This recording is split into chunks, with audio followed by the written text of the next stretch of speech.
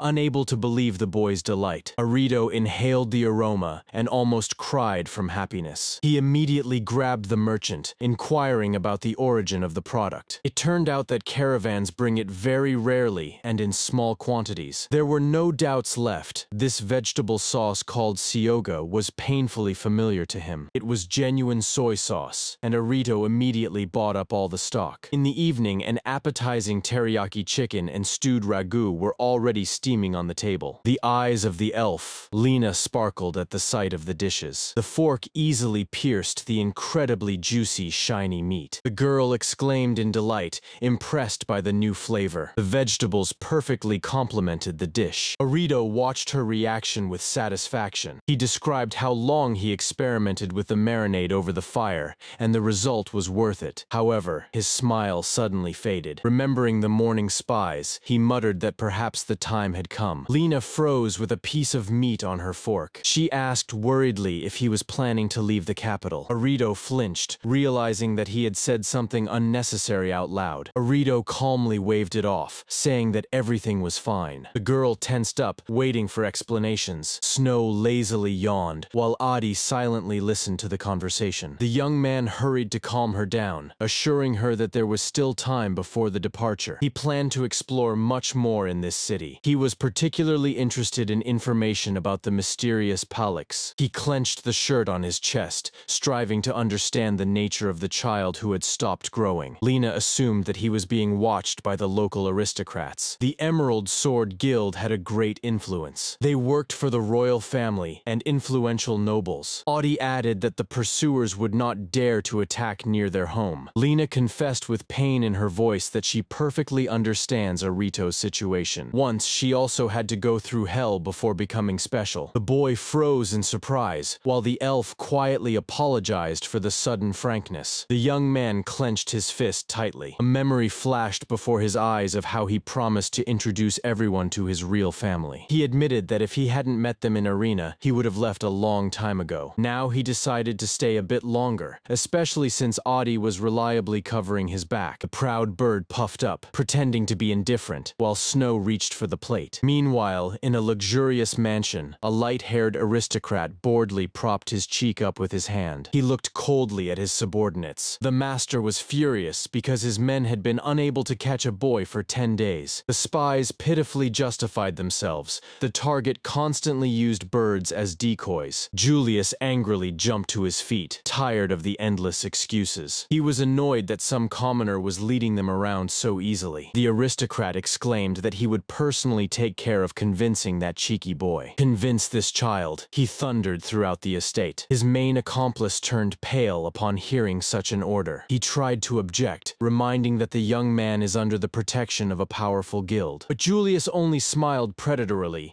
eager to demonstrate his family's power to the other nobles. His eyes gleamed maniacally at the thought that the child would finally be in his hands. The servant resignedly lowered his gaze, understanding that the master could not be stopped. In the dark corridor, the mercenaries discussed the young lord's sick obsession with foreign beasts. The hollow footsteps shattered the silence of the marble floor. One of the men grimly remarked that this was already going beyond a mere whim. The chief servant, in despair, clutched his head. He promised the mercenaries to pay their daily share despite the failure. They immediately suspected that the man was hiding his master's true plans. The group stepped out onto a high balcony, blown by the night wind. The servant looked down gloomily. Before them sprawled the night capital, dotted with thousands of twinkling lights. The mercenaries exchanged glances, not understanding his mood. The man quietly asked if they understood the real rules of the game in this city. The mercenary shrugged, waiting for explanations. The servant reminded about the higher nobility from the northern region, people with absolute power, for whom there are no laws. All three stared into the darkness of the streets. The man warned that in the capital, one cannot even trust their own eyes, especially when it comes to a child with an unknown past. Behind this unremarkable boy with the beasts could stand an incredible, devastating power. Suddenly he cut himself off, stating that an order is an order and it must be carried out. However, he sincerely hoped to avoid a confrontation with someone truly terrifying. He was openly irritated that the petty aristocrats constantly put themselves in danger due to their own arrogance. Suddenly, a worried scream came from below. Two shadows with cat ears froze on a branch under the moonlight. A flash of light struck the eyes. Audie frowned sharply, feeling unwell. The bird sat alone on the spire, carefully surveying the surroundings. He exhaled heavily, and then he vigorously shook himself, ruffling his feathers. The bird caught itself with displeasure, realizing that it was adopting the habits of the great wolf Snow. The narrow streets below remained suspiciously empty. He mentally noted that today there were significantly fewer pursuers. Meanwhile, Arito was wandering again through the endless mazes of the royal library. Suddenly, his gaze caught something on the shelf. His hand reached for the old book on regional topography. A large headline announced, "Topography by Regions." The title, "Forest of Death," was embossed in dull gold on the spine. The young man opened his eyes in shock. He pressed the find tightly to his chest and quickly descended the stairs. The reading room was completely empty. The fingers gently touched the worn leather cover. Arito was feverishly reading the subtitle. He grabbed a pen and began to quickly jot down every detail. The book mentioned that the Forest of Death is an extremely dangerous place that even strong guilds do not dare to enter. Even the Conquest Guild only surveyed the outskirts with small squads, not venturing deep inside. This information perfectly matched what the old man in Irina had once told him. Arito frowned. Ordinary monsters were not a problem, but something worse was hiding there. He greedily swallowed line after line. The text described the sacred mountains of the elves in the east and the dragon caves in the south. His finger stopped on one sentence. The pen's nib wrote a clear decision on the parchment. "I will head north." This was the first real clue that could lead him to unraveling the mystery of the palace. That same evening, work was in full swing in their house. A full moon was already shining outside the window. Arito was energetically stirring something in a huge wooden vat. Lena peeked into the room, drawn by a pleasant aroma. The young man joyfully announced that he was preparing a festive dinner in honor of Garrett's return and the rest of the team. She blushed, barely holding back her saliva. Arito unexpectedly asked if she was really from the town of Ellenford. Hearing the affirmative answer, he began to inquire about a special plant that grows in the local swamps. The elf girl thoughtfully touched her lips, trying to remember. Lena pondered and grunted, straining her memory. Her eyes sparkled. She remembered the grass that local farmers gave to livestock to improve the quality quality of the meat. She stepped closer and looked at the boy in surprise. Arito immediately rushed to the table for paper and ink. With a few confident strokes,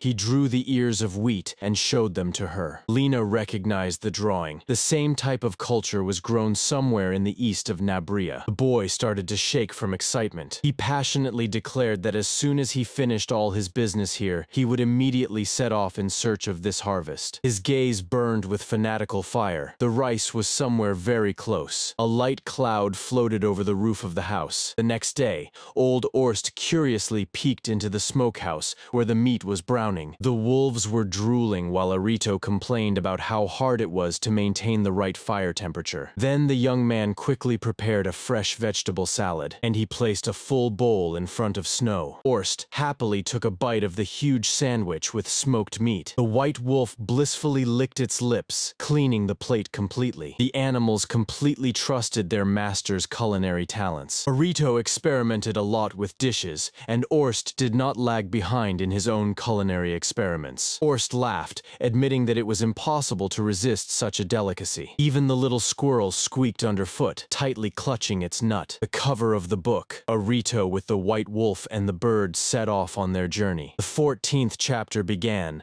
The family of beast people joyfully gathered around the table. Arito was just taking a fresh dish out of the hot oven. Arito, having finished cooking, glanced at the kitchen and estimated that it was only left to set up the tables and chairs. The white wolf ran into the kitchen and called out to the boy while he was calculating the portions. The beast was seriously surprised by such a mountain of food. Arito smiled and admitted that he had prepared all of this specifically for today. At that moment, the door opened. Garil shone on the threshold with guests. Everyone greeted each other joyfully. The man in glasses politely bowed after taking off his hat. The arrivals were immediately put to help with the preparations. Harry was tasked with taking the furniture out to the garden. Zdorovan jokingly threw a whole mountain of tables and chairs over his shoulder. The work has begun in earnest. Even the proud bird sat sulking aside. The children joyfully rushed towards the feathered one. Another guest carefully arranged the plates. The girl beast calmly examined something in the grass. Her friend was waiting with an empty plate. Black stripe. Everyone finally sat down at the table, lively discussing the dishes. Women couldn't stop praising the incredibly tender meat from Arito. One of them jokingly flared up with jealousy over the guy's culinary talent. The father of the family just laughed good-naturedly. Arito was bustling in the apron, bringing new servings. He explained how he accelerated the marinating process with pressure magic and redeemed a rare soy sauce. For the holiday, the guy didn't spare even the scarce vegetable oil. Your gorilla has already asked for a refill. The girls eagerly savored the sweet fruit drink. One of the guests suggested that everyone thank Arito for this banquet. The guests began to introduce themselves one by one. The elf girl kindly reminded the boy that he should eat too. Arito sincerely thanked. Everyone was happy with the perfect dinner. Suddenly, the elf woman's gaze became more serious. She asked if he had finished his research in the capital. The boy nodded, and she asked him about his next route. The conversation was interrupted by noise. The children, laughing, chased after the bird. Arito caught the feathered fugitive with laughter. Arito laughed as he picked up the prankster in his arms, while everyone around joyfully chuckled. He admitted to himself that he wanted to be an ordinary teenager for a little while longer. Everyone went out to the courtyard of the estate. They decided to organize a big joint walk around the capital. Arito quietly asked Garil if they would really do it today. Sin Gorilla was outraged that it was unfair, while Arito nervously laughed. There were mountains of vegetables, and a huge piece of meat left on the table. The guests were still amazed by the unusual combination of spices. The kitchen was bustling with activity. Someone was savoring the dishes. Someone was tapping a knife, preparing everything for dinner. Arito demonstrated how to properly bend your fingers while cutting. Harold stood guilty in a funny apron, while his wife promised to give him a good scolding. A cheerful noise echoed over the house. The sky gradually became covered with evening clouds. The street lamp flared up. Shadow. Arito apologized for the delay. The children have already fallen asleep,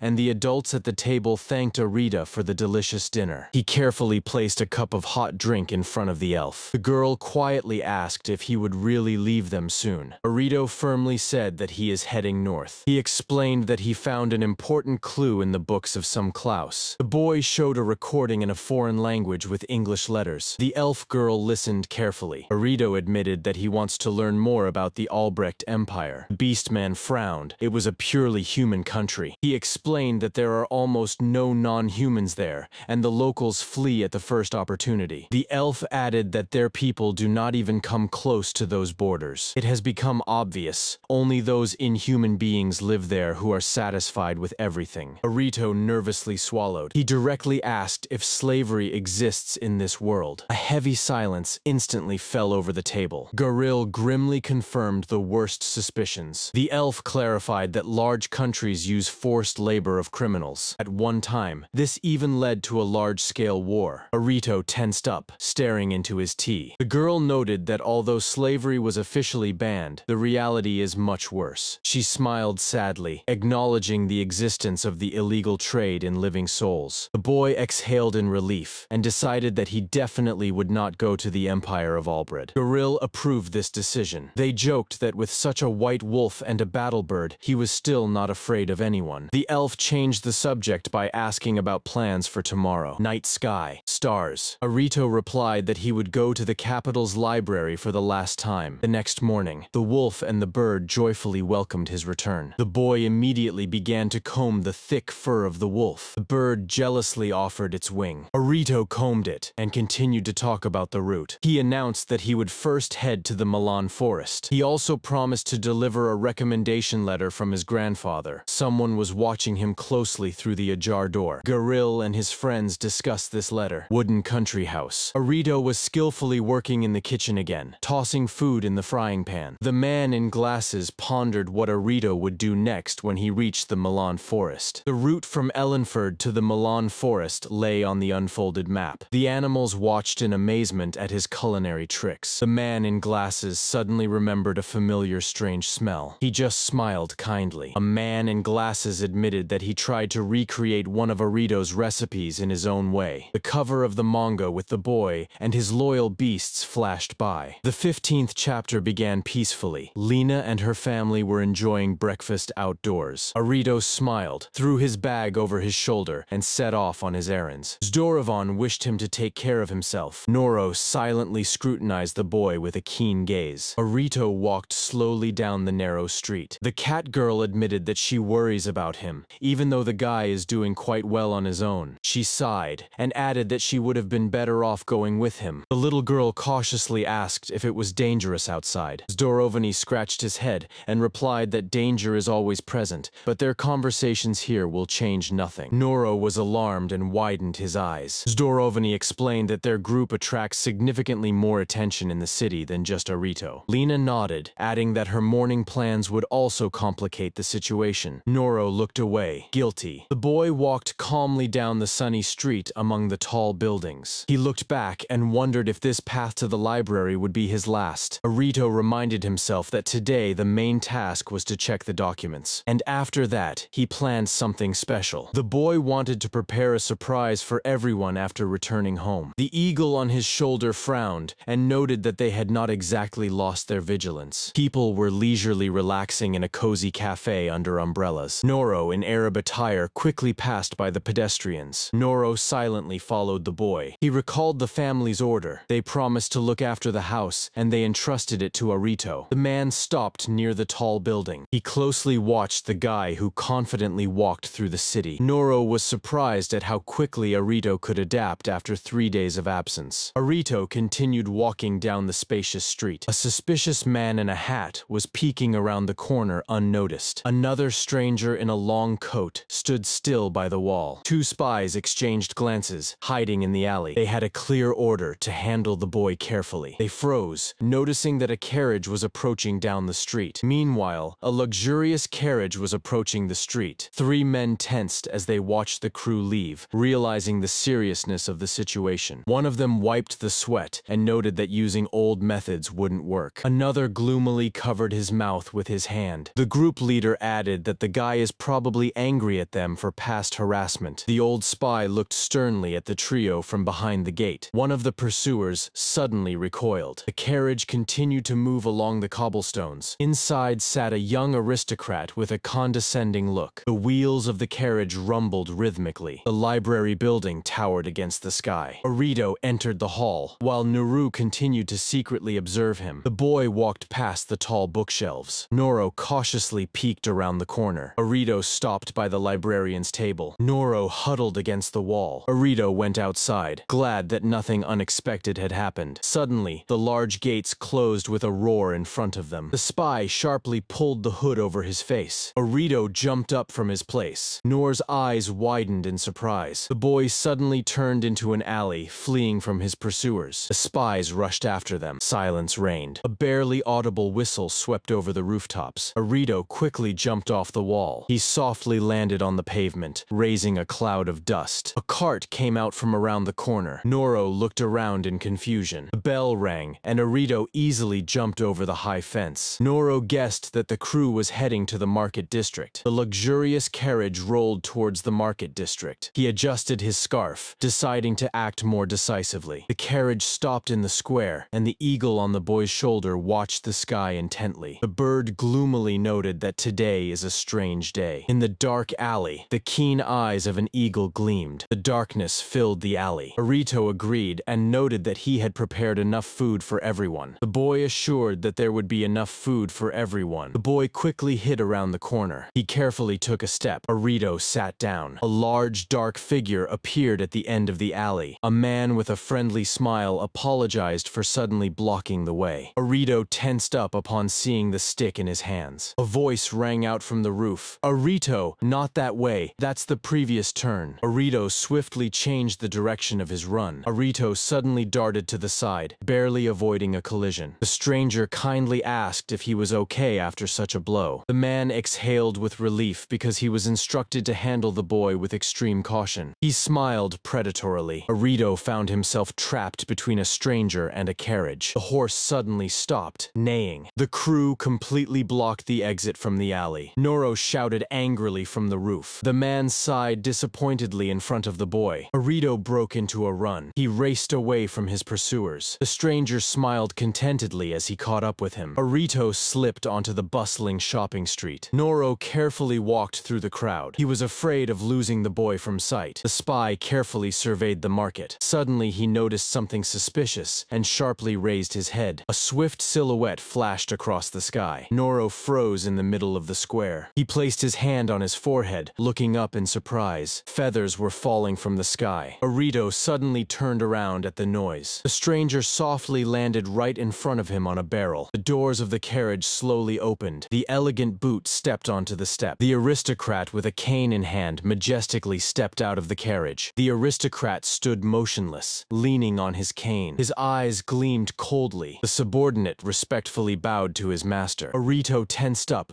gripping the strap of the bag. The young nobleman smiled condescendingly and greeted the beast tamer. Long shadows fell on the ground between them. The young man introduced himself. Gilius von Jubesbach, a nobleman with the title of baron. He stated that he came to demand the power of Arito to subjugate Virala and Fenrir. Noro listened with surprise, not understanding what a viral was. The eagle on Arito's shoulder glared menacingly. The baron extended his hand, inviting the boy to go with him. The baron tried to manipulate the boy by hinting that his friends live thanks to the company. Arito politely but firmly declined. The baron's subordinates tensed up. Gilius's face stretched in surprise. Arito sighed and admitted that this proposal reminded him of the times when work brought nothing but problems. The baron tried to bribe him with a nice house for him and the animals. The baron's subordinates whispered quietly that this plan would lead to problems. Arito mentally agreed that they were not the baron's subordinates. The boy noted that he is annoyed by these stalkings in the middle of shopping. He explained with a smile that he had to decline, otherwise he wouldn't be able to do what he had planned right now. The face of the old servant was distorted with horror. He pushed the baron away, exclaiming, "Young sir, run away!" A powerful gust of wind pushed the men back. When the dust settled, Arito was already gone. The boy quickly descended the roof, telling the eagle that there would be no need to look for a place to land. Noro put his finger to his lips. They quietly made their way across the rooftops. A tall building appeared before them. Arito and Noro reached their homeland. The elf girl asked if he was really leaving the capital today. At home, the elf sadly acknowledged that circumstances had changed. Lena frowned. She angrily asked if these people had no respect for them, openly cornering Arito. Noro admitted that he was also shocked by this audacity. Arito apologized to the big wolf for causing so much trouble. Noro added that this had constantly happened in the past. The wealthy wanted to make them their personal mercenaries. The girls with tears in their eyes asked if Arito and Snow would leave them. Zdorovany firmly stated that there is no reason for the guy to leave. He added that Arito cares not only about them in this situation. Arito gently stroked the white wolf. The elf girl closed her eyes and nodded. The elf girl smiled softly at the boy. She reminded that the guy had decided to head north earlier. Arito looked at his friends with gratitude, who were so worried about him. He smiled warmly and sincerely thanked them. The boy recalled how much had happened since their meeting. The wolf devotedly leaned against him. Arito seriously stated that he must do something for these people before leaving. He smiled slyly and suggested arranging for revenge. Everyone joyfully supported his idea. The night wind swayed the leaves of the trees. A lonely cabin stood in the darkness of the forest. A huge cat came out onto the porch. He suddenly sneezed loudly. Noro stepped out of the door and asked in surprise what was happening. Arito explained that animals have very sensitive noses, which is why this smell is so sharp for them. The wolf walked alongside them. Noro joked that he had eaten and was now ready for business. The cat added that because of this smell, he almost forgot about the letter. The clouds floated across the night sky. The elf read the letter and concluded that Arito had already completed the first stage of research and set off north directly from the capital. The wolf was saddened, realizing that the boy would not return home soon. The old man exclaimed in excitement that he had received a new spice recipe from a distant warm country. He wondered why Arito had sent this particular thing. The elf laughed joyfully. The animals exchanged shocked glances. The colorful cover showed Arito next to a huge white wolf. The title page announced the start of the 16th chapter. The story was approaching inevitable revenge. At dawn, a gloomy Gothic building loomed over the city. In a luxurious office, a young man was sitting at the table. His pen scratched quickly and nervously across the paper. A loud knock on the door, and the voice of the maid interrupted the work. Gilius was called to dinner. The maid quietly entered the empty room. Her gaze caught on the sketchbook left on the table. With curiosity, she flipped through the cover, and she turned pale in an instant. On the sheet,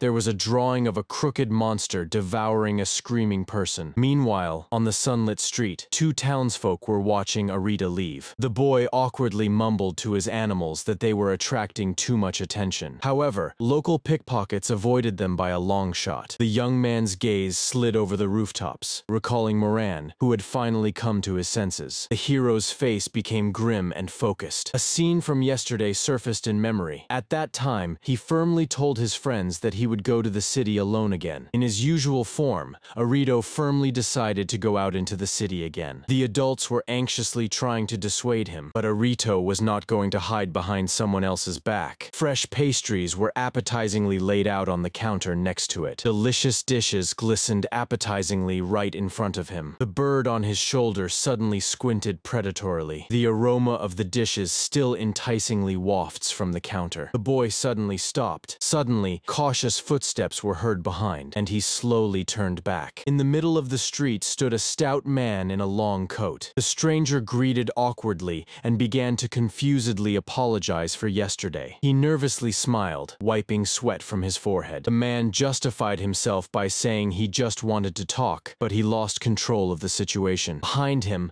another self-satisfied silhouette was already taking shape. The conversation hung heavily over the calm city. "Since we met, mage." Suddenly a familiar malicious laugh rang out. Gilius stood proudly by the luxurious carriage, declaring that Arito had come to voluntarily surrender himself into slavery. The aristocrat boldly poked the young man with his finger. The huge personal bodyguard silently watched the victim. Arito calmly lowered his gaze to his wolf, and with a terrifying, gentle smile, he nodded. "I'm not against it." The enemies blinked in confusion. The master quietly instructed Snow to act exactly according to the plan. Arito mockingly asked again, listening to the promise that he would not regret joining the Ubesbach family. The white wolf instantly bared its fangs, radiating a deadly aura of protection. The bird Adi took off into the air with a wild screech. A furious hurricane hit the street at that very moment. The predator from above promised the attackers true hell for yesterday's insults. The stout conspirator was forcefully thrown back by an invisible wall of wind. The snow roared deafeningly, breaking the silence. "Let's finish with them," the bird thought, and dove down like a stone. The giant beast slowly and inexorably moved straight towards Gilius. The aristocrat turned pale to the color of chalk. He hysterically shouted, demanding to stop the monsters immediately. Arito coldly cut off that it is not him who does this. In a panic, Gilius pressed his back against the stone wall. His teeth clattered loudly from animal terror. The tamer firmly added that these animals simply cannot tolerate such treatment. The teenager screamed piercingly when a heavy paw slapped right next to his face. The guards panicked and rushed around the carriage, not knowing what to do. The wolf lunged at the target with a roar. But instead of biting his throat, he just gave the guy a good lick on the face. The guard Cedric rushed to save the gentleman with a desperate cry. However, the magical whirlwind easily cast him away. Arito calmly pulled the predator by the skin, asking if that would be enough for them. A clear silence fell over the city. The stunned attackers froze amidst the havoc caused by the beasts. Cedric ran up and tightly embraced his broken master with trembling hands. The other attackers blinked in astonishment. The hero of the poem said that these familiars are his most valuable partners, and he will never allow anyone to bully them. The stern swordsman grimly nodded, fully acknowledging his defeat. Gilius was completely unscathed, but could not stop the sobbing. The bird proudly puffed out its chest, savoring the sweet taste of revenge. Realizing his helplessness, the young baron finally burst into tears. Arito stood over him, asking if he still wanted such uncontrollable servants. Tears of despair rolled down Gilius's cheeks like hail. His entourage stood silently, their eyes cast down. The teenager confessed through tears that he attacked because he was simply envious of their strength and beauty. The winner smiled faintly, with understanding. The aristocrat's pine completely disappeared, leaving only a bewildered child. Now they looked at him without a trace of anger. Cedric sighed indulgently and sadly. The swordsman quietly explained that Gilius was the only support of his kind, so he had to appear cruel. The young baron raised his reddened, wet eyes. The stout man exhaled with relief, glad that everyone was still alive. The tension finally eased, and a slight smile appeared on Cedric's face. Arito silently thanked the beasts for muffling the sound with the wind and achieving a bloodless victory. Suddenly, his eyes gleamed slyly. He reminded his former enemies that they had actually promised to treat him generously. Soon, the luxurious mansion hospitably opened its doors to them. The maid stood still in the shadow, submissively waiting for the guests. The whole company peacefully gathered for tea in the spacious garden gazebo. Snow curiously sniffed the giant bird feeder on the tree. The maid carefully poured a drink for her bewildered master. A little bird was carefreely pecking in the green grass. The wolf lay relaxed on the ground, lazily wagging its fluffy tail. Gilius sat straight as a string, afraid to make any unnecessary movement. He took a tense sip of hot tea. Arito kindly suggested that he pet the beast. The boy was so surprised that he choked. The owner smiled and brought the wolf closer to the table, and he gently assured that now Snow definitely wouldn't bite. With a trembling hand, Gilius hesitantly touched the thick white fur. His eyes instantly sparkled with delight. The fur was incredibly soft. The stern guards smiled warmly as they watched this sincere scene. The fat man was happily devouring pastries,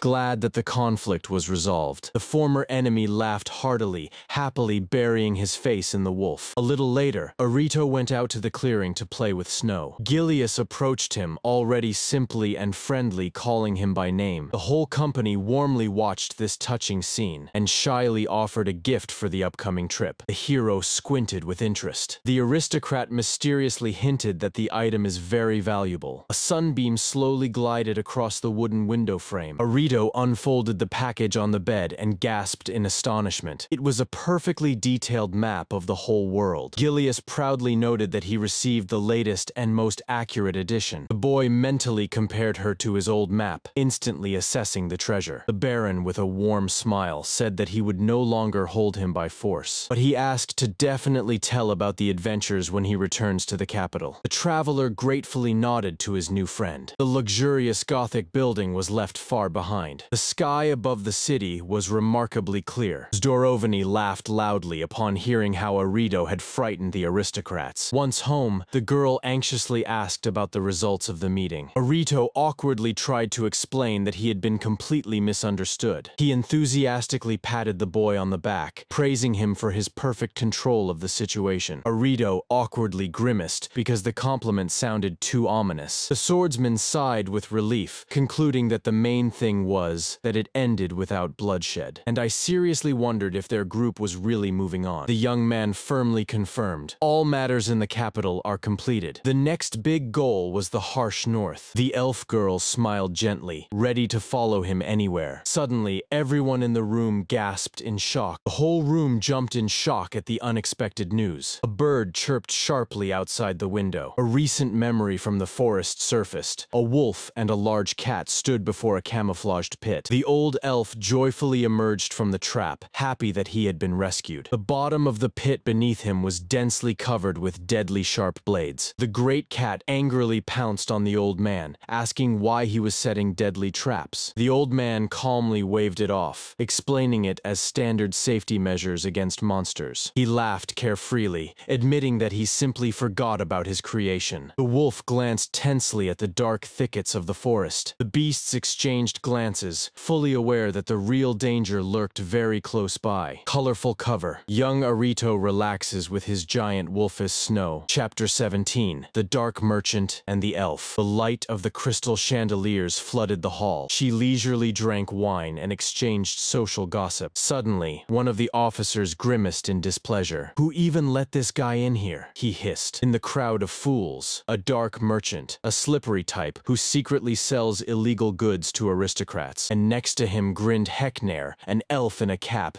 even worse than his companion. The merchant cautiously introduced the elf to the influential gray aristocrat. The old man squinted slyly, realizing that it was this guest who had provided him with the necessary information. Fenrir replied with a perfectly rehearsed merchant's smile. Fenrir smugly grinned, an eloquent rogue, and that's that. The aristocrat immediately got down to business and asked if they had elves for sale. The young man just laughed. He honestly stated that his product looks fresh on the outside, but inside it has long been old folks. The old man nodded thoughtfully. He admitted that he does not understand anything about mythical high elves at all. Fenrir laughed again. "Well then, there's nothing we can do." The old man smiled with his own lips. And then Fenrir stared at his interlocutor with a cold gaze. The old man clearly knew much more about the elves. The aristocrat merely smiled contentedly to himself. His fingers rested on the drawing of young Arito and fluffy snow. "I really want to have this child," he whispered with longing in his eyes. A deafening night. A quiet forest far from the capital. Snow chewed a large piece of meat with a crunch. Arito was preparing dinner, thanks to the bird Adi for the impeccable reconnaissance. Thanks to him, they avoided all the mercenaries' ambushes on the main track. The boy habitually applied cleansing to the bowls. The she-wolf barked joyfully in anticipation of food. Arito began to groom her thick fur, gently asking about the plans for tomorrow. "What do you want tomorrow, Snow?" The boy smiled. The morning was torn apart by a blinding flash of light. The white lightning tore through the thicket. Snow was racing at breakneck speed, scaring the goblins while Arito held on tightly to her back. They flew past the bandits so swiftly that they were simply scattered to the sides. High in the sky, Adi could barely catch up with them. The animals were fleeing in panic from the paws of the giant predator. Snow rushed through the forest like an unstoppable whirlwind, and the animals scattered in panic. The bird breathed heavily, but was genuinely happy for the opportunity to stretch its wings. The roofs of the quiet village of Ordo appeared ahead. There, the elf Lena was already waiting for them, happily waving her hand. Arito immediately noticed her exhausted appearance. The girl assured that she was just happy to see him,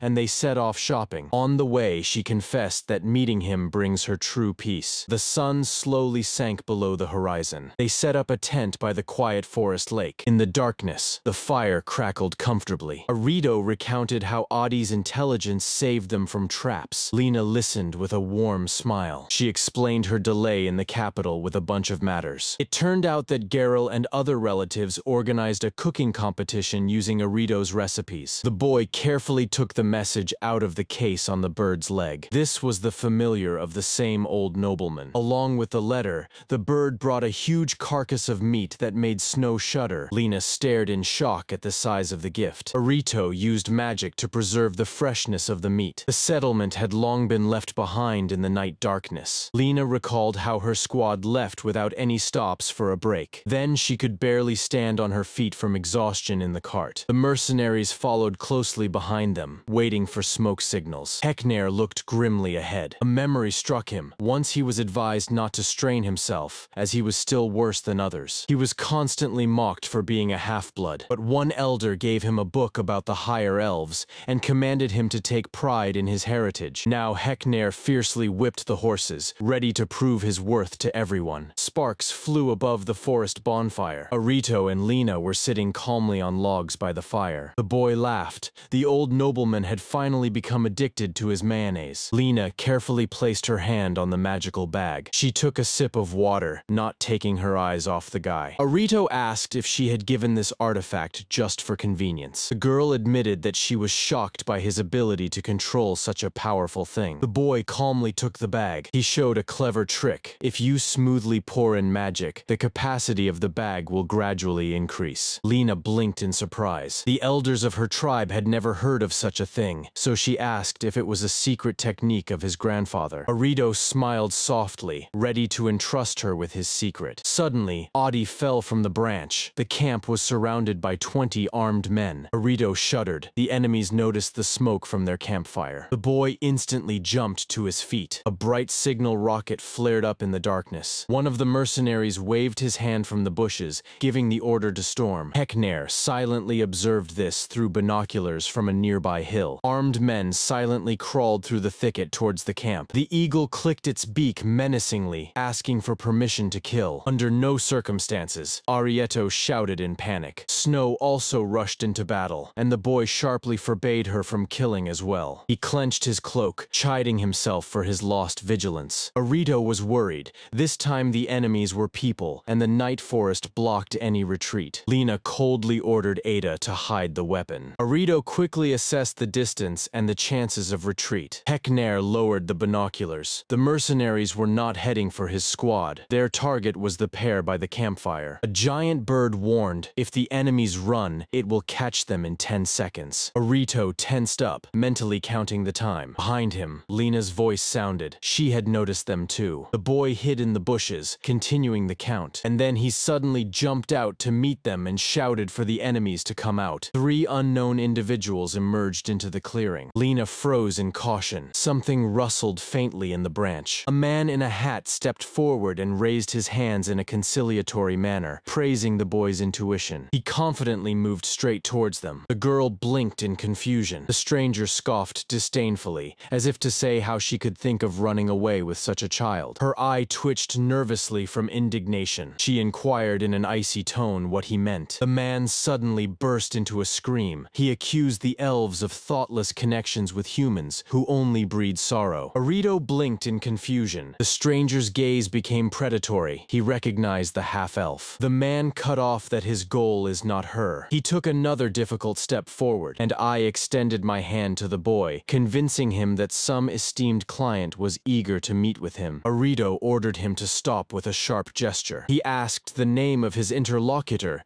and he introduced himself as Fenrir, a great metropolitan merchant. The boy squinted and coldly asked if this deal could be conducted through the guild. The bandits of Fenrir immediately reached for their weapons. The merchant grinned slyly, acknowledging the cleverness of the little one. He ordered his dogs to catch Arito and ignore the girl. Lena swiftly drew the bow, dodging the attack of the mercenaries. At that moment, a huge eagle fell from the sky like a stone. The bird fiercely flashed its eye. It will not allow them to be ignored. A powerful hurricane swept away the attackers, and Lena gasped in awe of the magic of the wind. The sky has become clear again. Meanwhile, somewhere far away, someone's hands generously smeared fried meat with mayonnaise. It was a cozy forest cabin. The old elf enjoyed munching on the treats from Arito, complaining that they were running out quickly. The wolf politely asked if everything was all right with the boy after the recent confrontations with the nobility. The old man calmly adjusted his glasses, completely confident in the boy's abilities. Avoiding a clash or accepting a fight, the old man had no doubt that Arito was capable of considering either of these paths. The white wolf smiled, fully understanding his trust. The elf laughed cheerfully. Right now, he was only concerned with tasty spices, although the wolves acknowledged that sometimes danger creeps up too stealthily. Returning to reality, Arito breathed a sigh of relief. There were no more enemies. The boy looked at the bound mercenaries in surprise, not understanding why a hunt had been opened against him. The captive roughly scolded Lena, who was just pulling the ropes. Lena sarcastically remarked, "What an impressive story it is to kidnap children and sell them to some nobleman." In an instant, a whole bucket of icy water was poured over his head. Hekner disdainfully turned away, refusing the drink that Arito offered. Suddenly, Lena's gaze caught on something. She picked up the piece of paper that had fallen out of the boy's bag. The mercenary's eyes widened in horror as soon as they glimpsed the document. The girl read aloud the name on the ID, Elgrad. The tied-up bandits froze in shock. Arito turned around in confusion. Lena looked at him with wide eyes, not believing her own guess. She asked with a trembling voice if he was really a relative of the same Orstant Elgrad. The same forest old man in glasses immediately came to the boy's mind. He awkwardly mumbled that he knew him simply as Orsta. Heknira broke into a cold sweat. He shouted, refusing to believe that this little one was a relative of the legendary hero. Orstant Elgrad turned out to be not just a high elf, it was said that he could single-handedly destroy an entire country. The merchant gasped in panic, realizing that this mighty creature was still alive. While everyone trembled in fear, Arito only recalled how this great hero greedily devoured meat in the forest of death. The title page of the 18th chapter featured a tall elf and a small kitten. The cheerful man in a vest warmly welcomed the guest, offering him freshly brewed tea. He noted that young Arito had recently left, and an unusual silence had settled in the house. The tea leaves slowly sank to the bottom of the teapot. The master admitted that after the trip to the capital, Arito had changed significantly. He had become either more cautious or bolder. The master smiled as he recalled that at their first meeting, Arito was completely different, much more reserved. The interlocutor agreed, as even the boy's familiars instilled a sense of calm. Arito politely addressed the host, respectfully calling him the noble Baron Gillis. The light-haired young man at the table inhaled the aroma of tea with pleasure. The man slyly winked, recalling the message from an old friend. They sat at a spacious table, discussing the powerful aura of the familiar Adiro. Suddenly, the master remembered that with such companions,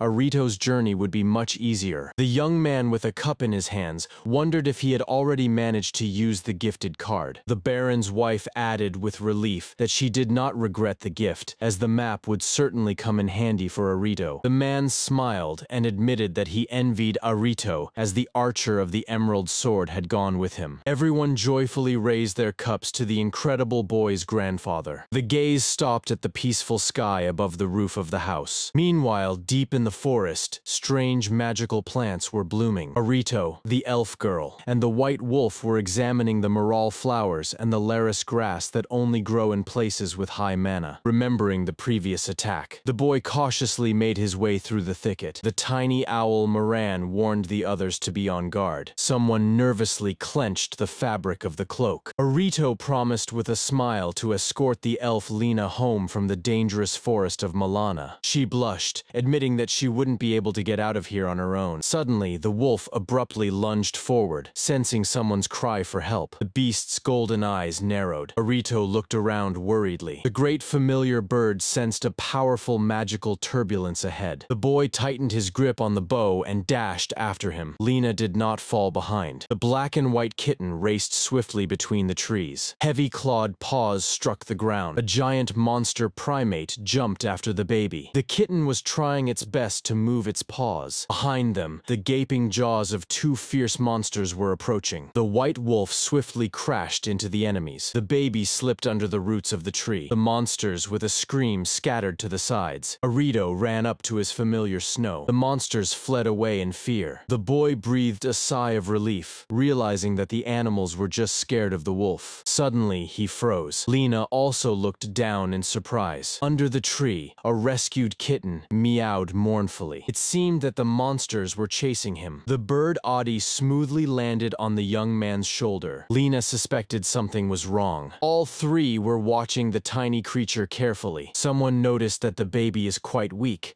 yet its magical power is surprisingly strange. Arito and the girl exchanged surprised glances. She assumed that it was the offspring of the higher beast Chenda that had strayed from home. The boy remembered his grandmother's cat and confirmed that the animal looked like an ordinary cat. The kitten curled up into a ball. The company recalled the night attack. Then Snow and Arito repelled the monsters just before dinner. Audie wondered how this baby had survived here until now. The baby blinked with big eyes in confusion. The elf squinted, recalling the predatory beasts with live bait. Goblins and orcs really stole things from villages, but no more than that. This place was too deep in the forest for such tricks. The boy frowned with concern. Lena looked at the feathered familiars. Arito carefully sat down next to the kitten. The little creature trustingly rubbed against his boot. He quietly said that he felt no malice from the baby. Wolf Snow approached closer, supporting his master. Lena laughed, noting that the guy knows quite a bit about cats. Arito remembered the magical cat from his grandfather's house and gently stroked the find. Audie was still looking suspiciously at the kitten. Sun rays were breaking through the thick canopies of the ancient forest. Somewhere far away stood a quiet wooden house. The white rabbit quickly jumped onto the roof. It looked around anxiously. The little rabbit stirred anxiously, as if conveying an important message to someone. The animals in the yard were discussing the sudden disappearance of Chenda. The little rabbit perked up its ears. The big cat was peacefully sleeping on the wooden deck. The little animals found him next to the warm lantern. The gray elf Orst in glasses raised his eyebrows in surprise. The giant cat ignored everything around it, sprawled out in the sun next to the rabbit. Grandfather laughed, surprised by such a choice of place for relaxation. This beast always found the coziest corners. The man with a smile admitted that Chenda behaves like an ordinary big cat. Meanwhile, Arito hid the found kitten in the folds of his cloak. The young man decided to deal with the baby later, as the goal of their journey was already close. Lena suddenly stopped. The bird Audie pointed its beak upwards. Everyone raised their heads. The girl gasped in astonishment. On a giant sprawling tree, a real elvish house was visible, woven into the branches. A calm female voice sounded from somewhere. Snow barked, and Arito flinched in surprise. A beautiful woman with long hair appeared before them and gently stroked the kitten in the boy's jacket. The bird was surprised at how she managed to pass through his defenses unnoticed. The woman snapped her fingers, realizing that it was Arito who saved the baby. She greeted the child of Orst, the heirs of Errol and Ralph, and their familiars. The wooden vines around began to slowly part. Lena couldn't believe her own eyes. The plants were moving by themselves. The woman smiled easily. She introduced herself as Liana Drew, a friend of Grandpa Orst. Dark transition. Liana called herself the guardian of the rescued kitten. The baby joyfully poked its face out of the jacket, and it purred contentedly. The woman warmly invited the travelers to climb the stairs to the treehouse. It was getting dark. They entered a spacious, bright room. Arito was surprised to realize that all the furniture here was grown from living plants. Lena was enthusiastically examining the walls. Liana sat down in front of the kitten and gently reminded it to thank the rescuers. The young man blinked in confusion. Wolf Snow barked joyfully. The kitten stretched, and its body was suddenly enveloped in a magical glow. Arito recoiled in shock. The light illuminated the entire room. Lena covered her eyes with her hand from the blinding flash. White flash. The kitten suddenly stood on its hind legs. The wolf tilted its head with interest. The baby shyly fidgeted with its front paws. The kitten spoke in human language and introduced itself as Laurel. Lena recalled with astonishment Liana's warning about the dangerous beasts outside. Laurel sincerely thanked Arito for the rescue and warmth. The boy blushed in shock. The cat really spoke. Liana allowed the secret of the baby's origin to be revealed. It turned out that Laurel has the blood of a fairy kite Sith and the higher beast Chenda. The woman praised him for his politeness. The bird Audie proudly declared that it immediately felt a strange aura from the cat. Arito was even more surprised. He finally understood that Liana perfectly understands the language of birds. She explained it by her powerful magic and mixed elven spiritual blood. The young man remembered how Grandpa Orst needed translators to communicate with the family members. The bird croaked contentedly. Liana admitted that she understands Ada only because of his high intelligence. She nostalgically recalled the forest near the sacred mountain. Lena listened to these stories with enthusiasm. The bird, Audie, clicked its beak in displeasure and flew out into the street. Liana poured warm tea into the cups, rejoicing in the rare guests. She showed Arita the kitchen that she almost never used. The boy politely asked for permission to make dinner. dinner. Liana smiled slyly. She already knew from Orst's letters about the young man's culinary talents. The woman eagerly awaited the dish. The night enveloped the treehouse. Darkness covered the forest paths. Everyone enjoyed the delicious consommé stew. The elf confessed that it was her first time tasting such wonderful meat. After dinner, Liana wished the guests good night. Laryl yawned and also went to sleep. The woman closed the door behind her. He clicked the lock. She gently ran her hand along the living wall of the house. Liana walked to her room, noting with satisfaction that Ariado turned out to be just as described by Orst. She looked at the recommendation letter on the table. She sighed softly. Suddenly, little forest spirits popped out of the pot, joyfully welcoming her home. Liana gently stroked one of them. The spirits floated in the air, telling of Laralla's sudden escape. The woman agreed that Arito is indeed a good person, having saved the baby. The little spirit noted that Laralla was simply very interested in this young man. That is why the baby specifically went to meet him, seeking comfort. Liana smiled. Laral always knew how to find the best spots. The spirit suggested that they should somehow thank the guests, even though a wonderful room had already been prepared for them. The woman thoughtfully took a sip of tea and decided that she would tell the young man something important in private. On the cover of that volume, Arito was embracing his huge white wolf. The 19th chapter began with a peaceful morning. Arito carefully fed the black kitten Laralla with a spoon. The boy looked at the well-kept flower beds near the house. "I am counting on you," said the old elf Orst. He squatted down and began to search for pests on the leaves. Meanwhile, two white wolves were carefully listening to the huge wild cat. The cat had a brilliant thought. If a weirdo like Orst calls someone strange, then the stranger is a weirdo squared. The wolves exchanged glances. That is to say, one of them stretched out. "Arito is in danger?" The animals were struck as if by lightning. The second wolf tried to calm the panic. He assumed that the guest was perfectly normal. It's just that for the crazy Orst, all ordinary people seem strange. The cat joyfully exhaled. There was logic in this. Orst slowly wandered along the path by the field. The old elf raised his hands again, stretching his back until it cracked. The wolf followed him with his gaze. The beast was still gnawed by doubts. Did that mysterious guest really live forever in the deep forest? Silence hung in the air. "Hey, it's time to eat!" suddenly shouted Orst across the entire clearing. The animals immediately cleared all thoughts from their heads and rushed towards the smell of lunch. Arito's consciousness sank into a strange dream about a hospitable reception and mountains of sweets. A gray-haired man stood before him and puzzledly asked why the boy had not aged at all over the years. "Hey!" Someone's shout broke the haze. Arito opened his eyes and saw the face of Snow and a round tree spirit above him. The boy recoiled. The spirits were crawling right along the walls of the bedroom. The wolf calmly explained that the little ones wish him a good morning. Snow waved its tail and also greeted while the boy tried to wake up from the terrifying dream. The white wolf added that the dryad Liana is waiting outside the door and really wants to talk. Arito silently stared at the beast, and then he jumped to his feet and began to pull his shirt on with a hook-like motion. Behind the door, Liana greeted him with a friendly smile. Arito awkwardly greeted her and asked how she had slept. The guy immediately got down to business and recalled the conversation. The dryad looked at the spirits bustling on the table and affectionately called them the children who take care of the home. They all three sat down right in the room. Liana slyly squinted. She knew that Arito had come here not just for research. The boy froze. He suddenly leaned forward and asked if she knew anything about the fallen. Snow intervened and betrayed Orst. It was from the letters of the old dryad that she learned about the true purpose of the guest. Arito nervously waved his hands, trying to justify his lies about previous trips. He weakly fell back onto the chair. The boy apologized for losing control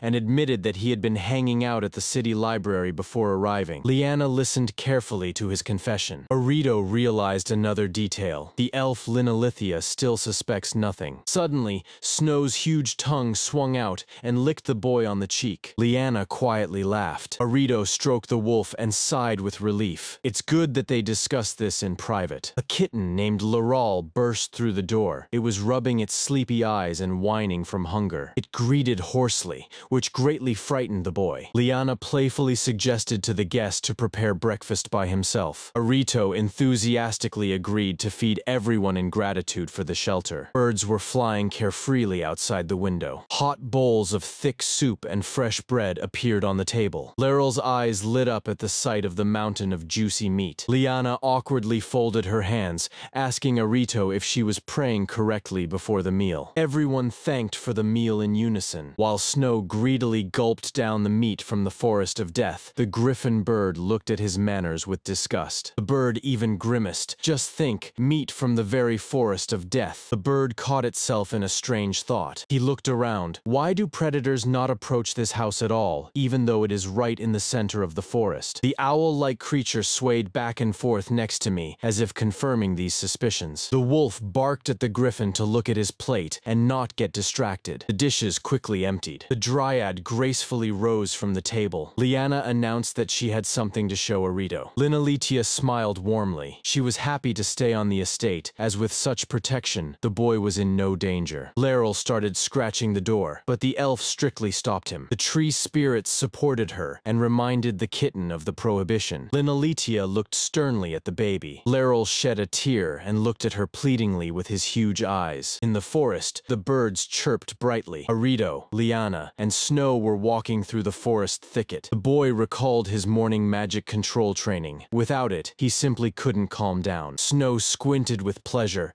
happy to walk alongside his master. The boy walked step by step behind the dryad. He asked anxiously if it was safe for them to go without a large guard among the wild beasts. Liana only smiled mysteriously over her shoulder. Arito rubbed his eyes in surprise. The dense trees and bushes parted before the dryad, creating a perfect path. She explained that her natural power is that the forest always obediently clears a path. The boy was amazed to compare this magic to automatic doors. The ground silently shifted, causing the startled birds to take flight into the sky. The dryad stopped and quietly added that people had already come to this forest. The elf girl thoughtfully said that it was a long time ago. She looked out the window at the endless green expanses. The woman agreed to entrust the mysterious object to a descendant of the fairy race. She hardly ever left the house because of the predatory magical beasts around. People simply wouldn't have made it here. The woman added that this thing is an echo of antiquity, and she herself knows little about it. Arito walked through the library, recalling lines from a book about Nabria. The author Klaus described the empire of Albrecht in the north and Ellenford in the east. The boy was surprised by the amount of details about the borderlands. Together with the giant wolf, he stepped out to the edge of the settlement. Arito noticed with concern the strange color of the trees ahead. Liana stated that she would lift the ancient seal with her name. The woman activated the spell with a short Ola Rosa. The branch cracked sharply and split apart. The earth trembled from the rumble. The forest parted, revealing a wide passage. The massive trunks shifted. The boy looked around the newly formed clearing in astonishment. In the middle lay an object under thick leaves. The Trinity cautiously approached closer. The elf swept away the vines with a single motion. Beneath them was an old stone slab with carved symbols. Arito's eyes widened. The woman admitted that she cannot read this. She knelt down and asked if he could. The boy covered his mouth with a trembling hand. It was Japanese from his past world. He helplessly sank down onto the grass. Understanding his condition,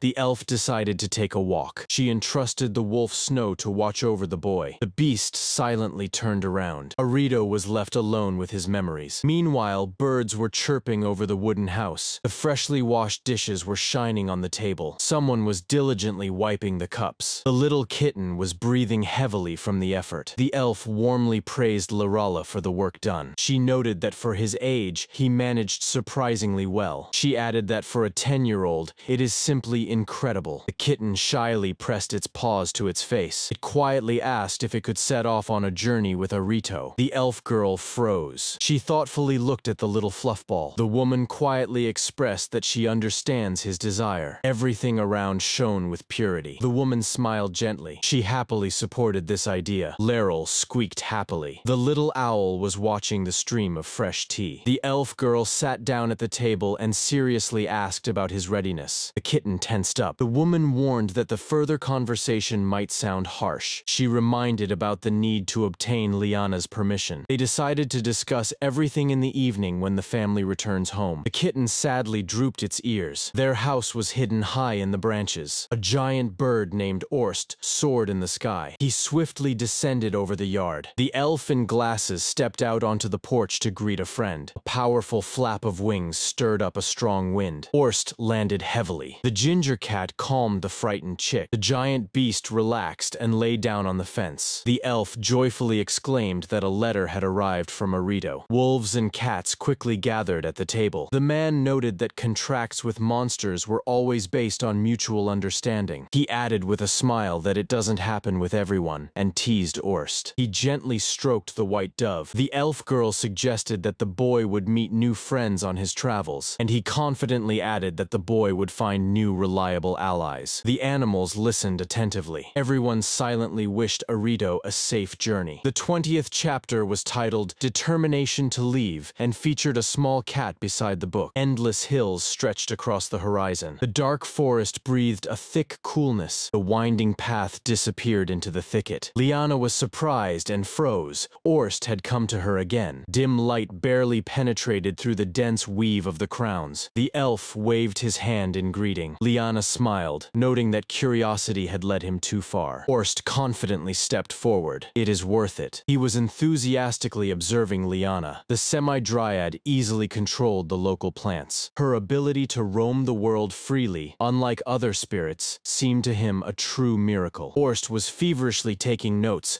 planning extensive research on any ground. The girl blinked in confusion. The elf joyfully exclaimed confirmation. He spread his arms wide and offered her to travel the world together. She cut off with a cold refusal. Orst shuddered in surprise. Liana calmly sat down, acknowledging the validity of his ambitions. But she had her own goal, to grow a forest here, just like the one in her homeland. She longed to create a quiet, gentle corner, and that is why she will stay here. The elf did not believe his ears. He clenched his fists in anger, calling her decision a terrible waste of talent. Orst clutched his head, accusing the girl of narrow-mindedness. He passionately assured that with her power, he would change the whole world. His face suddenly shone with wild hope. Liana tiredly closed her eyes and asked the guest to leave. She turned around, advising Orst to first learn elven patience. The elf angrily shouted at her back that she did not understand her gift. The memory dissolved over the roof of the old wooden house. The adult Orst quietly chuckled, recalling their past quarrels. He sat at the table with a large beast and admitted that he had become much softer with age. The elf pondered. Liana does not age at all, so it is unknown whether she will get along with little Arito. The beast flinched nervously, but Orst quickly shook it off. A bird started chirping outside the window. Since then, a lot of time has passed. Orst carefully tied the scroll with the message to the bird's leg. He released a messenger into the sky, while his interlocutor silently worried about the boy's fate. The elf dreamily watched the bird with his gaze. Liana sighed heavily. She walked along the path beside Arito and the wolf, pondering the blind self-confidence of youth. Arito followed, impressed by the rich past of the old elf. Snow suddenly gently nudged him with his nose in the shoulder. The boy hugged the big white wolf with a smile. Arito quietly thanked the beast for its support. Liana turned around and smiled warmly at the scene. Her gaze became serious again. She asked the guy if it was really enough for him to just rewrite that old document. Liana asked with doubt whether a mere copy would really be enough for him. Arito explained, perhaps others have also fallen into this world, and the rewritten text will allow the original to be returned to its place someday. Clouds drifted leisurely above the treetops. Arito was struck by the realization this vast forest was created entirely by Liana herself. She touched the ground, confirming her absolute power over the local plants. The sprout instantly reached for her hand, eliciting an excited exclamation from the boy. Suddenly, a surprising thought illuminated Arito. He timidly turned to Liana and asked for a favor. The tall treehouse was immersed in the evening shadows. Arito and his friends returned home late in the evening. Inside, they were awaited by a surprised elf and the local animals. The room sparkled with perfect cleanliness, which greatly impressed the hostess. Arito panicked and rushed to stop the little cat. Liana used cleansing magic on Snow. The wolf grinned contentedly. She cheerfully got ready to cook dinner, but the boy unexpectedly stopped her. Cat Leral boldly stepped forward and announced that he was going on a journey with Arito. Snow and the elf stared in surprise at the little one. Little Leral shyly crouched down, pressing his paw to his snout. Arito blinked in confusion. He reminded that he is currently just staying here while his mother is looking for a a safe home for them. During tea, Lerol confessed he is still afraid of the outside world, but salvation from Arito changed everything. The cat was determined to find a place where it could live independently. Liana sighed and reminded about the need to obtain permission from Larala's parents. Arito remembered his grandfather, who once similarly encouraged him to travel. Laral took a sip of tea. It was safe here, but he had to overcome his fear. The boy sought to find his own path. The cat added that it also wants to set off in search of that place. Liana smiled with understanding and warmth. Arito gladly supported the new companion. The girl laughed cheerfully, causing the cat to flinch. She wondered how her fate would have turned out if she had ever gone with Orst. Liana returned to reality and praised Larala for his brave decision. The sun has set beyond the horizon, and an owl has perched on the branch in front of the house. A floral lantern softly lit up in the room. Arito was intently copying an ancient text with a pen onto paper. He carefully hid the finished manuscript in his bag. The boy recalled the note found in the distant stone monument. It was a message for other travelers between worlds from a Japanese man named Kuramochi Takumi. Arito struggled to get up from the table. That man once also fell into this foreign world. The boy sadly thought that Kuramochi was desperately suffering and really wanted to go home. Snow lay quietly beside in the dim light of the room. Arito suddenly raised his head. He slowly approached the wolf. The young man tiredly leaned against Snow's soft, fluffy side. In his eyes, a silent question was frozen. What ultimately happened to that man? Arito laughed as he fell onto the bed, tickling the giant white wolf. He tightly embraced the beast, hiding in its warm fur. Snow contentedly squinted, basking in the warmth of his boyfriend. A large bird outside grumbled discontentedly that the boy was once again indulging in laziness. Arito quietly thanked Snow for allowing him to be himself. They decided to put aside their worries and just sleep. The boy leaned against the wolf, recalling the unwritten notes of Kuramochi. His eyes were closing on their own, and thoughts of Larala gradually dissolved into sleep. A bird chirped brightly on the windowsill outside. Arito dismissed all worries and decided to squeeze his fluffy friend a little longer. A luxurious dinner was steaming on the table. Hearty soup, sliced meat, and fresh salads. Liana and the elf bit off a piece and froze in astonishment. The texture turned out to be incredibly fluffy. Snow eagerly swallowed a large piece of meat. The elf girl clasped her hands in front of her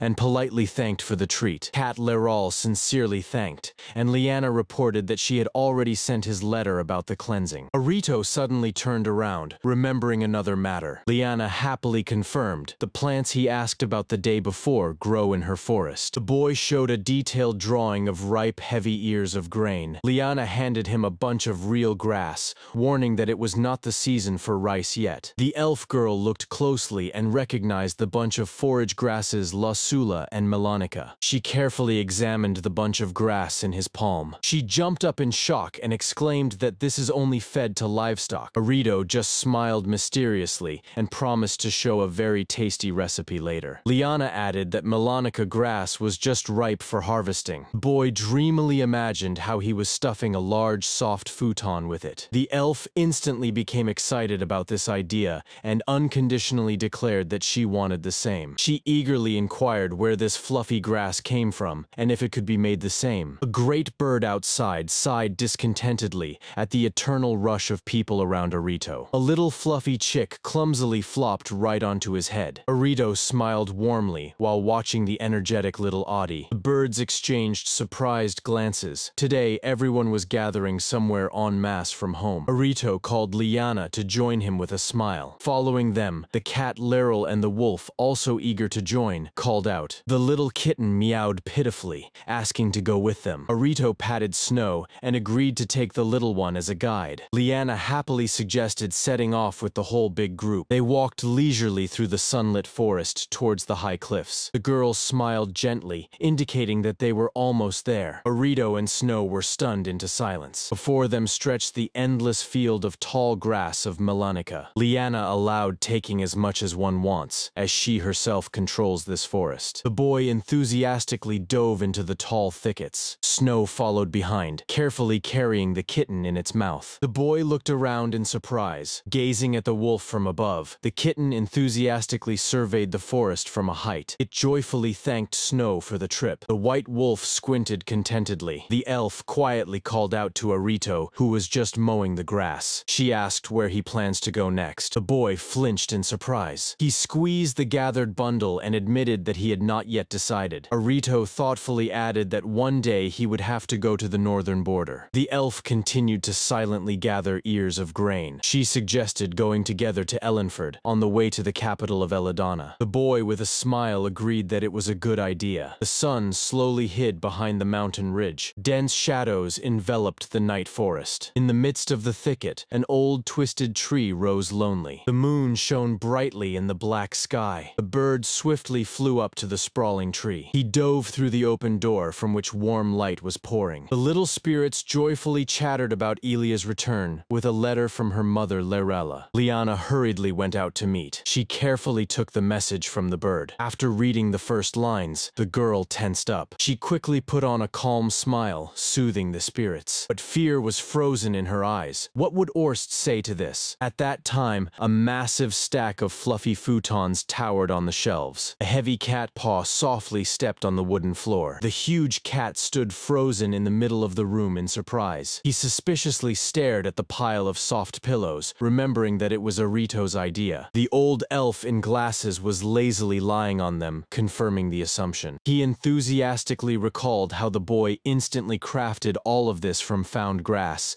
and admitted that he learns a lot from him. The huge cat simply squinted its eyes silently. Orst muttered that he understood. From behind a pile of futons, Snow's satisfied face suddenly emerged and greeted Orst. The old elf sweetly stretched, preparing to sleep right here. He added that it is easy to fall asleep right here on such soft pillows. The wolf laid his head down beside him, agreeing that daytime sleep is very important. The kitten Chenda called Orst to go, and he indulgently suggested that the wolf was just sad without Arito. The old elf peacefully fell asleep, seeing in his dreams a smiling boy in a field. The colored cover showed Arito with the white wolf. Arito was calmly sitting on the grass while a black kitten settled down next to him. Liana smiled warmly. She was carefully reading the sheet of paper, while tiny spirits played with the fabric on the windowsill. The little troublemakers whispered to each other. It was definitely a response from Laral's mother. The spirits joyfully stirred. The tiny spirits buzzed excitedly among themselves. The elf squinted, contemplating each word. The girl walked down the wooden corridor, carrying a lantern. Her quiet footsteps echoed through the empty house. Liana sighed heavily. Her mother's condition turned out to be extremely difficult. Arito was a good young man, but it was his honesty that could ruin everything. The door ahead creaked long and loud. The woman pondered about Orst. In her memory, the image of a cheerful friend emerged, who always urged her to explore the world. She barely smiled at two completely different paths. "How irresponsible you are," Liana quietly murmured to the cloudless sky. The bright sun flooded the mountain peaks with light. Meanwhile, the young man confidently walked along the winding path with a full basket. The boy stopped by the thick bushes and called his conversation partner. He sincerely thanked her for everything. A voice from the thicket denied. Their village was saved thanks to the gathered herbs. The beast woman, with a warm smile, added that she would never reveal to a stranger the secret of his special origin. Laryl listened silently, hiding her face under the deep hood. The woman assured that the girl is in safe hands. The beastly woman asked for the girl's name, and she quietly confirmed it. She said with hope, "One day the time will come when they will no longer have to hide in the forests." A huge treehouse towered over the thickets. Returning to the room, Arito took up sewing. A giant bird landed on the window and sternly ordered not to linger over work. The boy replied that Adi always worries about him. The bird suspiciously glanced at him. He flapped his wings and flew outside, calling out one last time in case of need. The pen tapped rhythmically on the wooden board. Arito was focused on writing,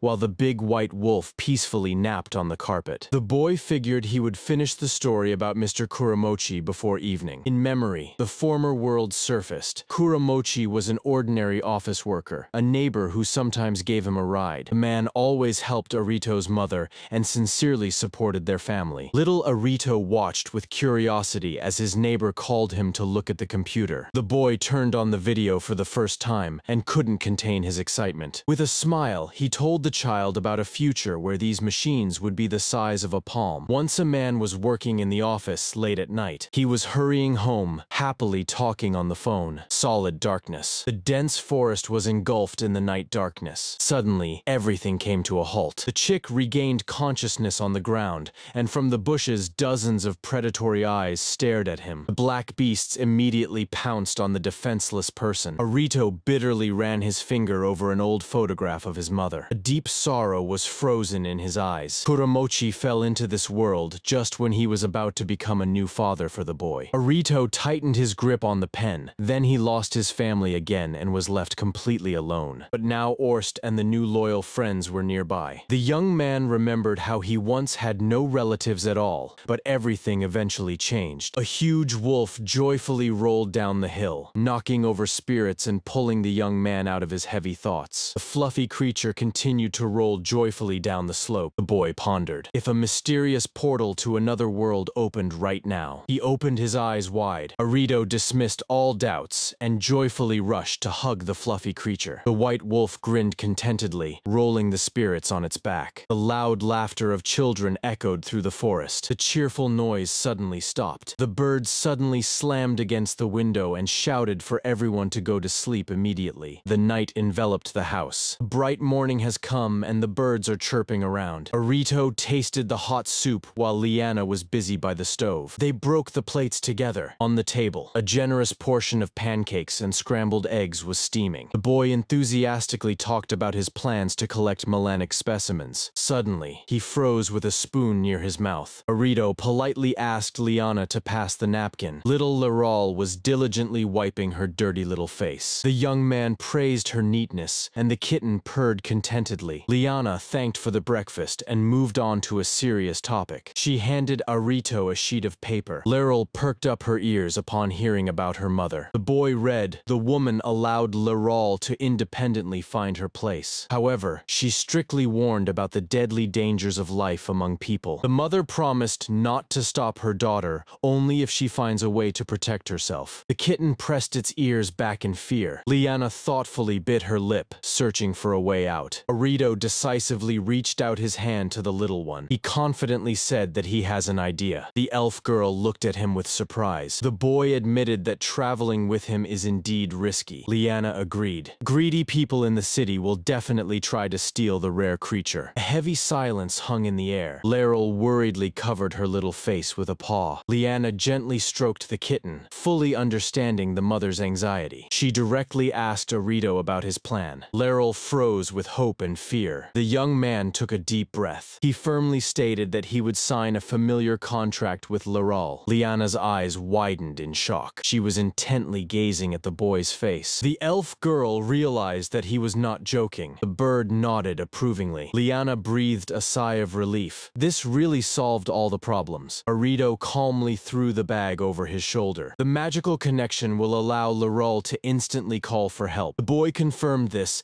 and the kitten joyfully jumped up, but the elf suddenly stopped. She reminded that Laral has mixed blood, so the result of the magic is unpredictable. Arito confidently replied that he trusts her and will handle everything. The animals watched the conversation closely. A sharp wind howled outside, shaking the treetops. Liana asked one last time if he was really ready for such a step. The contract will forever bind their lives with strong ties. Laral will become not a free fairy, but a subordinate beast. Arito lowered his gaze to the small creature. He promised to protect her at any cost. The little kitten trustingly looked up at him. The woman with warmth in her voice said that he would replace her mother. Her lips were touched by a gentle smile. Liana agreed to the ritual. Laral humbly fell to the ground. Arito remembered everyone who helped him survive in this world. In the first days, he was saved by wolves. Then old Orst taught him to gather herbs and craft. It was only thanks to their support that he was standing here now. Liana announced that the kitten is ready. The young man stretched his hand forward. He gently touched Laral's forehead. A bright, magical flash illuminated the room, forever sealing their bond. Arito gently whispered her name. Now they will be together. A quiet, starry night has come. Liana carefully covered the sleeping Laral with a blanket. She stood by the window, enjoying the night coolness. A bird soared into the starry sky. Arito looked at the book with relief. Everything went successfully. Liana sincerely admitted that she did not expect such responsible decisions from him. The young man was a bit embarrassed embarrassed by the praise. He laughed, saying that Orst wouldn't even hesitate in his place. Meanwhile, far away, the old man sharply adjusted his glasses. Someone cautiously peeked through the ajar door. The gaze slipped into the depths of the dimly lit room. Chenda brought him a letter from Arito. Orst poured a handful of lasula seeds onto the table. He carefully studied the plant along with the wolf. The old man confirmed Chenda's words. Farmers really feed this to the livestock. But now they were looking for a way to make grass tasty for people. Chenda stared at him in surprise. The chef, with a maniacal gleam in his eyes, grabbed the tools, ready for culinary experiments. He cheerfully suggested that the wolves become tasters. The animals nervously flattened their ears. The old man pondered aloud about new recipes while the wolves panicked and backed away to the exit. Audie muttered that Orst wouldn't even ask Arito for permission. He could at least inquire about the kitchen utensils. A rough sketch of chibi characters on a throne. Sketch of Liana and her magical companions. Finally, the cover appeared. The young man joyfully sat next to a huge white wolf. The title logo of the story slowly emerged on the screen. Arito cheerfully strode forward while a cat trotted behind him with a pillow in its mouth. "There are so many golden ears of wheat. Lasula," he exclaimed excitedly to his wolf. They joyfully raced through the tall thickets of ripe wheat. The young man explained that he had received permission from Liana and asked Snow for help. He eagerly licked his lips. Arito reached out his hands to the thick ears of grain. The white wolf vigorously shook off the cut stems, while the boy was already imagining the threshing process. A huge wooden bird asked in surprise why one would suffer so much over food. Arito explained with a smile that it is difficult for people to swallow grain along with the husk. The cleaned seeds were densely sprinkled into the wooden bowl. "A little effort makes eating much more enjoyable," he added. The boy remembered his grandparents' farm, where such work was done by machines. Then the bird easily flapped its wing and used wind magic. The airflow instantly blew away all the husk, leaving perfectly clean grain. Meanwhile, the elf girl thoughtfully examined the plucked ear of grain. She could not understand what exactly Arito was planning to do about it. Thick smoke slowly rose above the treetops of the forest. The black cat was already licking its lips from the delicious scents. Arito smiled contentedly at his creation. On the table, fresh rice balls were steaming on a leaf, and a hearty soup was in a pot. A hot steam was rising from the fresh rice balls, and everyone gratefully reached for the treat. The boy carefully took one warm ball with both hands. A woman with flowers in her hair curiously sniffed at the unusual dish. She took a small bite. Her eyes instantly widened. When asked about the filling, Arito proudly replied, "Tender meat and fish in sauce inside." The elf girl also happily devoured the food, washing it down with hot soup. The boy was genuinely surprised that they liked it so much. The woman gazed spellbound at the bitten ball. This instantly awakened old memories of home. Once she had eaten such rice with pickled vegetables. Only now did she grasp the meaning of the ancient tales. She smiled faintly at the warm thoughts. She shared that sour plums or pickles are perfect for this dish. Arito was energetically stirring a fresh batch of rice with a wooden spatula. The thick vegetable aroma acted on the elf girl like a sedative. Taking a sip, she beamed with culinary delight. The boy gently squeezed a soft white grain between his fingers. The elf acknowledged, "The white lasula offers a multitude of new flavors." The whole company stood calmly by the homemade stone oven. Arito began to explain the secret of cooking. He said that the water should be poured up to the wrists, and after boiling, the heat should be immediately reduced. Then add a little salt, and the dish is ready. The wolf widened its eyes, curiously peering over the boy's shoulder. The ready portions of Arito were arranged on a large tray in the form of a convenient bento. The elf was glad that she was able to learn so much new information about the familiar plant. Earlier, this grain seemed to her like ordinary hard feed. The boy shone with joy. He was happy to cook for them. The dark leaves of the trees rustled quietly above their heads. The thicket of the night forest was drowned in dense, impenetrable darkness. In the thicket stood a bizarre wooden house,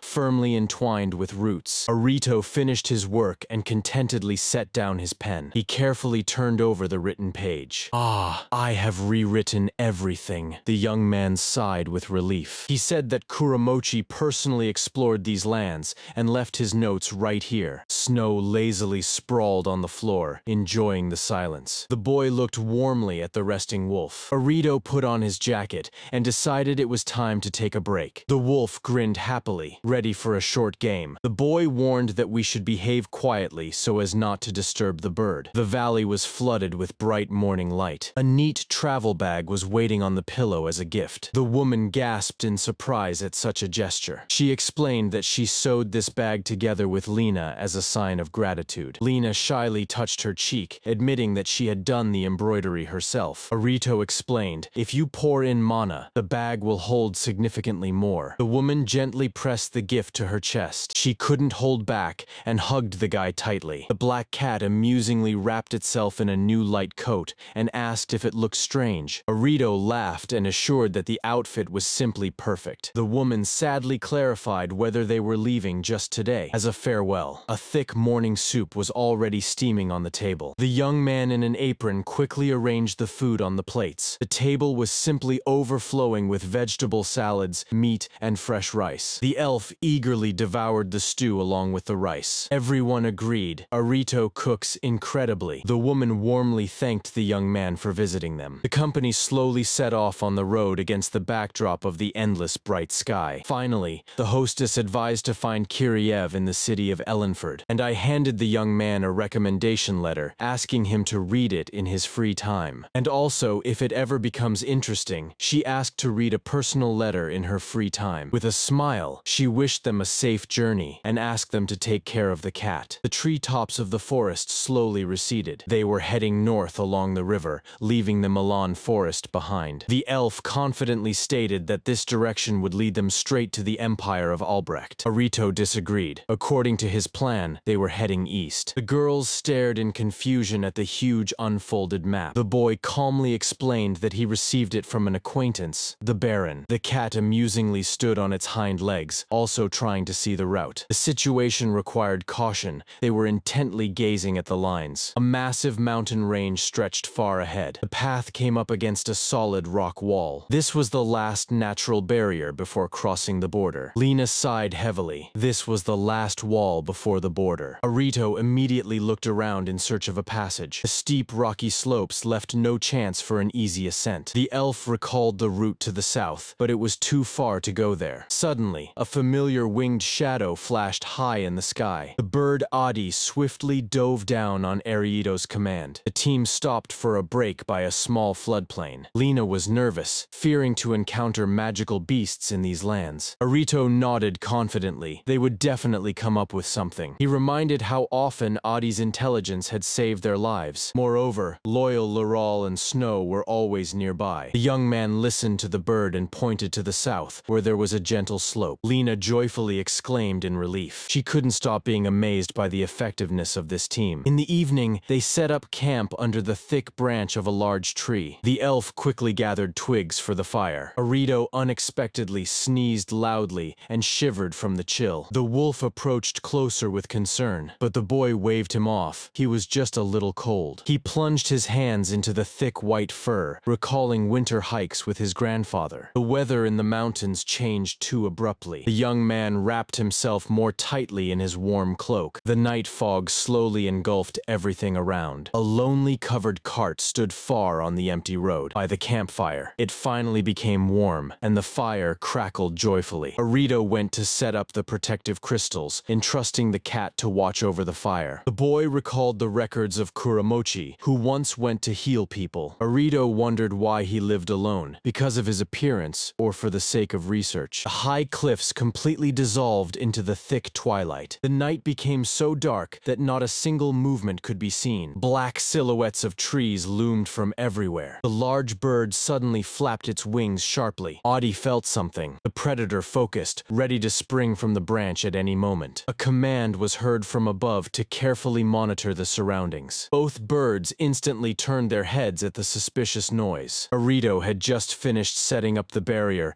and wiped the sweat from his forehead with satisfaction. He turned at Adi's anxious signal. The boy froze. A person was making their way through the thicket very close by. Lena raced through the forest without paying attention to the road. From behind came the heavy, merciless thud of a massive body. The girl looked around in a panic. A huge enraged boar with a sharp horn was chasing her. She rushed towards the thick trunk. A terrible blow knocked a piece of bark just above her ear. In horror, Lena stumbled and fell onto the damp ground. In the darkness, a predator's eye filled with rage flashed. The weakened elf crawled back, whispering that she didn't want to die. The boar charged straight at her. She closed her eyes in anticipation of the end. Suddenly, two swift silhouettes flashed above the treetops. Moran fell from the sky like a stone, covering her with his enormous body. The bird of prey clicked its beak menacingly. Lena couldn't believe it. The mythical viral had just saved her life. The boar suddenly stopped, puzzled by the obstacle. In the next moment, an enraged snow burst out of the bushes like lightning. The white wolf crashed into the side of the monster with all its weight. The devastating blow knocked the beast back several meters. The boar had fallen dead. Precise arrows were already sticking out of its neck. Arito stepped into the clearing with his bow lowered,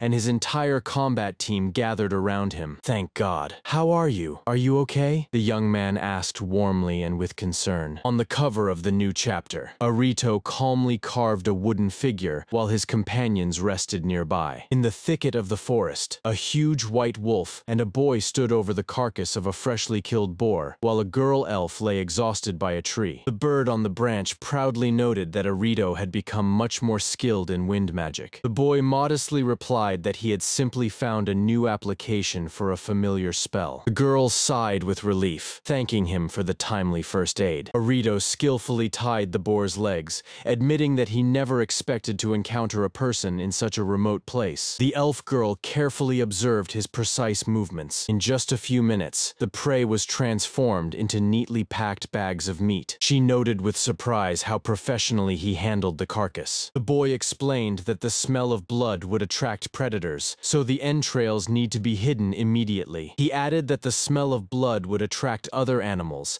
and a disease could spread among the remains. The earth opened up silently. The golden light of magic burst from his hands, securely hiding the unnecessary remnants deep in the ground. Arito knelt before the fresh bags, bowing his head in a short prayer for the taken life. He quietly added that his grandfather taught him that way. The girl was spellbound, hanging on his every word. The white wolf approached closer and asked where she was headed as their path led to Ellenford. The elf lowered her eyes and bitterly confessed that she had lost her way on the road to her village at the foot of the mountain. She patrolled the forest in place of her late mother, hiding her presence among the trees from the fearsome beasts. Suddenly, the sky darkened from the giant shadow of a predator. A powerful blow scattered the stones, throwing the girl straight into the trunk. The trees softened the fall, but when she came to her senses, she found herself face to face with an enraged boar. The wolf listened sympathetically to the story, although the girl still did not understand where she had ended up. A bird gently landed on her shoulder. The elf girl blinked in surprise. The feathered one seriously warned about the danger of spiritual mountains teeming with high-ranking monsters, and he immediately hissed upon hearing unfamiliar footsteps, finally managing with the ink. Arito straightened up with relief. Arito worriedly wiped the sweat from his forehead, remembering that Lena and Laurel had probably been waiting for a while. The girl timidly suggested they take a break at her camp. She hid behind the trunk, shyly thanking for the rescue. The bird suddenly took off from the branch, showing the way through the thicket. High in the sky, a thin stream of smoke curled up from the campfire. The tall elf woman froze, her eyes widening in shock. Lena rushed to meet them, anxiously asking about the surge of magic and the found child. From behind Arito's legs came a small kitten in a cloak, and suddenly it spoke. The rescued girl gasped in shock. The kitten awkwardly explained that it is better to maintain the form of a beast in front of people. Arito calmed everyone down by introducing the talkative cat as his familiar Lirala. He gently asked the girl to keep this secret. She instantly agreed, as she could not refuse her savior. Laurel kindly suggested to the girl to be friends, and she shyly smiled in response. Lena suddenly noticed something and frowned with concern. She kindly draped her spare coat over the girl's shoulders, inviting her to warm up by the fire. The guest's cheeks flushed with gratitude. The entire motley crew headed towards the light of the bonfire. In the clearing, a neat camp appeared with massive logs instead of benches. The wolf and the bird greedily pounced on the fresh roasted meat. The girl timidly held the bowl, swallowing saliva. In front of her, thick broth was steaming, hot rice and golden kebabs. Lena eagerly devoured her portion, encouraging her new acquaintance. A mountain of empty empty bowls grew in just a few minutes. The girl carefully tied the hiking bag to a branch. Lena kindly asked if she could call her Tinfo, and she happily nodded. Learning that they were on the same route, Lena suggested spending the night together and setting off to Ellenford in the morning. Arito asked his bird Audie to scout the way to the village in the morning. The night sky lit up with billions of stars. The boy focused, cleansing his hands with the soft light of magic. He gently asked Tinfu if she knew how to set up a tent. The girl happily closed her eyes, recalling the incredible dinner. Arito noted with a smile that she was gathering herbs along the way. Tinfa proudly admitted that she is studying to become a healer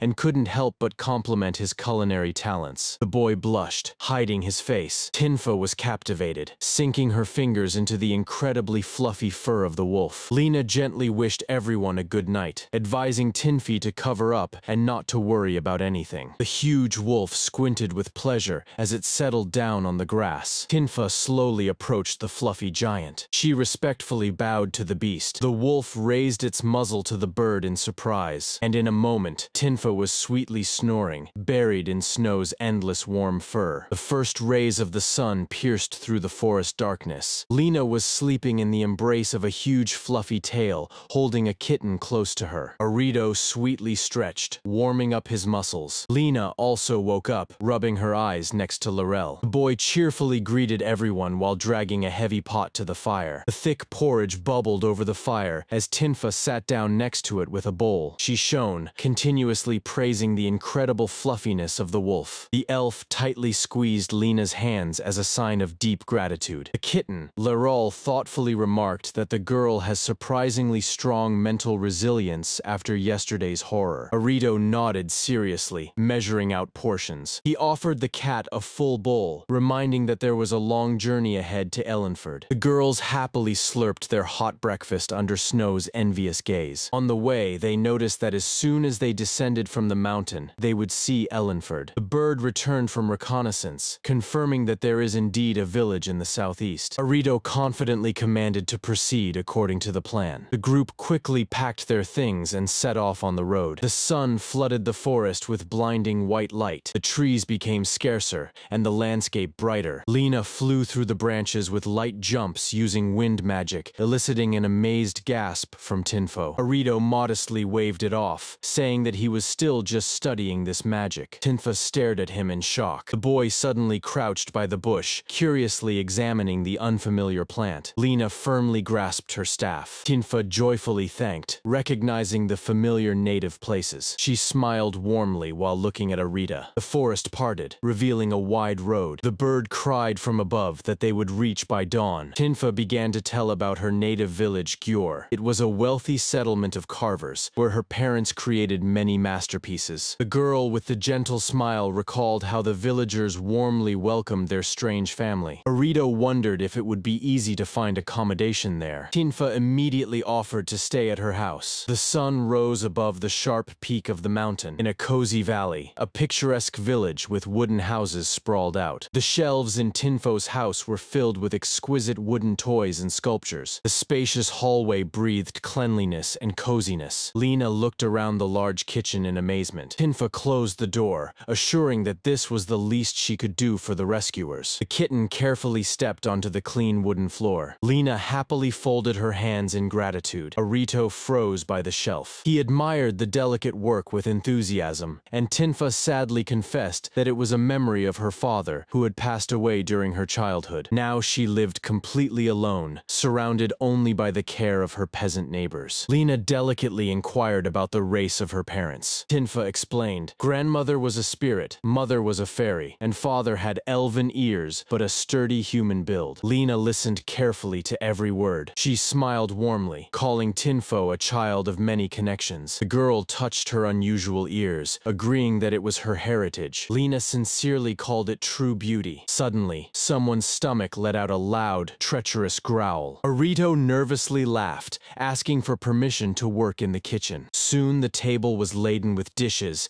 and everyone eagerly pounced on the food again. Twilight enveloped the roof of the wooden house. The floorboards on the porch creaked quietly. Arito and Snow went out into the night air. The boy quietly called the wolf. He thoughtfully remarked that Tinfa smells exactly like Snow. It was a warm, cozy, and familiar scent. Arito sank heavily onto the bench. He threw his head back, acknowledging how much he and Tinfo were alike. In his past life, he also lost his family, and it too changed drastically in this world. The boy leaned his back against the warm side of the wolf. He covered his face with his hand, bitterly thinking that unlike her, he could tell no one his true story. Images of his grandfather and grandmother, who taught him everything he knew, flashed before his eyes. Arito tightly hugged the wolf, burying his face in its thick fur. The door creaked. Tinfa appeared on the threshold. The boy flinched, trying to turn everything into a joke about insomnia. Tinfa smiled sadly, admitting that after everything she had experienced, sleep just wouldn't come. Arito looked at her with gentle sympathy, as she had truly been through a lot. The girl sighed that after a tiring day, falling asleep is even harder, although her eyes still shine brightly. Arito suggested having something hot to drink and went back into the house. A thick steam rose above the cups of tea. Tinfa noted with pleasure that the herbal tea she had gathered herself turned out to be surprisingly delicious. The boy's gaze once again fell on the multi-tiered shelf with wooden figurines. He sincerely praised her parents' work, mentioning that his grandfather also had golden hands. Tinfa recounted that her father Kanza once traveled across the continent, and after settling in Giori, he met her mother and stayed in that house. A warm memory surfaced in her mind of her parents, pampering her, calling her a priceless treasure with special little ears. Arito listened, thoughtfully warming his palms around the mug. He cautiously asked about the mountain patrols that her mother was involved in. Tinfa explained that she was not only a master, but also a researcher of the ecology of animals and plants. The girl bitterly added that she lacked the concentration to hide in the tree like her mother did. So after dinner, she sat down to read her mother's notes and ultimately lost her sleep. Arito sympathetically bit his lip, fully understanding this state. Suddenly, he called out loudly for Snow. Tinfa blinked in surprise, not understanding what sleep talisman had to do with it. Arito explained that it was enough to just pet Snow, and Tinfa skeptically asked if it was really possible. But in a moment, her face melted into a happy, grateful smile. The wolf's eye lazily closed. Tinfa instantly fell asleep, comfortably settled on the fluffy back of the beast. Arito whispered to Lena about the incredible sedative effect of wolf fur. Snow joyfully bared its teeth in response to the thanks. The boy gently covered the sleeping girl with a blanket. The morning broke the fog over the mountain peaks. The table was laden with a luxurious breakfast, salads, meat, and a perfect omelet with rice. Lena and Tinfa eagerly devoured the food, praising its incredible taste. Arito beamed with joy, petting the wolf while everyone showered compliments on his cooking. The bird on the window also cawed approvingly. An exquisite tea set appeared on the table. Lena took a sip, savoring how wonderfully the tea calmed her. After finishing the meal, Arito announced their next destination, Eladana. Lena happily announced that she would accompany them to the city and would return home from there. Arito recalled the recommendation letter from grandfather Orst, where Eladana was described as the second largest city after the capital. Tinfa suddenly grew gloomy and, gathering her courage, asked to be taken along. The boy and the elf girl froze in shock. The girl passionately explained that there is a school of healers and numerous research centers in Eladane. She recalled how bravely Arito fought side by side with his beasts yesterday, and how tenderly he cared for her, even though he himself could barely stay on his feet from exhaustion. Arito silently listened to her sincere confessions of her own weakness. His gaze became serious when Tinfa stated that she wanted to find her own purpose. Lena looked at her with deep understanding. Tinfa bowed low, pleading for a chance to go with them. Meanwhile, the bird Adi was hiding in the bushes near another house. The old elf in glasses irritably rubbed his chin. Sitting in the tavern next to Snow, he complained about a strange ringing in his ears while Arito reminisced about his old computer games. The bird suspiciously glanced out the window upon hearing the rumble. An old elf on the street was using magic to control a clumsy wooden puppet. The doll swung and threw a stone, but missed. The second throw was accurate. The stone struck the target with force. The old man's face lit up with triumph, and his glasses sparkled with a brilliant idea. Arito enthusiastically praised Orst for his quick learning, while the old man delighted in the new computer game. The magically controlled wooden doll skillfully swung a stone. Hearing the rumble, the bird Adi swiftly flew up to the hut. He stared in shock, unable to comprehend what Orst-san was doing. Laurel puzzled over whether Arito had known how to use magic in his past world. The wolf just grumbled and waved his paw. The main thing is that Orst-san is having a great time. On the bright cover of the manga, a boy named Arito sat next to a giant white wolf. The white owl swiftly flew through the black logo of history. The elf Tinfa smiled happily from the title page of the 24th chapter. Three travelers slowly approached the large village house. At the doorstep, they were met by a stern, dark-haired woman with a strong man behind her. Tinfa apologized for the sudden visit, and the village elder awkwardly greeted the hostess Tetiana. Everyone sat down at the long table in the bright room. Tetiana propped her head up with her hand and irritably asked why the elf had suddenly decided to leave her native village. The elder and his companion exchanged nervous glances. Tinfa quietly explained that she nearly died in the mountains a few days ago, but these people saved her. Tetiana listened gloomily, tensely rubbing her temple. She sharply reminded that the rescuers are now dragging Tinfo to the dangerous city of Eladana, where the worst could happen. The woman slammed her fist on the table and shouted that strangers should not be trusted. Arito calmly intervened and asked to simply listen to Tinfo, as she had returned home alive. He firmly added that the villagers are also responsible for it. Tinfa shyly lowered her gaze while listening to this reproach. The bird on the roof shook its head in surprise. The owl frowned. She sighed, pondering the troubles of humanity. The high elf, Lena, asked in shock if Timph was really planning to go to Eladana. Arito sat silently beside, waiting for an answer. He anxiously reached across the table to the depressed elf. The white wolf and the bird were carefully watching the chicken through the window. Arito gently suggested everyone sit down and exhale. Tinfa sadly lowered her gaze, acknowledging that independent life in the city would be a harsh trial. The boy recalled his own dangerous adventures in the city of Iran alongside the mighty wolf Fenrir. He also recalled the she-wolf beast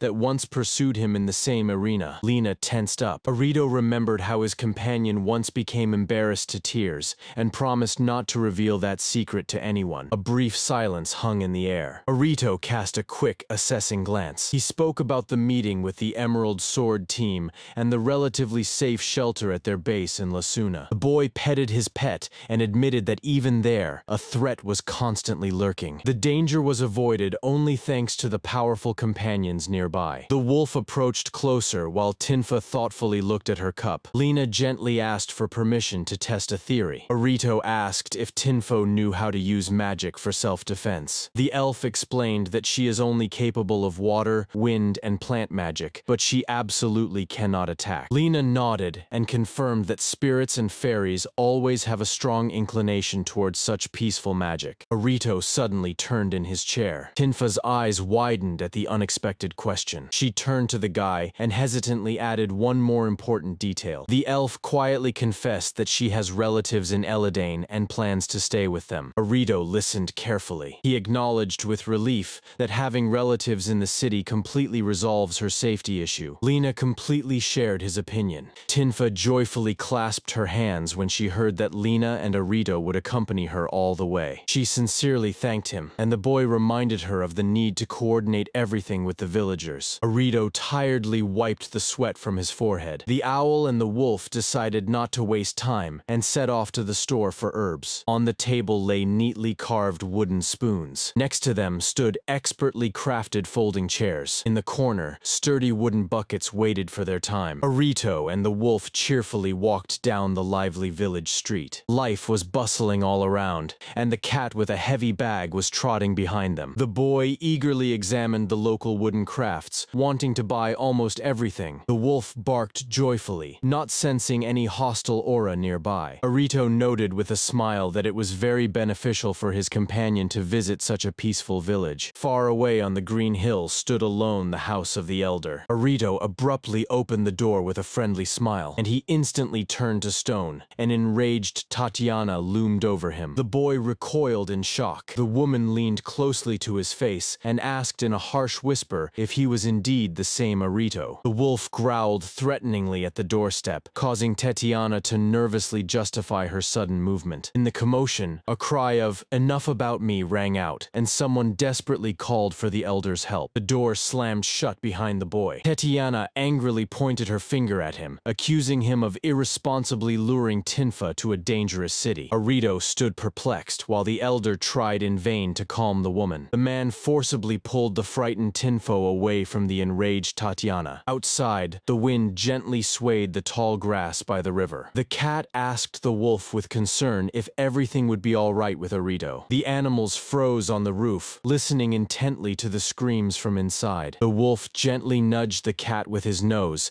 and promised to protect him under any circumstances. In the room, the foreman once again asked Tatiana to listen to Arito's position. The woman harshly cut in that the little manipulator is simply planning to abduct and use the elf. Tinfa rushed forward and with tears shouted that everything was absolutely wrong. Everyone was struck silent. Arito blinked in surprise. The bird on the roof raised its feathers in surprise. A loud hung in the air. Tinfa, in one breath, revealed that she herself had forced Arito to stay in the village so that he would become her debtor. The elf firmly stated that she had planned to use him deceitfully for a safe journey to Eladana. Tatiana and the foreman stared at her in complete shock. The foreman could hardly contain his laughter upon hearing about such a naive and absurd deception. Tinfa pressed her hands to her chest and desperately begged not to hurt her savior anymore. She was breathing heavily after her emotional speech. Tatiana rubbed her forehead and gave in, acknowledging her friend's absolute stubbornness. The elder looked warmly at Arita and asked if he could trust him with Tinfo's safety on the road. Arito shyly smiled when the foreman confessed with guilt that they had already heard everything. Tatiana tightly hugged the elf and with a trembling voice asked her to definitely return alive. Tinfa burst into tears and pressed tightly against her friend. The birds outside the window silently observed this scene, completely not understanding the people. Arito and the elder looked at the village from the hill, discussing the strong friendship of the girls. The elder recalled with a nostalgic smile how Tatiana and Tinfa had played together since they were little. He sadly added that the departure of even one person makes the whole village desolate. The elder thoughtfully remarked that foreigners leave the village sooner or later. Arito politely asked the elder to watch over Tinfo's empty house during her absence. The man shook his hand firmly and gladly agreed. The wolf and the cat met them on the path, pleased that the conflict had finally been resolved. Lena waited for them by the house, suspecting that she had missed the most important moment of the conversation. She silently put on her hood and adjusted her travel bag more comfortably. The entire village council gathered on the street to ceremoniously send Tinfu off on a long journey. The elf girl shone with boundless happiness and gratitude. She waved joyfully in farewell, setting off towards new adventures with Arito. The colorful cover. Arito was sitting on a stump next to the white wolf Snow. The title of the 25th chapter, Enemies on the Path. Bare feet silently treaded through the night forest. The beaten man crawled on the ground, horrified as he recalled the monster's abode of all the traps. He desperately dragged his body away. Cold sweat rolled down the dirty face. Dark creatures with spears loomed overhead. The whistle of the blade shattered the silence. A huge silhouette swung to strike. The man could not believe that they were just ordinary goblins. Then he miraculously saved himself. Now this scarred guard stood before the elf, Lena. He grimly warned the team about the cunning monsters near the towns. The guard apologized for the delay of the caravan and advised to stick to the road. The loading is finished. The cart set off on the road. The man wished them good luck. At the campsite, Arito, Tinfa, and Lena unfolded the map. Wolf Snow and the bird Moran listened silently to the conversation. The team decided not to stop in the villages and go straight to Elysium. Lena suddenly asked Arito about his life in the capital. The elf wanted to learn in detail about his rescue from the ambushes. The boy confessed that he escaped across the rooftops thanks to the magic of the wind. Tinfa immediately volunteered to showcase her skills. At her wave,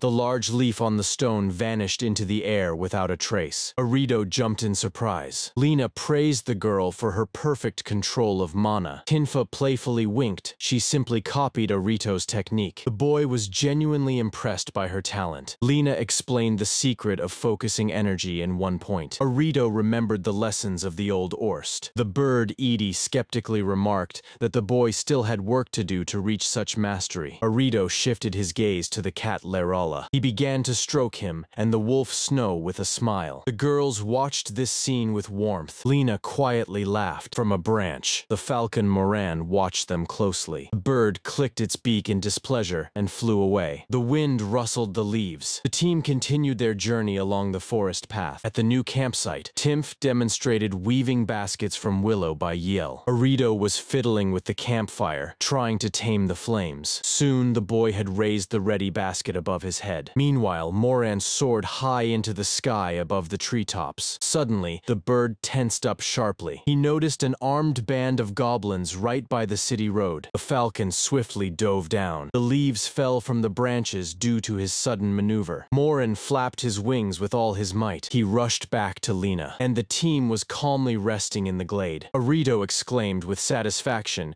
as he showed the girls the finished basket. The girls were examining the woven Arito basket. Tinfa noticed that the knitting turned out a bit loose. The boy explained the advantages of slits for drying herbs. Lena suddenly turned at the sound of wings. Her eyes narrowed dangerously. Arito stood frozen in surprise with a basket in his hands. The elf reported the discovered camp of goblins and orcs. She strictly ordered to crush the nest before the enemies approached the city. The sky peeked through the thick branches. The wolf and the cat silently moved through the thicket. The squad sneaked up to the enemy camp. The falcon landed on the branch, confirming its reconnaissance data. Arito tightened the bow, ready to shoot. Lena ordered to shoot exclusively from a long distance. The spearhead gleamed in ambush. The goblins wandered carefreely among the trees. A hail of bullets pierced their bodies. Monsters fell one by one with shattered heads. Lena jumped up from her seat. Arito and Tinfa followed her. The wolf bared its fangs. Tinfa carefully parted the bushes. Lena surveyed the area and counted fewer than 30 enemies. They looked at the poor tents in the lowland. A new series of shots caused panic among the goblins. Arito pulled the string to a creek. The arrow missed, and the boy flinched in disappointment. Then Lena stepped forward and waved her hand. A huge blade of compressed air sliced through the crowd in half. Blood splattered on the grass. The goblins flew off in different directions from the powerful blow. The elf maiden rushed into close combat, ordering to cover her. Lena shot an arrow at the monster's face while jumping. The elf swung her blade, not allowing the enemy to escape. Tinfa grabbed Arito by the sleeve, calling for her to cover her. Wolf Snow roared and plunged into the thick of the battle. Snow was tearing goblins to pieces. The battlefield was covered with the mangled bodies of monsters. The falcon Moran watched the battle closely from above. A terrible explosion of magic scattered the remnants of the camp. Arito shielded the cat Lirala from the shockwave. Lena delivered the final blow to the last enemy. The squad gathered after a fierce clash. The last bursts of magic faded over the ruins of the camp. Arito took a breath. He tightly hugged the cat, exhaling with relief. Lena approached Arito closer. The elf gently promised to accompany him to the very end. Arito nodded gratefully, and she asked him not to overexert himself. Lena activated complex wind magic. A whirlwind rose around the team. She explained that this technique conceals sound and presence, requiring high control of mana. The air currents enveloped the enclosure with an invisible dome, and the forest fell silent. Arito was amazed as he looked at this craftsmanship. Suddenly, a familiar bird soared swiftly upwards. The owl glided silently between the trunks. A dark silhouette of a bird flitted against the backdrop of the sky. Lena warned about 5 or 6 orcs ahead. The forest seemed completely empty. Heavy steps had already trampled the grass. A familiar hung in the air, gazing into the thicket. Lena quietly pointed out the approaching enemy on the left. The bushes rustled suspiciously. A thick orc with a club stumbled out of the thicket. Arito instantly shot an arrow into his chest. The monster roared fiercely and charged forward. The arrow bounced off the thick fat and fell into the puddle. Snow seized the initiative with a powerful leap. The bird circled over the orc, and Lena struck with magic. The white wolf swiftly lunged into the wind strike. Snow's eyes burned with fury. The fight ended quickly, leaving sparks of magic in the air. The morning has come. The camp was waking up peacefully. Arito was already busy by the pot with food. He greeted Edie. The boy smiled warmly at the bird. Edie acknowledged yesterday's combat assistance from Arito. The bird sternly added that combat experience comes only with time. The boiling brew bubbled in the pot. The bird flapped its wings and descended closer to the fire. Edie praised the boy for his diligence. He explained the natural power of elves and familiars. The bird proudly puffed out its chest. The boy listened attentively to the mentor. Edie announced his choice of Arito as the master due to his potential. And then he shamelessly shamelessly demanded meat from the forest of death for breakfast. Arito promised to prepare a treat. The caravan finally reached the suburbs. A noisy crowd of traders was bustling around. The team looked around the new place with relief. They arrived in Elysium. From far away, a white bird cut through the clouds. He landed next to the cat, bringing news. An old elf named Orst stood on the porch of the wooden house. The cat delivered a letter from Liana to him. They remembered her as a strange woman from the past. Orst adjusted his glasses while examining Liana's report on his own research. He thoughtfully scratched his beard. The cat shook its head. Orst laughed at Liana's style. He suggested that this would be a good motivation for the guy. The white wolf grumbled discontentedly about these oddballs. The old man opened the door of the house with a smile. A hot dinner with meat and potatoes was already steaming on the table. The cat happily licked itself in anticipation of the meal. Over dinner, they discussed Arito's successful exit from the Milan forest. Orst bit off a piece, noting the boy's approach to Ellenford. Thus, his meeting with Kilif became inevitable. The old man drank ale and decided to write another letter to Arito. The bird chirped, advising to rest first. The familiars sighed, hoping for Arito's survival among Orst's eccentric acquaintances. On the cover, Arito was happily smiling next to the giant wolf Snow. On the title page of the 26th chapter, the whole company was peacefully resting next to Snow. The Guild of Conquest building majestically towered over the city. Inside, an official in glasses was suspiciously interrogating a member of their group. Lena listened to the accusations with irritation. The man openly called their report about the destroyed nest a lie. He contemptuously remarked that a bunch of no-names couldn't handle it on their own. With a sardonic smile, the official hinted that the young elf had used her magic rather than a weapon. Three muscular adventurers tensed threateningly behind Lena. The man nervously adjusted his glasses and stepped back. The bold ones shamelessly suggested testing the power of the emerald sword in action. Arito and Tinfo quietly stood aside by the wall. The boy sighed because the atmosphere in the guild always stressed him out. A trio of strange figures in armor passed by them loudly. One of the hooligans licked his lips hungrily upon noticing the children. Lena had just left the office and heard how the three of them were suggesting the kids to have some fun. The elf girl glanced at them with icy eyes. She turned sharply, involuntarily radiating a blinding aura. The bandits instantly turned red from her beauty. One of them shamelessly reached out to the frightened Tinfo. Arito cautiously stepped in front of the girl. Suddenly, the hooligans remembered their older brother and retreated in fear. Lena watched them with a look full of disgust. One of the hooligans shouted defiantly while running, "Next time," and they fled. She indignantly noted that the public order here is simply terrible. Worse than orcs or goblins, the elf said coldly. The sun was shining brightly outside. At lunch, Arito mentioned that he successfully registered Larala and joined the trade guild. The waitress brought them hot soup made from horned rabbit. The boy sincerely thanked Lena for the opportunity to easily get to Elysium. The elf girl lowered her eyes guiltily and reported that she must accompany the patrol due to their report tomorrow. Her gaze darkened at the thought of this boring job. Arito smiled warmly and replied that it was not a problem,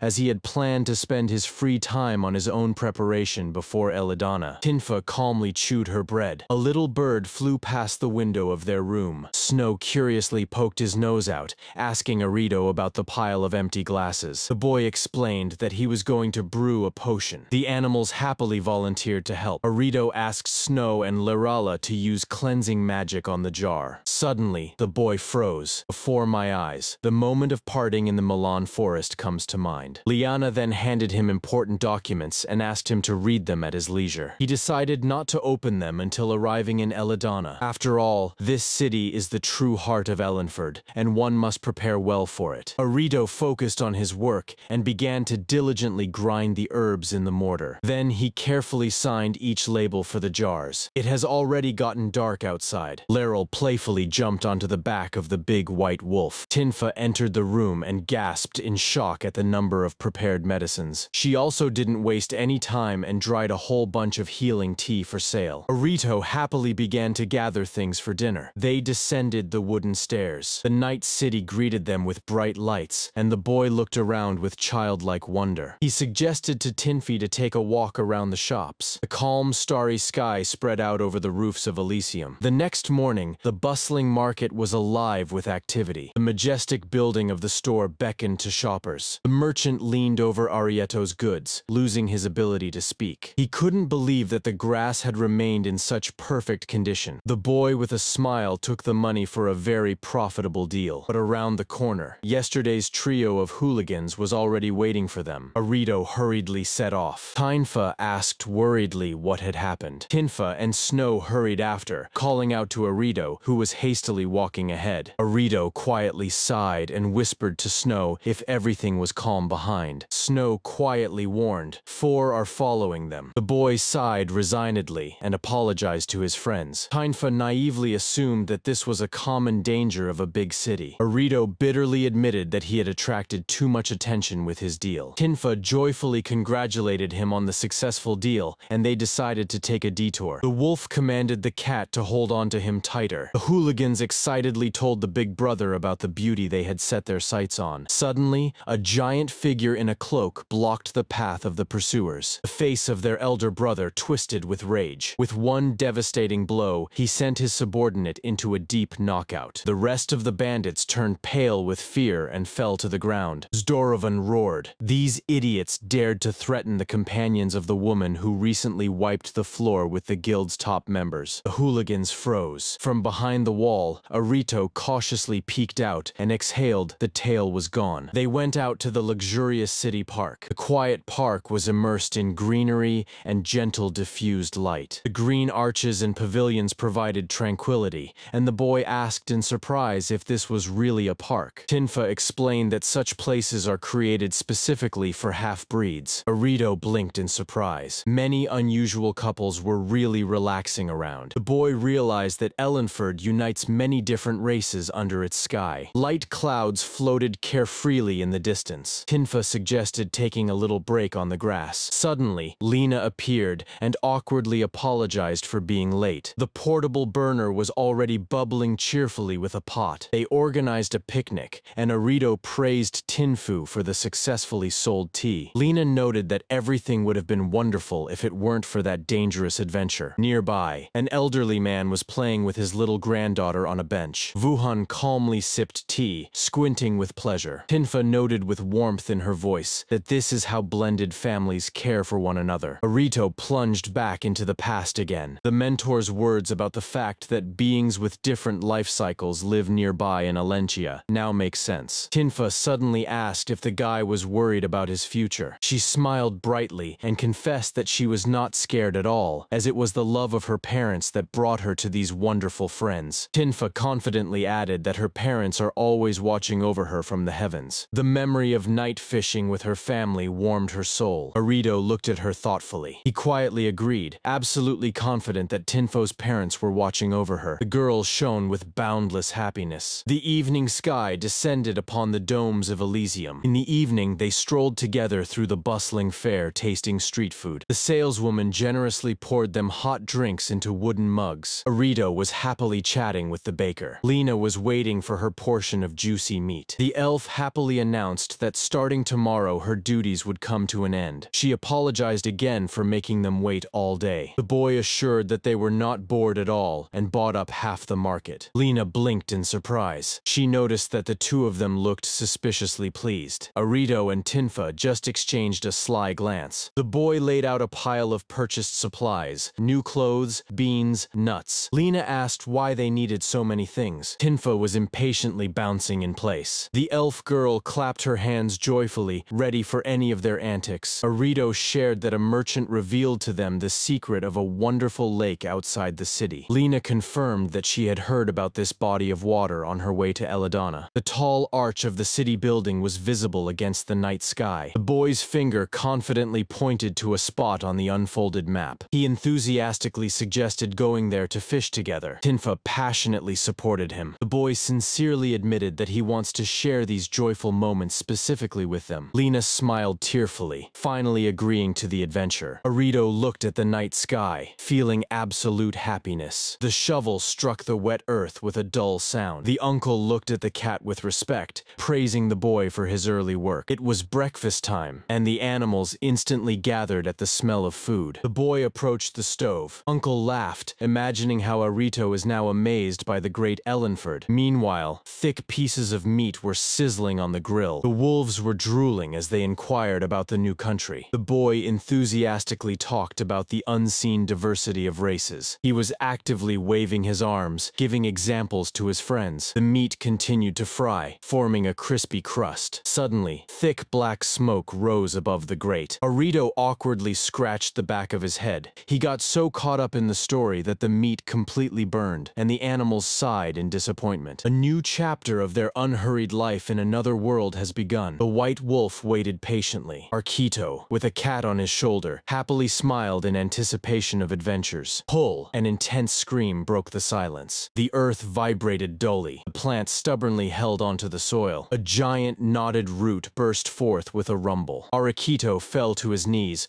breathing heavily, while Cedric clenched his fist triumphantly. Wow. Gardening. The boy exhaled, wiping his sweat. They stared at the twisted monster in bewilderment. Cedric explained that this is Japanese wormwood, a plant bred by elves that literally dries out the land. The gardener was sincerely pleased that guests were once again flocking to his estate. Arkito lowered his eyes. He was still tormented by guilt for his past cowardice. Cedric gently stopped his self-pity. The family managed to recover their assets, and that was the only thing that mattered. A voice rang out from behind the trees. A solidly built man in a suit announced the arrival of a guest. Cedric said goodbye warmly. It was this man who helped Arihito become more confident in himself. Fishing wonderfully revealed the secrets of the local rivers. The water was calm. The boy unraveled the fishing rod. The float suddenly plunged. Arihito pulled out the silvery fish in one swift motion. There was a glint of excitement in his eyes. The elf girls clapped excitedly with the wolf. Suddenly, a huge shadow hung over the river. A giant monster emerged from the water and opened its jaws. The monster was flying straight towards their catch. The monster devoured the fish right in midair. The girls recoiled from such brazen cannibalism. Arihito threw his hand forward. A lightning bolt flashed. The elves were stunned by the unexpected power. The wolf and the cat stared in shock at the water. The familiar bird hovered in the sky in astonishment. The boy awkwardly scratched his head while explaining his magical reflex. The whole group leaned over the fallen creature. The monster had wings instead of fins. The thief was neutralized. The current paralyzed the rest of the usual catch. The water has calmed down again. In the evening, a real feast awaited them. The girls slurped the thick soup with pleasure. Arihito decided to preserve the leftovers with magic. Recipes for sashimi and carpaccio were already buzzing in his head. The bowls quickly emptied. Having had their fill, the company set up tents. Arihito thought to bury the bones far from the camp. He got up, looking for a suitable place. A bunch of slugs was wriggling in the grass. The boy recognized them as ordinary slimes. They were searching for magic and did not react to people at all. The slugs amusingly hopped around. Arkito poked it with a finger. The jelly easily squished down. The creature trembled sluggishly. The girls stared at him in surprise. The slimes behaved as absurdly as possible. The boy was warming up a slug in his hands, inspired by the idea of research. Even the elves have never studied them. Everyone had enough worries about survival. In the morning, the camp was gathered. Arkito carefully hid the jelly friends in a bag. The company moved on. The bird advised the boy not to dive into experiments head first. Arkito recalled the flying fish. The forest rustled with the morning wind. The white wolf walked silently beside. It seems that the winged monster once ruled the entire lake. Meanwhile, the bird caught its prey. The thickets were becoming denser. The boy cut off the massive heart-shaped leaves from the tree. It was a valuable root of Louis. The domes of Lloyd appeared ahead. The guards let the travelers inside. The streets were bustling with life. The elf confidently led them through the city. Arihito was studying the market with interest. They needed to buy milk and eggs. The girl joyfully waved her hand. A familiar scent hit the guy's nose. They stopped by the tent. The friendly vendor smiled sincerely. She served them hot stuffed pastries. Arihito took a bite and froze. The taste was perfect. The hot dough carried something incredibly tender within it. The saleswoman beamed with satisfaction. Her cakes have already become Lloyd's trademark. The boy thanked and ran off to find the recipe's author. They stopped by the stone building. The door opened softly. Mistress Mansa went out to meet them. She opened the chest, revealing a snow-white mass. Inside were elastic lumps. Mansa said that she makes this filling from the milk of her own animals. The shelf life was very short. The company eagerly tasted tasted the product. "This is cheese!" exclaimed Arihito. The girls had never eaten anything like this. Mansa proudly reached for another chest. She extended the bowl with her new development. The boy scooped up the white substance. This turned out to be a real yogurt. The hostess nodded. It would be even better with honey. But there was a catch. The yogurt spoiled in 5 days, and the magical freezing killed all the flavor. Arikito remembered the TV shows about cheese factories from his past life. He suggested aging the cheese at a stable temperature. Monsi's eyes widened in realization. She begged to be told more. The boy couldn't refuse her. He took the bottle of spices, and I explained the principle of fermentation in detail. The mistress caught every word. Arikito quickly painted over the temperature regime diagram. The elf finally realized her mistake. She promised to immediately test the new aging method. The woman joyfully waved goodbye to them. The group went out onto the street with full bags of ingredients. The girl was enthusiastically chattering about the guy's genius. He waved it off. Local technologies were also developed by long livers. He decided to keep his mouth shut. They were served a luxurious meat platter at the tavern. This was a traditional dish from London. The taste exceeded all expectations. Arikito asked if elves often become scientists. The girl nodded affirmatively while actively chewing. Their natural distrust made them brilliant researchers. Time passed very slowly for them. My friend added that Arihito behaves exactly like them. The boy froze with the lid open. He was truly considered a local eccentric scholar. It perfectly masked his alien habits. He fit perfectly into their reality. The boy sighed with relief. He was afraid that his inability to age would raise suspicions, but it was in vain. His eccentricities now had a logical justification. Arikito calmly finished his drink. The girl happily reminded about the promised dish. The collected root was waiting for its time. Lloyd was left behind. They climbed the empty hill. A bird flew over the deserted slope. There wasn't a soul around. Arikito rolled up his sleeves, preparing to cook. Instead of a grater, he used brute magical force. The ordinary stone has turned into the perfect tool for grating the root. The familiars watched his hands intently. The boy broke the eggs into a deep bowl. The dough sizzled loudly on the hot plate. The process required full concentration. He skillfully flipped the golden pancake. The animal's eyes sparkled with the rich aroma. Everyone sat around an improvised table on the grass. The girls took the first bite. The dessert literally melted in the mouth. The girls were delighted. Arikito chewed with no less pleasure. The lunch turned out to be incredibly filling. The bowls instantly became perfectly clean. While resting, the boy relaxedly petted the wolf. Suddenly, he remembered one experiment. The elf girl asked worriedly what had happened. Arikito told how he fed the slimes with wind magic, and they immediately began to change shape. The boy took out his bag. The ability to absorb the element could be dangerous. 4 slugs absorbed different elements and became absolutely unique. If someone saw this, they would be immediately taken for experiments. The boy nervously squeezed the bag of jelly mutants. They moved further through the forest. Arikito carefully pulled another valuable root out of the ground. The work took all my strength. The wolves suddenly tensed up. They sensed the smell of cunning predators. The company gathered closer to each other. The wind quietly rustled in the treetops. The gathering of ingredients has finished, and the team headed south. Ahead emerged the outlines of a large wooden house. The familiars licked their lips joyfully, anticipating dinner. The meat has been roasted to a perfect crust. They enjoyed the warmth of the fire. The conversation at the table turned to the talented local lords. Fatigue was gradually taking its toll. On the colorful cover, Arito was depicted with his white wolf. The elf girl joyfully waved her hand, opening a new chapter. On the horizon,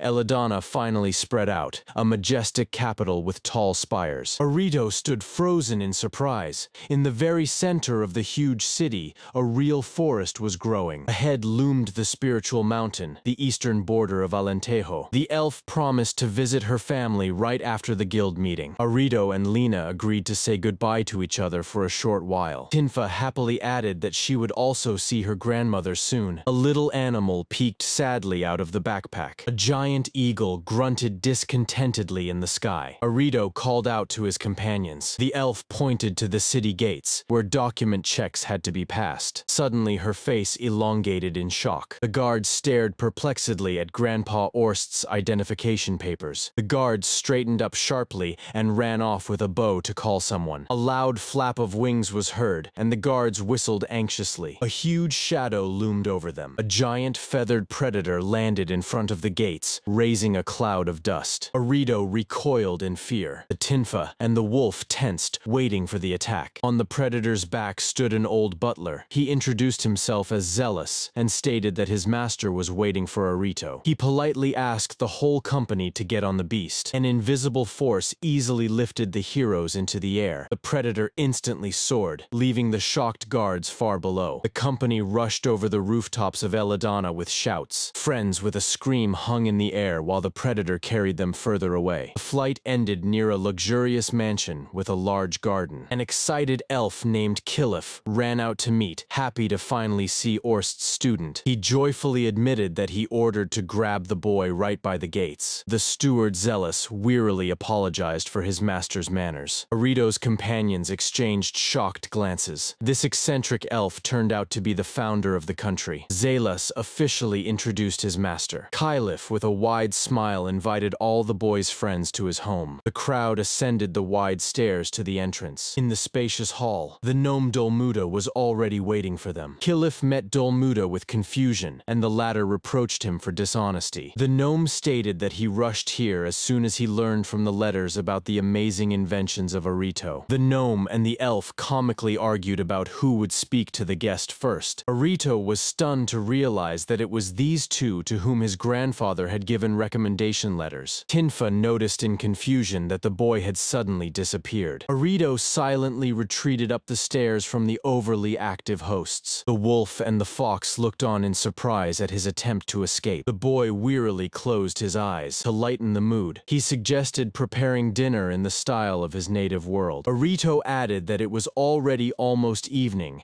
and everyone enthusiastically responded to his idea. Everyone descended into the perfectly clean, spacious kitchen. The stern chef Helik came out with a box of ingredients. The chef curiously asked about the unknown recipe. Arito modestly asked for permission to work in the corner so as not to disturb anyone. Helik gladly agreed. The boy took his apron out of the bag. Dolmuda and Kilif watched enchantedly as the work unfolded, certain that the student of Orsta himself was well versed in cooking. Kilif confidently adjusted his glasses, recalling his own culinary experience. A thick, suspicious steam rose above the slab in his memory. The elf enthusiastically assured that yesterday's dish was simply out of this world. In reality, his magic burst forth like a real chemical reaction. Yesterday, Kilif cheerfully announced that it was his turn to cook dinner today. He confidently declared that he would take everything upon himself, but when he served the finished dish, it turned out to be a poisonous magical toxin. The chef and Zealous shuddered at the memory of that culinary nightmare. In the present, Arito calmly took to the products, while Kilif looked over his shoulder with fascination. The steward reminded everyone that the young man studied under Orst himself, so he knows his stuff. Kilifa's eyes widened fanatically with impatience. The elf entrusted the rest of Helik and joyfully ran out of the kitchen to wait for the dish. The chef wearily ran his hand over his face. Arito was already skillfully handling the frying pan over the fire. Helik looked over the young man's shoulder with surprise. The boy explained that he is preparing a sauce with lamb and homemade mayonnaise. The kitchen staff was stunned into silence. The cooks immediately took out their notebooks and began to jot down every step he took. Helik kindly noted that he was not against such extravagance. He even liked this trait of the boy. The light in the dining room turned on, calling everyone to the table. Delicious hamburgers, baked fish, and potato salad appeared on the table. The gnome suspiciously sniffed the unseen aroma. The elf, Lena, was the first to put a piece in her mouth. Kilif took a bite and froze. The hall erupted with excited cheers. Everyone greedily pounced on the food, while Dolmuda was happy how perfectly it matched the ale. Chef Helix clenched his fist decisively, inspired by new recipes. A deep night had fallen on Eladana. Having had dinner, Arito sprawled on the bed with his fluffy friends, satisfied with the successful evening. Arito went out onto the balcony and called his winged friend. The bird landed on the railing, and the boy suddenly turned around. Lena was standing on the neighboring balcony and thanking for the wonderful dinner. Arito smiled warmly at her in response. Tinfa jumped onto the balcony, looking for the little animal. Arito explained that they decided to stay at the estate for the night. Lena said that she wants to pack her things in advance and asked to go go to his room. The scarecrow silently watched them from the railing. Tinfa ran up to Lena with a little fox and asked to spend the night together with her. The elf gently pressed the fox cub to herself. The little animal shone joyfully. A bright morning has come. The corridors of the mansion were flooded with sunlight. Lena and Arito carefully opened the door to their room. They tiptoed down the corridor. But around the corner, their boss Helik suddenly intercepted them. The steward Zealous politely bowed to the fugitives. The company had to sit down at the table, where Zealous announced that today they would be preparing based on yesterday's example. Helik smiled and acknowledged that Arito had already managed to make all the preparations. The children silently chewed their sandwiches. Zealous proudly stated that these new sandwiches are the personal creation of their chef. After milking, Arito reminded the steward about yesterday's agreement. He nodded, guaranteeing the fulfillment of the request. The company got up from the table and headed for the exit. Suddenly, a disheveled Killif flew towards them. Chef Helik swiftly blocked his way. He cunningly lied that a completely new menu from Arito was already waiting for the gentleman in the dining room. Killif happily ran to eat, while the friends quickly slipped out onto the street. A carriage was already waiting for them at the gate. In the carriage, the friends admired the soft seats, pleased that they had managed to slip away from the estate easily. The carriage rolled down the cobbled streets to Grandma Tinfa's house. Lena noted with surprise how closely Arito was acquainted with the elite. The young man awkwardly waved it off, explaining that it was all old connections of Grandpa Orst. Arito shuddered mentally, recalling yesterday's wild reception of the eccentric couple. In the carriage, Lena warmly confessed that traveling with Arito had been pure pleasure. The shadow suddenly fell to the window. Arito followed her gaze. Zealous tightened the reins, stopping the carriage. Before them towered giant trees with cozy houses in their branches. The steward confirmed that they arrived at the address. The boy sincerely thanked Zealous for the help. The old man ordered to contact the city guard in case of problems and said goodbye. The carriage turned around and disappeared into the distance. The friends set off along the path to the forest house. Tinfa was the first to run up the wooden stairs. Arito and Lena were climbing behind. A woman stepped out onto the veranda. Grandma greeted her, and Tinfa joyfully ran to meet her. The girl ran down the long stairs and tightly hugged her grandmother. The woman descended the stairs to meet her granddaughter's rescuers. She introduced herself as Fala and sincerely thanked for saving her granddaughter. Lena kindly shook Tim's hand, and the girl asked to stay here for a while and learn. Lena promised to definitely visit again and tightly hugged Tinfo goodbye. The friends moved on, waving goodbye. The next stop was the noisy city market. They sat down at a street cafe, ordering a light snack. Lena sighed with relief that their mission with Tinfo was successfully completed. She admitted that traveling with Arito was incredibly fun. The young man replied that he had learned a lot from her as well. Ahead, the massive building of the Conqueror's Guild was visible. The elf girl asked if the boy was heading to the trading guild now. She decided to spend a little more time with him. Arito hoped to finally receive letters from his acquaintances. Lena's face momentarily became sad due to the quick parting. A small fox cub suddenly clung to her leg. Arito gently stroked the crying little animal. Lena kindly promised her fluffy friends that they would definitely meet again. The boy nodded reassuringly, confirming that they would see each other again. Lena gently addressed the upset little fox Laral. The elf girl gave him the brightest smile and said goodbye. She disappeared into the crowd, leaving Arito with a pleasant warmth in his soul. Encouraged, he resolutely raised his fist, ready to explore the capital. Meanwhile, life at the Kylif estate went on as usual. Chef Helik enthusiastically showcased the whisk created based on the young man's idea. The chefs nodded in amazement. The tool significantly saved time during kneading. Killif entered, enjoying the new aromas in the kitchen. The elf laughed and complained that the gnome now plays the guy's board games around the clock. I remembered last night when Killif suggested to the young man to ask any question. Then Arito seriously asked him about the Pali monsters. They were sitting in the living room. The boy recalled the spiritual mountain on the eastern edge of the continent and asked if similar beings had appeared there. Killif asked again if Palich was really found there, and the room was enveloped in tense silence. The elf grimly confirmed his suspicion. He sighed and said that to understand, he would have to tell the story about himself, Orsta, and Liana. Memories transported to the times of brutal magical battles. Three wizards stood before a gigantic wave of destructive power. Young Killif and Orst Orst fought side by side against a large-scale attack. Arito nervously swallowed while listening to the epic tale of his grandfather's youth. Meanwhile, far in the forest, a postal bird flew to Orst's house. Grandfather joyfully read the news about the student's successful arrival in the capital and burst out laughing. He cheerfully imagined Kilif's reaction to the gnome's visit, when suddenly he turned around at someone's call. The huge wolf Chenda surprisingly addressed his master. Orst adjusted his glasses, deciding to explain to the animals who this Dolmuda is. He called Dolmuda a quirky old acquaintance, and the wolves perked up their ears. One of the wolves thoughtfully repeated, "Freak." Jarl jokingly asked if there are people in the world stranger than the master himself. The animals curiously surrounded Orst, asking what exactly was strange about that man. Orst raised the dictaphone recently invented by Arito. The grandfather proudly explained that his student is always mixing something and adding new features. He added that the young man will not rest until he puts everything together in his own way. He laughed heartily, acknowledging Arito as an absolute oddball. Chenda slyly squinted her eyes. The wolf noted that Orst behaves exactly the same way when inventing magic. The grandfather was embarrassed, while the fluffy friends cheerfully nodded, praising his dishes. Suddenly, one of the wolves fearfully realized now there were two more of the same kind of maniac inventors next to Arito. Chenda was shocked, as it was like releasing several clones of Orst into the world at the same time. The old man casually stated that two such oddballs would definitely have smashed everything to pieces,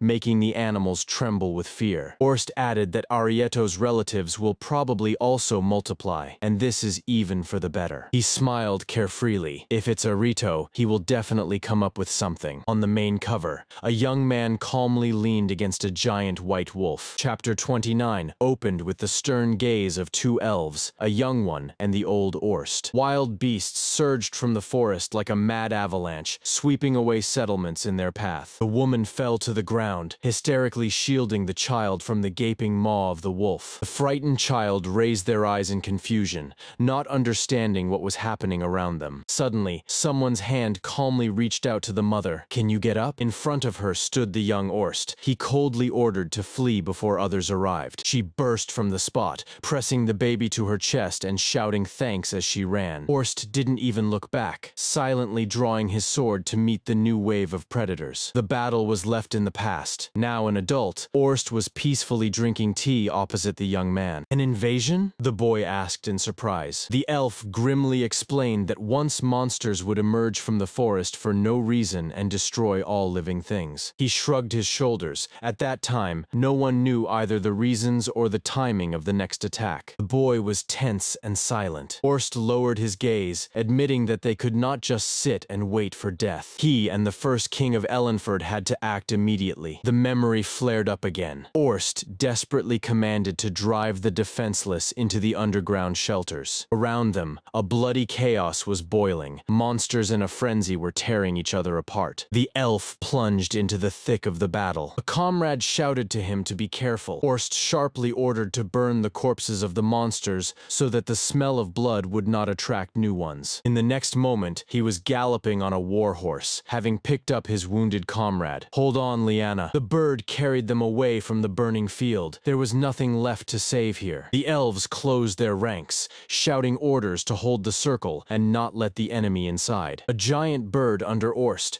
fiercely squawked and lunged at the winged lizards. Having heard this, the young man sat absolutely stunned. The old elf readily agreed that such monster tyranny seemed unthinkable in their time. Orst looked out the window at the mountain peak and said that only the density of magic remained unchanged. The young man thoughtfully repeated these words. The elf continued the explanation. Spiritual Mountain was the cradle of many ancient species, where its old friends still lived. But the magic there was so dense that today almost no elf would withstand such a burden. The memory transported them to Yulani Street, where the elf explained the difference between the peoples with a smile. The boy looked up in shock, realizing the truth. Orst calmly took a sip of tea. "You are incredible," he smiled warmly. The elf noticed how quickly the young man understood everything by himself. The boy blushed and scratched the back of his head, justifying himself that he was no longer a child. Orst shook the cup with laughter. From the elf's perspective, the young man was still dazzlingly young. Sighing, he added that there were almost no witnesses left left of those ancient events. The boy blinked in surprise. Orst harshly stated, "The fallen always perished where magic overflowed." The old elf nodded and reminded that Orst had always been a master of measuring magical flows. The young man froze in surprise with the cup near his mouth. He mumbled in confusion that he had always considered Orst an expert on plants. The scene plunged back into the past. Orst stood in the middle of the devastated room, nervously scratching his head. He complained to his partner that due to the constant attacks,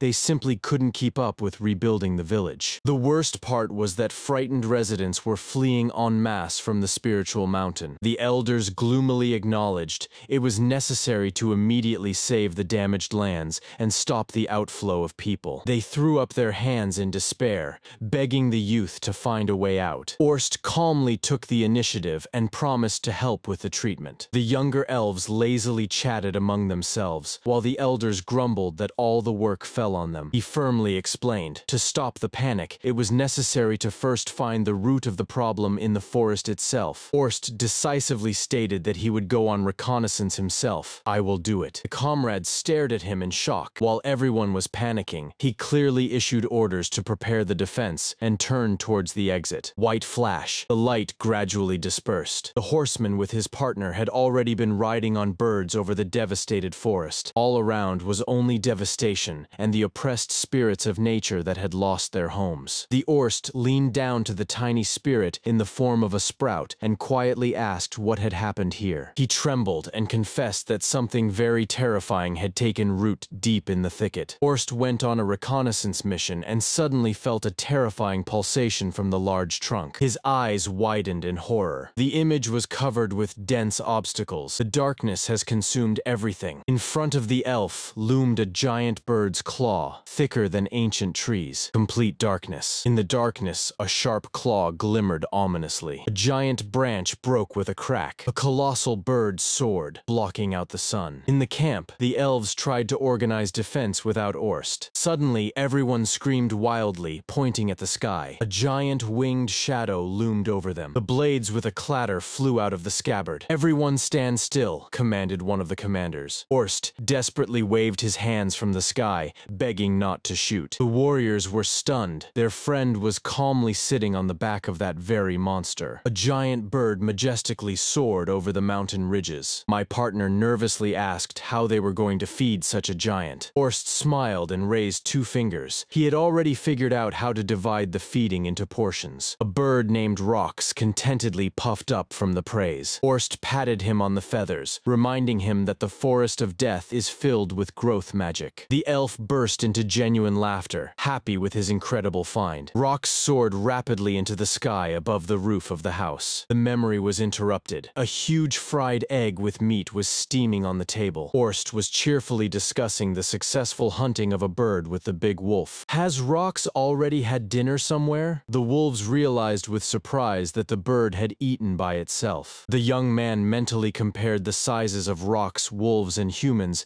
impressed by its dimensions. The old elf in the library thoughtfully rubbed his chin. The wolves lay relaxed on the floor, marveling at the beastly appetite of the bird. Ultimately, they agreed that such a giant would always provide reliable protection. The old elf enthusiastically suggested that everyone go for a ride on the bird. One of the wolves grimaced and grumbled that after such flights, some felt very nauseous. But the roots of this connection reached back to the times of young Orst, when the monsters and elves fought to the death. A huge bird with a cold calmness looked at the astonished Orst. The shadow of his wings covered the forest, causing the elf to freeze. He was afraid to even breathe. One move from the giant would crush him on the spot. Suddenly, the bird tilted sharply. Orst barely breathed, suspecting that before him stood the mythical Titan movement. The monster's beak stopped right in front of his face. The elf grasped the unthinkable. The beast offered to talk. With a deafening rumble, the giant sat right on the treetops. Orst carefully cleared his throat. He stated his name and offered the bird to sign a contract. Kill, recalling this over a cup of tea, was still amazed by his friend's audacity. He admitted that he couldn't believe this crazy story for a long time. Arito listened carefully to the story story about his grandfather. A magic cat quietly knocked on the door. A white wolf flew in next and joyfully nudged the boy with its nose. Kill Teplo smiled and advised to communicate with them telepathically. Arito proudly introduced his familiars. The elf praised him for such a strong bond with the animals. The wolf happily squinted from affection, while the boy gently smiled. He confirmed that the beasts constantly take care of him. Arito gently buried his fingers in the snow-white fur. Kill explained that the monsters communicate through magical channels. A familiar contract is the highest degree of such closeness. Previously, everyone considered monsters to be enemies until Orst broke the system. In the sky above the night forest, something flashed brightly. The elves were sitting by the campfire when Orst calmly stated that he had named the giant Ro. One of the friends was immediately outraged by his frivolity. Liana gently intervened, reminding of the danger posed by higher beasts. Ro quietly watched them from the darkness. Orst replied that such creatures are intelligent and have their own voices. The rest were struck silent. Orst laughed and added that the bird wanted to sign the contract itself, and Ro cawed joyfully. But upon their return, they saw the destroyed fairy village. The bird and its new master shared a common pain from the ruin. Orst proudly announced that he and Ro would now travel together. Kill blinked in surprise. He burst into a scream, refusing to leave the village, but his friend was unyielding. Orst firmly replied that he must unravel the nature of these beasts. Memories were transported to the dark mansion. Then Orst told them for the first time about the magicules, a power he had just discovered. He explained that the accumulation of magic creates beasts, and this knowledge will stop their rage. Kill looked at his friend with a heavy understanding. He took a promise from Orst to return in 5 days. The elves watched him with anxious looks. Suddenly, the dwarf Dolmuda approached and asked where Orst had gone. Hearing about the new mission, they decided to defend the village on their own. Liana, despite her softness, possessed colossal magic. In the Dolmuda cafeteria, he grumbled that all battles bypass him. He contentedly devoured his food, while Kill silently had dinner. Arito suddenly remembered something important. The dwarf actually jumped up. He asked the boy to check the bag with the magical crystal. Arito nodded happily. Meanwhile, on the balcony, a bird was calmly pecking at the meat. A winged silhouette flashed across the night sky. The boy blissfully sank into the fluffy fur of the wolf. Snow and the cat sparkled contentedly from affection. Arito dreamily stretched out that brushing them is pure pleasure. The familiar purred. The boy admitted that he still did not understand all the details about the magic. What impressed him the most was that these laws were discovered by Grandpa Orst himself. Suddenly, he flinched in fear. In the corner, there was a bag with documents that Liana had asked to review. Arito hurriedly unwrapped the package. Inside was the original research work of my grandfather. The old paper hid the secrets of the past. The morning sun illuminated the residence building. The woman exclaimed joyfully that the stew turned out simply incredible. The kitchen door creaked quietly. The cook modestly admitted that it was Arito who taught him these recipes. Everyone gathered around the large table. The spoon clinked loudly against the plate. Children were playing in the yard. The adults discussed the guild's report and were worried about the boy. They recalled his exploits, the rescue of the kidnapped and the cleanup of the goblins. An astonished silence hung in the air. Garid enthusiastically acknowledged that Arito is indeed outstanding. But even more impressive was his descent from the legendary Orst. People still called him the founder of the kingdom. The woman got distracted, calling out to the children anxiously. She was surprised at how well Garid knew the history. He told the legend of the elf who conquered Rook and gave the world magic. Garid spoke with fire in his eyes. The woman replied with doubt that it is hard to believe such a person. They mentioned that he became famous as the creator of magical science. All alchemy and artifact crafting were based on his discoveries. The girl gratefully added that only his teachings helped her master the power. Garid listened attentively. Some considered these legends to be exaggerations, but looking at Arito's actions, people began to believe in every word. The Beastman smiled proudly. Sun rays flooded the courtyard of the estate. A loud sneeze broke the silence of the forest. Time passed in its own turn. The bear stood near the hut while the wolf anxiously asked if the grandfather was ill. The gnome Dormuda was contentedly examining the finished magical crystal in his workshop. The building looked like a large industrial facility from the outside. Birds flew across the calm sky. The elf explained the process. First, a crystal is created, and then a magic magical bag is tailored to it. The master carefully set the shining stone into the leather base. Arito admitted that he is not yet familiar with such technology. The boy entered this workshop for the first time and looked around in surprise at the crowd of workers. He looked around in amazement, impressed by how many people were busy working around him. The elf proudly noted that everything for private ownership here is arranged at the highest level. He explained that the city of Eridana is a rare center for the development of magical tools for everyday use. A smooth ride in their carriage was also made possible thanks to a local invention that dissipates vibrations. One of the workers called out to Dormuda. The gnome rushed off and ran on his errands,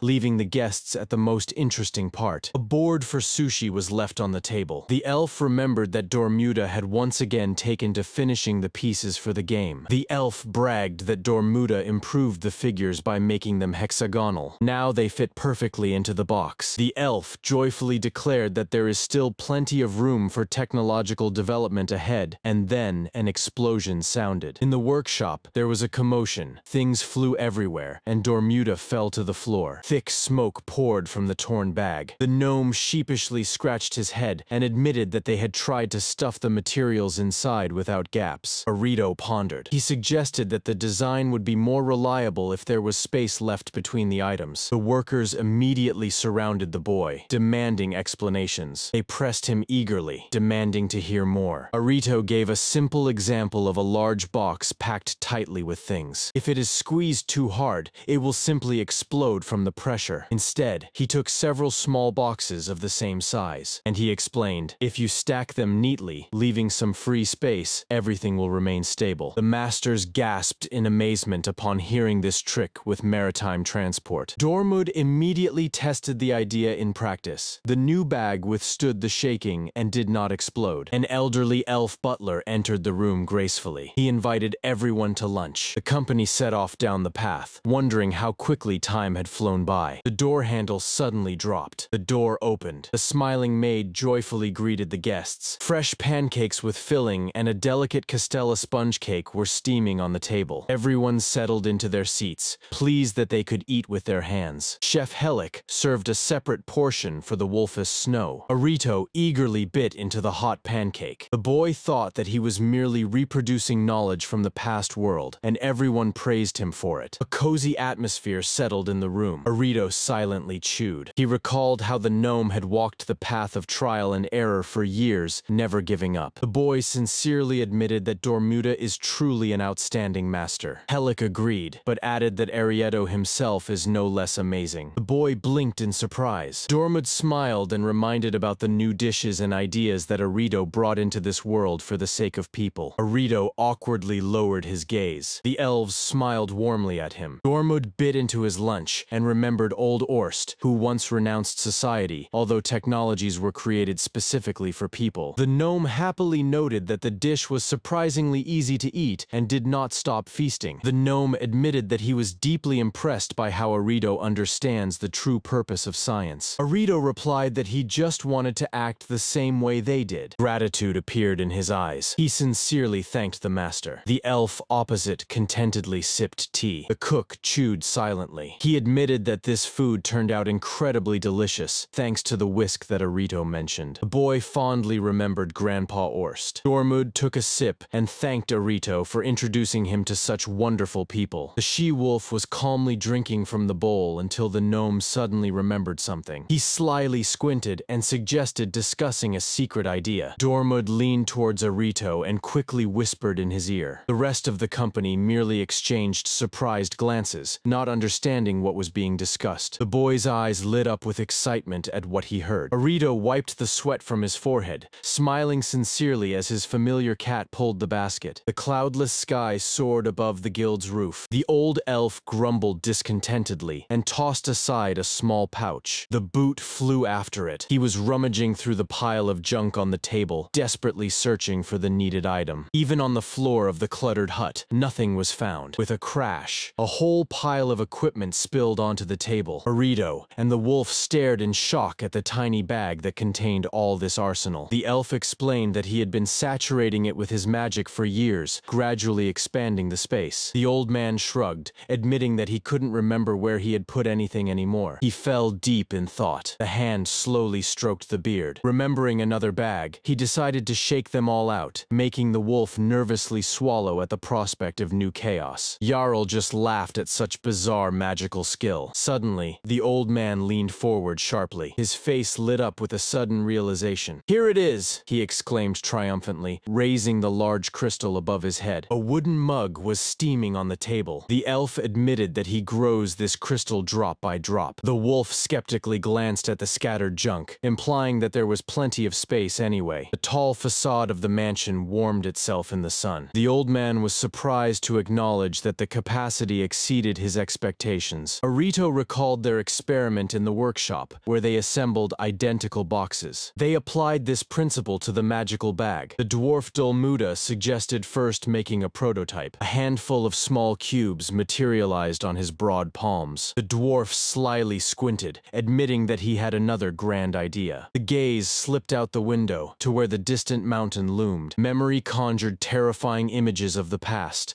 the clatter of weapons, the cries of knights, and the onslaught of winged monsters. A giant beast roared as it crushed the barricades in the night darkness. The horned demon was smashing the houses of the defenseless village. A century ago, after the disappearance of Orst, the elves had to fend off celestial predators. Then the high elves retreated to the foot of the mountain, and Orst set off on a journey through the world. He encountered unseen creatures and studied nature. Over a cup of tea, Arito asked about the density of magical energy. The gradient of magic smoothly flowed from darkness to light. The elf recounted how Orst hunted monsters, but in vain. The invasions flared up again and again in other places. Two fingers hovered over an empty tray. This is what the world looks like after the attack. Just before the attack, the situation changes dramatically. Arito stared in fascination at the mountain of crystals. A puzzle began to form in his head. The tray symbolized the world, and the crystals represented mana. The volume of magic in the world always remains constant. As soon as the balance is disturbed, a mass attack of beasts occurs. The elf in the hut smiled, stating that now they could act preemptively. Several blocks were placed on the unfolded map. Since there was little magic at the foot of the mountain, the old man suggested summoning magical beasts. The high elf confirmed the strength of the barriers, while the tiger familiar obediently stood still nearby. The problem remained only with the main tract. Now the trade carts traveled peacefully along the road, unafraid of attacks. Arito understood how many lives had been sacrificed for this peace. He blinked sharply. The boy asked aloud how they managed to take control of magic. The elf explained their approach. Forests and plains were viewed as a single living organism. A huge, quiet lake shimmered in the middle of a dense forest. They artificially circulated mana, creating ideal biotopes based on Orst's idea. Arito looked at his animals with gratitude. The old man smiled warmly, acknowledging that he was praising Orst too much. The boy sincerely thanked all the present masters for having endured that terrible era. Dolmuda and Kilyef were stunned by the surprise. Their faces softened in a kind smile. Arito gently patted the white wolf on the head. He recalled the recordings of his grandfather that Liana had given him. Reading will have to be postponed until the evening. On the plate, a fluffy omelet steamed under a thick, dark sauce. At the large table, they lively discussed the new texture of the dish, whipped with a whisk. The chefs smiled proudly. Arito enjoyed the dinner. Kilyef noted that Liana submitted the documents to preserve the memory of her grandfather. The plate was emptied in an instant. Arito abruptly raised his head. Dolmuda kindly asked if their deep philosophy had tired the young man. The boy shook his head in denial. Kilyef slyly squinted, inventing the perfect thank you for the new culinary knowledge. He asked Arito for help, surprising the guy. All preparations outside were completed. Dolmuda delivered a full cart of stones to the marked area. Arito and the masters leaned over the deep pit. One of the elves blew away the excess earth with a powerful surge of magic. The dwarf consulted the blueprint, commanding the construction. The workers joyfully raised their hands after finishing the wooden decking. A thick steam rose above the hot water in the new stone bath. Arito announced that it was only left to dive into the water. With a light wave, he cleared the water with magic to transparency. The men comfortably settled on the hot stones. The couple filled the space under the wooden roof. "This is truly wonderful," one of the men exclaimed in awe. The boy splashed water on himself from a bucket to the surprised exclamations of the elves. Hot air rose to the beams. mushrooms. Arito blissfully squinted. Kilyev was burning with curiosity, asking about the habit of dousing oneself before bathing. The boy patiently explained that this is how the body gets used to the temperature without shock. The elf was shocked and recoiled. Someone pointed to the towel on Arito's head,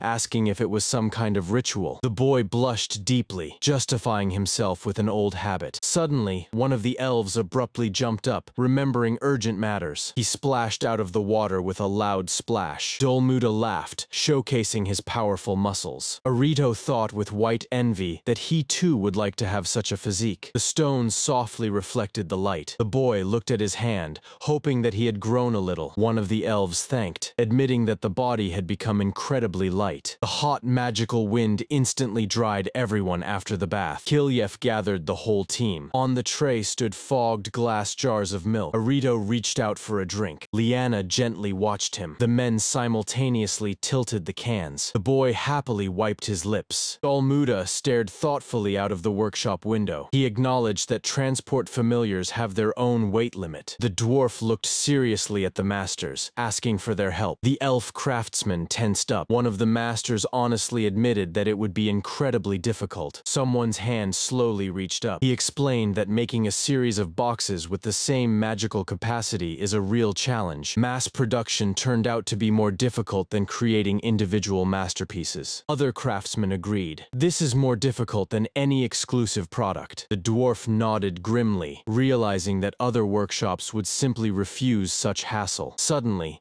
Dolmuda extended his hand with an unexpected proposal to lift all restrictions. He suggested openly publishing the secret of their production of magical boxes. Kilyev was stunned, asking again if he really wanted to give the technology to competitors. The dwarf explained that this way the clients will receive universal boxes regardless of the manufacturer. The craftsman immediately understood the scale of the idea and grabbed the drawings. Dolmuda proudly folded his arms across his chest, let the profits fall, but with this decision they will be written about for centuries. Kilyev supported his friend with a smile. The empty box easily flew into the air. A huge bird picked up the cargo and carried it over the rooftops of the city. Eggs, milk, and salt thudded dully against the kitchen table. Arito gathered the cooks, announcing the start of a new experiment. He joyfully thanked Xeris for the ingredients. The boy intended to create a new product to make dishes even tastier. The cooks exchanged surprised glances upon hearing about the airtight container and milk. Arito carefully opened the jar. He carefully poured the milk into a sealed container. He carefully took a pinch of salt. White crystals slowly fell into the liquid. The boy strained his memory, recalling snippets of an old TV show. The recipe required cooling and constant whipping in a closed container. He closed his eyes, directing magic inside the shaker to simulate quick mixing. The vessel vibrated wildly, emitting bright light. The contents inside were wildly swirling amidst ecstatic gasps. One of the cooks feverishly scribbled with a pen, noting every step. Arito emphasized the importance of vibration during cooling. A crowd of cooks surrounded the table in fascination. Xeris placed the ready shaker on the table with a thud. The boy's eyes sparkled with anticipation. Thick, white mass slowly poured into the bowl. The elves gazed in fascination at the layered liquid. Arito added another pinch of salt. He took a whisk and began to vigorously mix the mixture. The liquid bubbled and became increasingly dense. The cook continued to fanatically record the hardening process. The mass was sent for cooling again. In the end, a small yellowish piece remained on the plate. Kilyev sighed in disappointment, not understanding what these efforts were for. Arito carefully lifted a piece with a knife. He tensed up, putting it in his mouth. "It worked!" the boy exclaimed joyfully under the happy applause of Kilyev. A piece of butter melted deliciously on the hot bread. Xeris took a bite and, in shock, covered his mouth with his hand. Kilyev was almost in tears of delight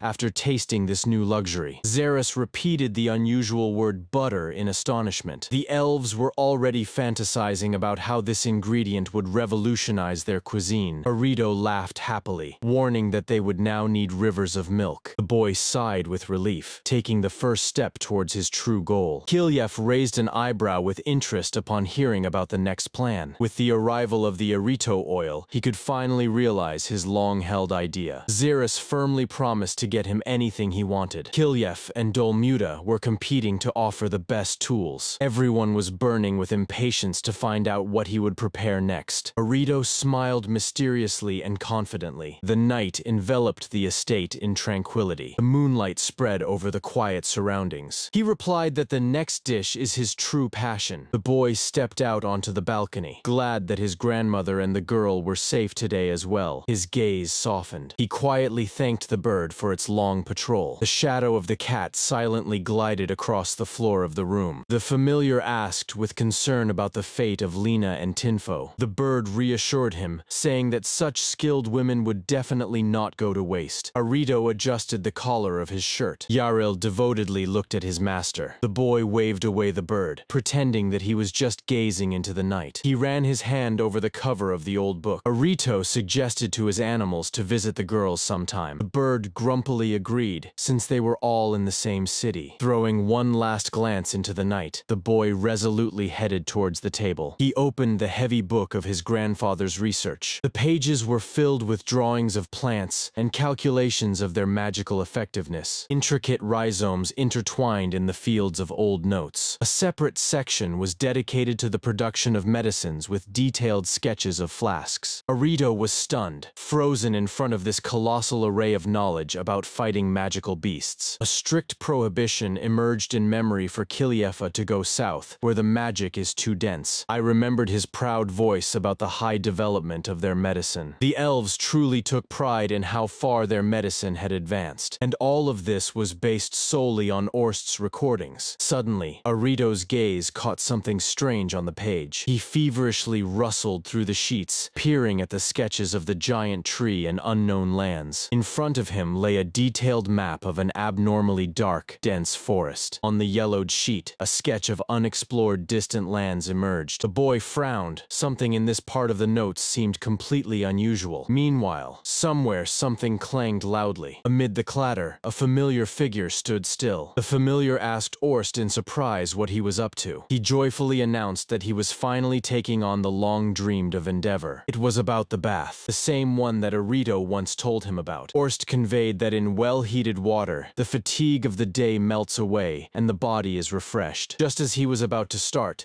the frightened familiar shouted that it was too dangerous. Orst just waved it off. Arito insisted that the bath is good for health. The familiar person skeptically asked if it was really necessary to climb into boiling water. Orst suddenly recalled another important detail. He recalled how once someone was cooling the air with magic for the sake of the view. The paw carefully dipped into the water, checking the temperature. The water finally became just right, and the beast let out a satisfied sigh. A warm steam enveloped the entire bath. Diving in, Orst acknowledged that it was a wonderful way to relax. When asked about the strange fabric on his head, Orst explained that Arito had taught him that way. The whimsical custom of placing a piece of fabric on one's head concluded this warm evening. Arito and Tinfa joyfully ran along the sunlit road. Meanwhile, in the Emerald Sword Guild, they were reading a fresh letter from Eladana. Arito and his family successfully arrived in the new city. Lord Kiliev was sitting at the table and diligently writing lines in response. The elf nearby just laughed. There was so much news that the scribe didn't know where to start. Tinfa, their new friend from the village of Jial, turned out to be a real find. On the way, they came across a lake where they fished quite a bit. The leaf was carefully tied to the paw of the faithful Moran. The woman smiled slyly, trusting Moran with the delivery of the message. The air was sliced by the flap of a wing. A giant chimera thundered into the ruins. The beast roared fiercely, baring its fangs. The elf fiercely drew the bowstring. Today, this monster would become her dinner. The lord's estate in Eladane breathed tranquility. Someone was nervously pacing the corridor. The old steward Xeris anxiously paced by the door. The dwarf Helic cautiously peered inside, inquiring about the progress. The steward sighed heavily. The culinary experiment was in full swing. Lady Farah approached. Helic was also eager to learn something new. Arito was intently kneading the dough in the kitchen. The inspector checked the furnace and confirmed its readiness. Helic suggested waiting for the final baking. The boy wiped the sweat from his forehead. He pondered about his grandfather. Could it be that he himself cultivated these unusual varieties of plants? Helic interrupted his thoughts with a question about the dough. The elf noticed that Arito divided the dough into two parts. The boy nodded. He just changed one ingredient for testing. A tense silence hung in the corridor. Suddenly, all three smiled warmly. Joyful voices and laughter echoed from behind the doors. The pen clicked. Arito appeared at the doorstep. He was holding a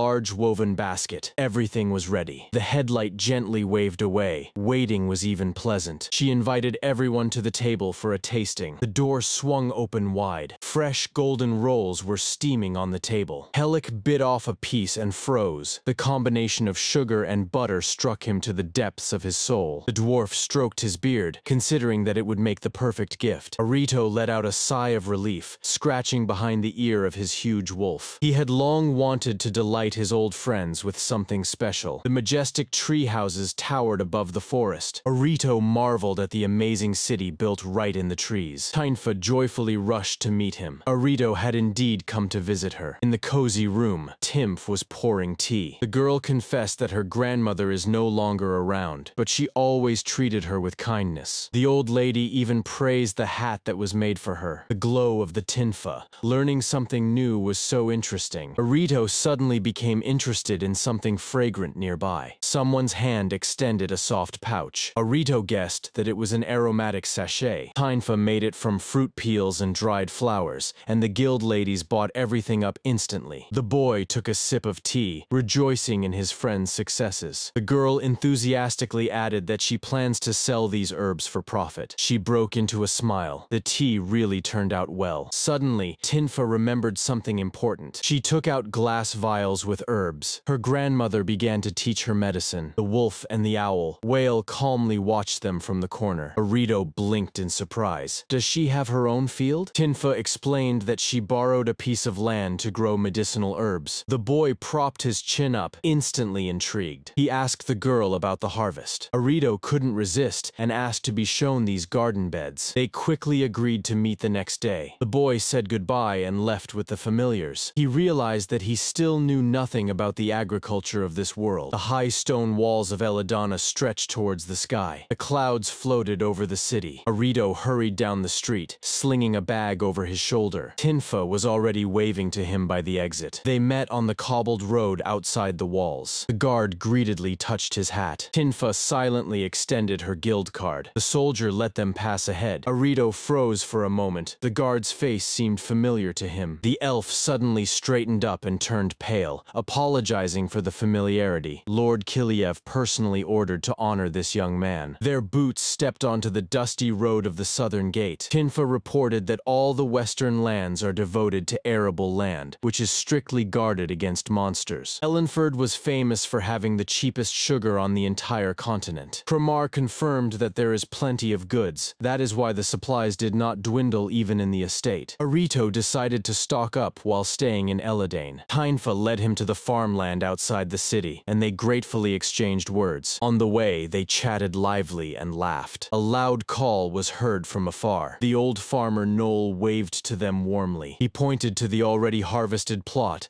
The land needed to be urgently plowed again. Arito took out a notebook, jotting down local methods of making fertilizers. Noel used magic. The earth spun in a giant whirlpool, mixing the soil. The boy was amazed by such agronomic magic. The farmer sat down, contentedly surveying the finished surface. Arito's hands were itching. He couldn't just stand by. He timidly addressed the old man. The boy offered his help, recalling past experience. Noel laughed and led them to the unharvested crop. The farmer explained the criteria for selecting fruits. The huge basket quickly filled up with selected root vegetables. As a token of gratitude, Noel generously gave Arito a large portion of fresh vegetables. Tinfa ran up to them, joyfully reporting on the completed work. The children sincerely thanked the farmer. Noel satisfiedly stretched his back. He waved goodbye to them, inviting them to come again. Tired but satisfied, they sat down to rest under the trees. Arito looked at the sky. Time had flown by unnoticed while he was working. He got up, filled with new strength. Tynfa asked what they should do next. She fell into the grass, laughing joyfully with the farmer's children. Before them lay an endless field. Arito understood the main thing. Here, neither status nor appearance mattered. He sincerely thanked his friend for this wonderful day on Earth. Tinfa shone. She herself was happy to help. They were slowly returning to the high walls of Eladana. The girl quietly confessed that she had found true happiness here. The memory of Lady Fari's warm gaze warmed her heart. The moment she learned learned her name. The unfamiliar grandmother accepted her as her own from the very first meeting. Arito listened with a gentle smile. He walked beside her, seeing how Tinfa now confidently looked to the future. The girl stopped. It was he who gave her the courage to change, rather than blindly follow in her mother's footsteps. She pressed her hands to her chest,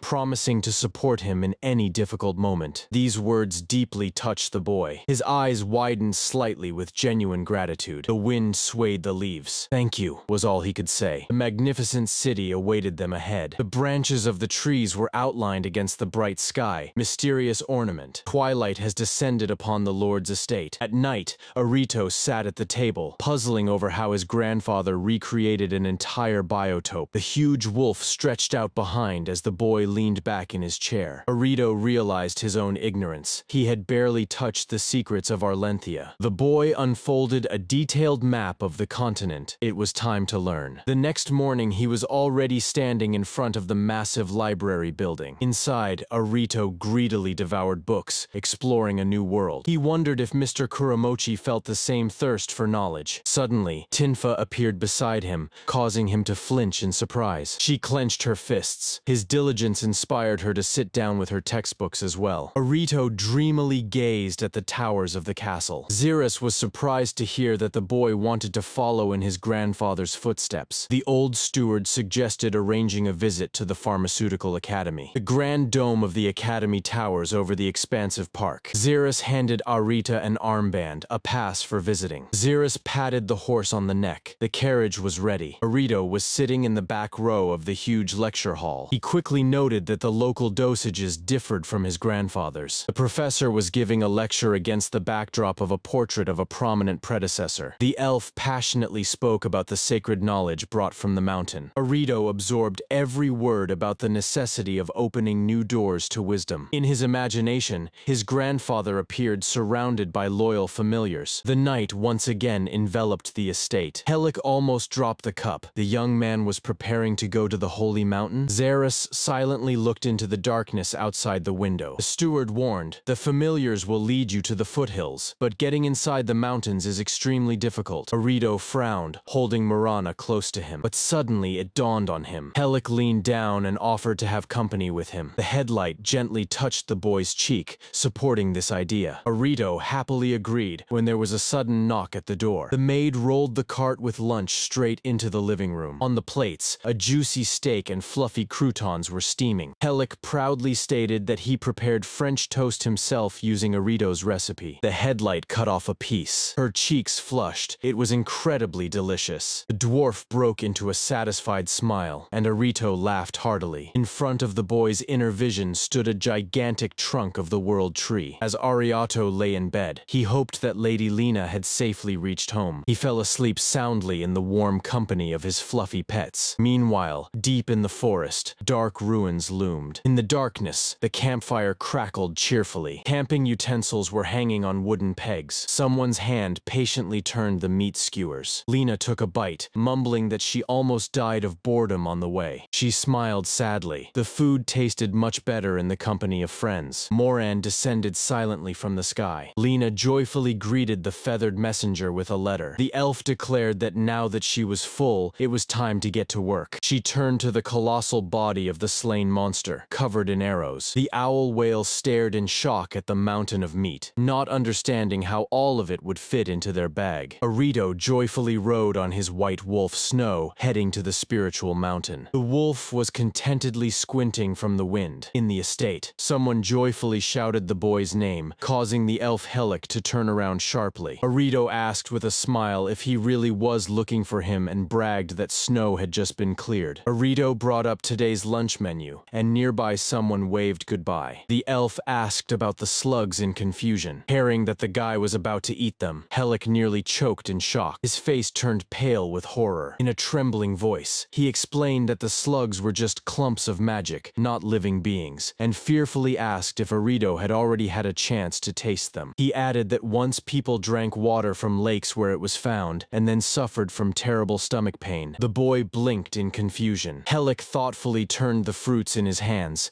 assuming that without poison, they could be eaten. Arito happily picked up the idea, suggesting to freeze, grate, and strain them. But the elf elf quickly brushed off these fantasies and returned to baking bread. The boy enthusiastically began to explain how to enhance the taste of dishes using homemade mayonnaise. Later, he anxiously rubbed the back of his neck, thinking that perhaps giving the slugs names was a bad idea. The door opened. The steward Xeris politely invited Arito to the vast open library of the estate. The boy sincerely thanked for such an opportunity. He turned to the shelves, immersed in books. Arito read about the density of magical energy and thoughtfully recalled the spiritual mountain. He assumed that his grandfather might have somehow intervened in the processes on the mountain, when suddenly there was a knock. Mr. Kilyev entered the room with a joyful smile, holding the cat Arito in his arms. They walked down the corridor together. Kilyev suggested going to the spiritual mountain for field research, and the boy immediately agreed. But the elf sharply cut in that it was impossible. Arito leaned back in confusion, surprised by such a decisive refusal. A fresh cup of tea was steaming on the table. Arito comfortably settled on the couch with his cat and took a sip. Snow listened carefully to the conversation. Kilyev explained that the mountain is teeming with fierce magical beasts whose aggression surpasses any reason. His gaze became serious. Even with the family members, such an environment was too dangerous for them. When Arito asked if even Snow wouldn't be able to handle it, the elf, with a sly smile, raised a finger. They stepped out into the courtyard of the luxurious estate. Kilyev proudly presented his familiar Idalis,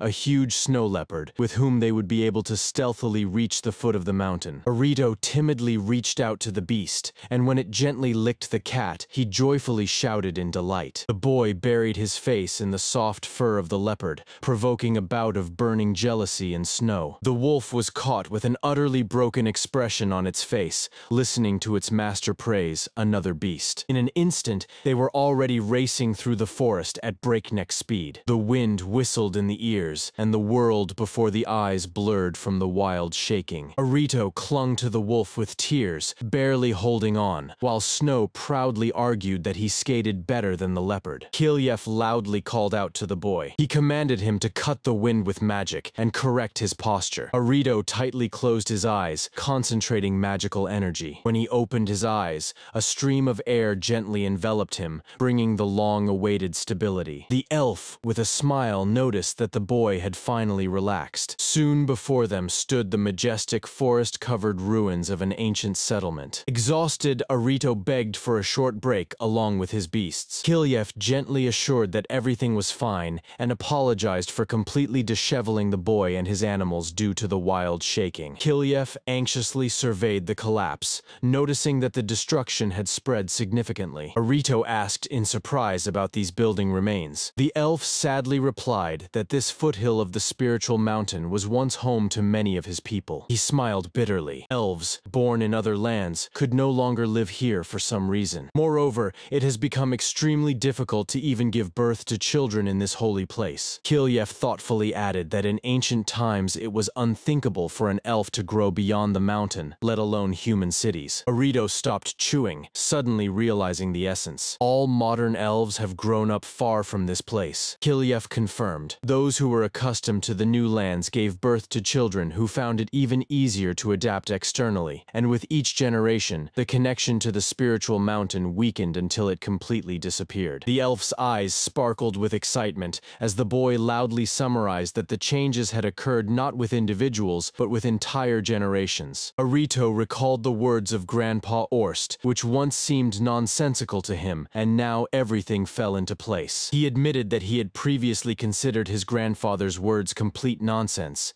and only now understood their true meaning. He exclaimed excitedly that his grandfather revealed this secret a long time ago. The boy smiled gently, pleased with the unraveling of the elven curse. Kilyev fearfully grabbed his head, realizing that he had said too much while Arito calmly sipped his tea. They have saddled their beasts again. In the air ahead, thick streams of magical energy swirled. A familiar huge bird, Luri, descended from the sky, and Kilyev apologized for the delay. The elf suggested making another stop. They stopped at the edge of the forest, gazing into the horizon. Kilyev pointed to the old road that carts used to take to the capital, and mentioned a girl named Tinfa. He was surprised that Arito also knew her, and asked if her species was really that rare. The elf explained that the girl's rare appearance is an atavism of the spiritual race. The The image of the girl flashed through his thoughts, and the elf confessed that he had already warned the guards to protect her in case of danger. Arito sincerely thanked for the care, and they moved on. The clouds parted. The boy felt how the very air had changed. They had stepped onto the land where this world was born. The giant shining peak tore through the sky. Arito shuddered, realizing that he would instantly perish if he fell here. Kilyef looked closely at the young man. He asked if Arito plans to become a pharmacist since he is already developing rare medicines. The boy awkwardly replied that he is still hesitant, as he just wants a quiet life with his familiars. He wanted to add something else, but he hesitated. A magical bird majestically flew above the clouds. They began to descend, and Arito was amazed to spot the rare magical beast Viral. Kilyef mysteriously promised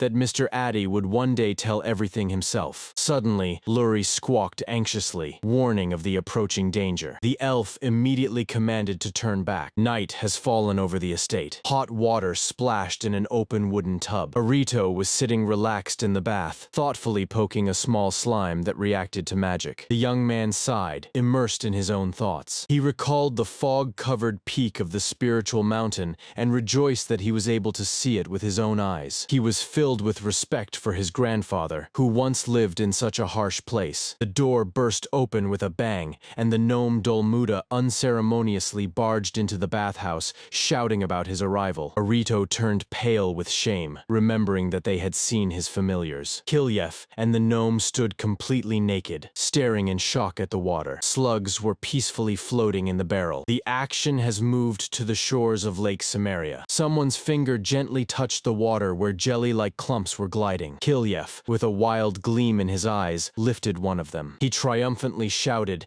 demanding a small plate from the gnome for his catch. While the butler resignedly sighed over his master's obsession, Dolmuda grumbled that this disgusting thing couldn't even be eaten. Arito looked at the lake with doubt, not believing that he was here again. The elf emotionally argued to the gnome that even inedible slugs open up numerous possibilities for research. Dolmuda fiercely poked a finger at the frightened Arito, complaining that he hadn't slept all night because of him, sewing bags for this slime. The starry night has come. Later, it was replaced by a heavy daytime rain. The drops drummed on the workshop roof. Inside, a magical crystal filled with new power was brightly shining on the table. Arito enthusiastically thanked the masters, noting that these crystals would now have practical applications. Someone noticed that Kilyef had not left the room since the trip to the lake, when suddenly the door burst open with a bang. A tense silence prevailed. At the doorstep stood a disheveled elf with a crazy yet completely happy smile,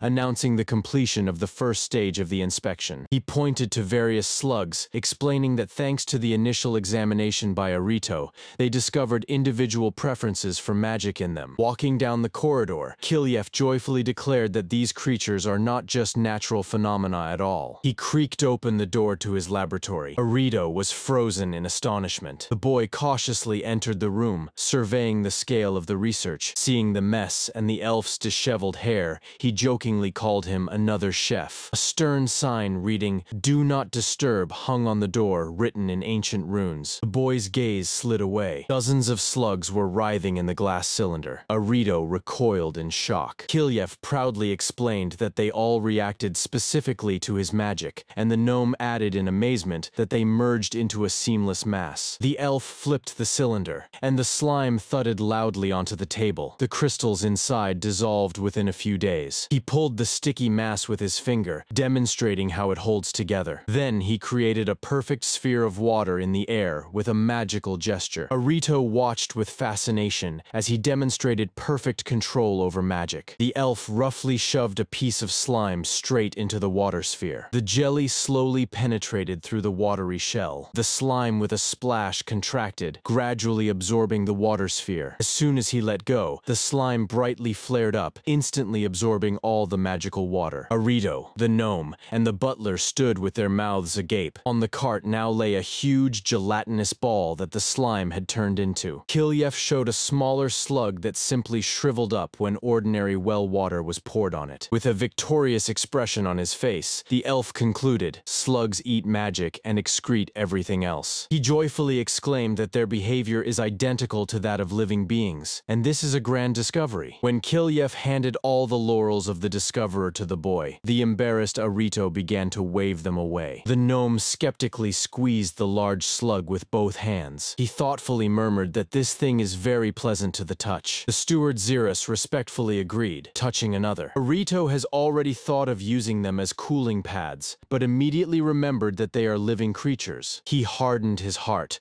refusing the idea of carrying cold snacks in them due to moral principles. Kilyev eagerly suggested testing the limit of their capacity and adding more water. The slime ominously bubbled. He turned into a giant, trembling mountain on the table. Arito smiled crookedly, thinking about what his grandfather would say to that. After swallowing another portion of water, the slime swelled up to the knees, astonishing everyone present. A quiet evening has come. Arito enthusiastically noted that the slime was firm and pleasant to the touch, so he couldn't resist and took it for himself. Arito awkwardly apologized to the cat, which was indignantly scratching the huge slug that the boy had taken for himself instead of a bed. Sitting by the letter, Arito sadly thought that communication through messenger birds would never replace a personal meeting. His thoughts returned to the mysterious traces left by Mr. Klaus. Research in the rich library of the estate bore fruit, shedding light on the anomalies of magical energy. Books have confirmed magical power is not tied to the earth itself. It completely depends on the number of wizards living in this area. Suddenly, someone's loud scream pulled Arita out of her thoughts, making her flinch. The boy exchanged a cheerful glance with Snow, gripping a knife in his hand, ready for a new prank. The boy eagerly embraced the idea. It was definitely worth showing the favorite to Tinfi. He smiled as he remembered Tinfo, who also took a slug from the lake. Arito slyly peeked under the fabric, imagining her reaction to this gift. The boy knocked firmly on the heavy door of Orst's house. At the threshold, they were met by a giant cat, leaving the wolves stunned. The kettle was quietly boiling on the old stove. From the darkness emerged the fearsome face of Grandpa Orst in glasses,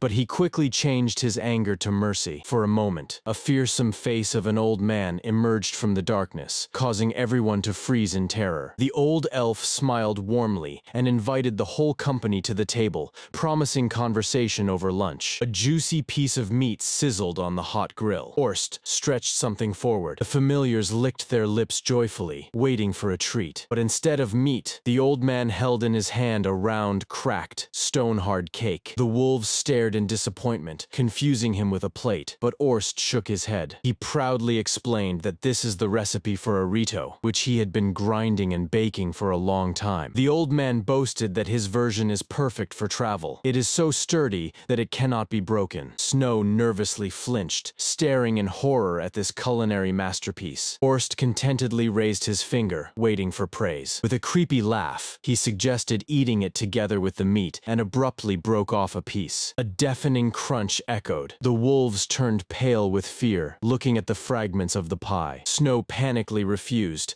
hiding behind the fact that he was a predator, and thought in horror what strong teeth this old man must have. Arito was galloping on the giant white wolf Snow with a smile. The wolf joyfully squinted his eyes. In the kitchen, the elf chef Helik turned around in surprise. Snow had presented his head for affection. The boy happily announced that he had undergone purification. Arito waved cheerfully in farewell and headed after the cook. Helik squinted skeptically. "Eat them. Are you eating slimes?" he asked in shock. The elf's face turned pale. He hurriedly explained that slimes are not living beings, but merely a phenomenon of magical accumulation. They act like poison. People who accidentally swallowed them with water suffered severe poisoning. Arito nervously looked away. The chef thoughtfully stirred the ingredients, assuming that it could be eaten without the poison. Freeze, grate, and strain. He listed the processing options, but he sharply dismissed these thoughts and returned to spreading the filling on the bread. He assured that boiled eggs with Arito mayonnaise would perfectly complement the taste. The boy awkwardly scratched the back of his head, regretting that he had given the slimes names. There isn't a crumb left on the table. In the spacious library, the elderly elf Xerus hospitably showed the open shelves. Arito sincerely thanked. He sat down at the table, reading about the Milan forest. The boy pondered the magical density of the spiritual mountain. There was a quiet knock at the door. At the doorstep appeared the smiling Kilyev with the kitten Laurel in his arms. They went out into the corridor. The elf suggested going to the spiritual mountain for field research. Arito was stunned and froze. The boy asked in confusion, "Huh?" On On the table, cups of tea were steaming. The boy took a thoughtful sip. Snow lay quietly beside. Kilyev reminded about the local magical beasts whose ferocity outweighs their intelligence, even with strong familiars. This environment is too dangerous for them. Arito was saddened, realizing Snow's helplessness. The conversation shifted to the backdrop of a luxurious estate. The elf led his familiar, the snow leopard Idalis, suggesting they sneak around the city walls. Arito eagerly reached out to stroke the fluffy predator. Snow jealously stared at the master. "What a soft and smooth fur," he exclaimed as he stroked Idalis. In an instant, they were already galloping at a frantic speed. Arito was shaking so much that it blurred in his eyes. He barely held onto the fur, pleading with tears to stop. Suddenly, a calm voice of Khalifa sounded. The elf rode alongside, effortlessly slicing through the wind with magic, and ordered the boy to change his pose. Arito closed his eyes, trying to conquer the streams of wind. His face relaxed. The trip became equal. Soon before them stood majestic ruins, engulfed by an ancient forest. The exhausted boy asked for a break. He guiltily stroked the disheveled snow. Kilyev surveyed the area, bitterly noting the spread of devastation. Arito asked in surprise about these building remnants. The elf replied that many of his kin once lived here. He smiled sadly. Elves born in other places could no longer live here for some reason. Moreover, the birth rate has sharply declined. Kilyev recalled the times when life beyond the mountain was considered unthinkable. Arito listened silently, chewing on a snack. Modern elves have lived in new lands for generations. Those who adapted created families, and their children found it even easier to get used to the world. Arito suddenly realized the essence. They had evolved. Changes occurred not with individual people, but with entire generations. Now, the mysterious words of the grandfather have taken on a clear meaning. Kilyev admitted that the words that once seemed nonsensical finally became clear to him. The Iberian lynx roared according to the call. The mystery of the abandoned mountain has been revealed. Kilyev breathed a sigh of relief, proud of the wisdom of his grandfather Orst. They have mounted the beasts again. The elf warned of a sharp increase in magical density ahead. A giant bird luri greeted them in the clearing. Kilyev gently stroked his beak. They approached the edge of the forest, gazing into the horizon. The boy noticed that the road leads to the capital in the north, and the local population is mostly elves, fairies, and descendants of spirits. The elf was surprised by the boy's knowledge. Kilyev suggested that the rare nature of the girl is an atavism of the spirit lineage. The girl in the mask stood silently, while Kilyev advised calling security in case of trouble. Arito nodded gratefully. The clouds slowly floated across the sky. The boy took a deep breath. The air here was completely different. The majestic mountain shone in the distance, radiating a dangerous, ancient power. Kilyev looked at him carefully. He asked if the boy plans to become a pharmacist and create rare medicines. Arito admitted that he still hesitates, dreaming the most of a peaceful life with friends. Suddenly, he fell silent. A giant winged silhouette appeared in the sky. It was a high-ranking beast of Wirral. Kilyev advised to ask Mr. Addy about him later. Luri shouted sharply. The predator was approaching. The elf immediately commanded to retreat. The night has come. Hot water quietly splashed in the wooden tub of the bathhouse. Arito was casually poking a small slime in the water with his finger. He gazed dreamily upward. Memories of the clean air of the mountain and its peak hidden in the fog would not let me rest. The boy was sincerely amazed by his grandfather, who was able to live in such a harsh place. The door flew open with a bang.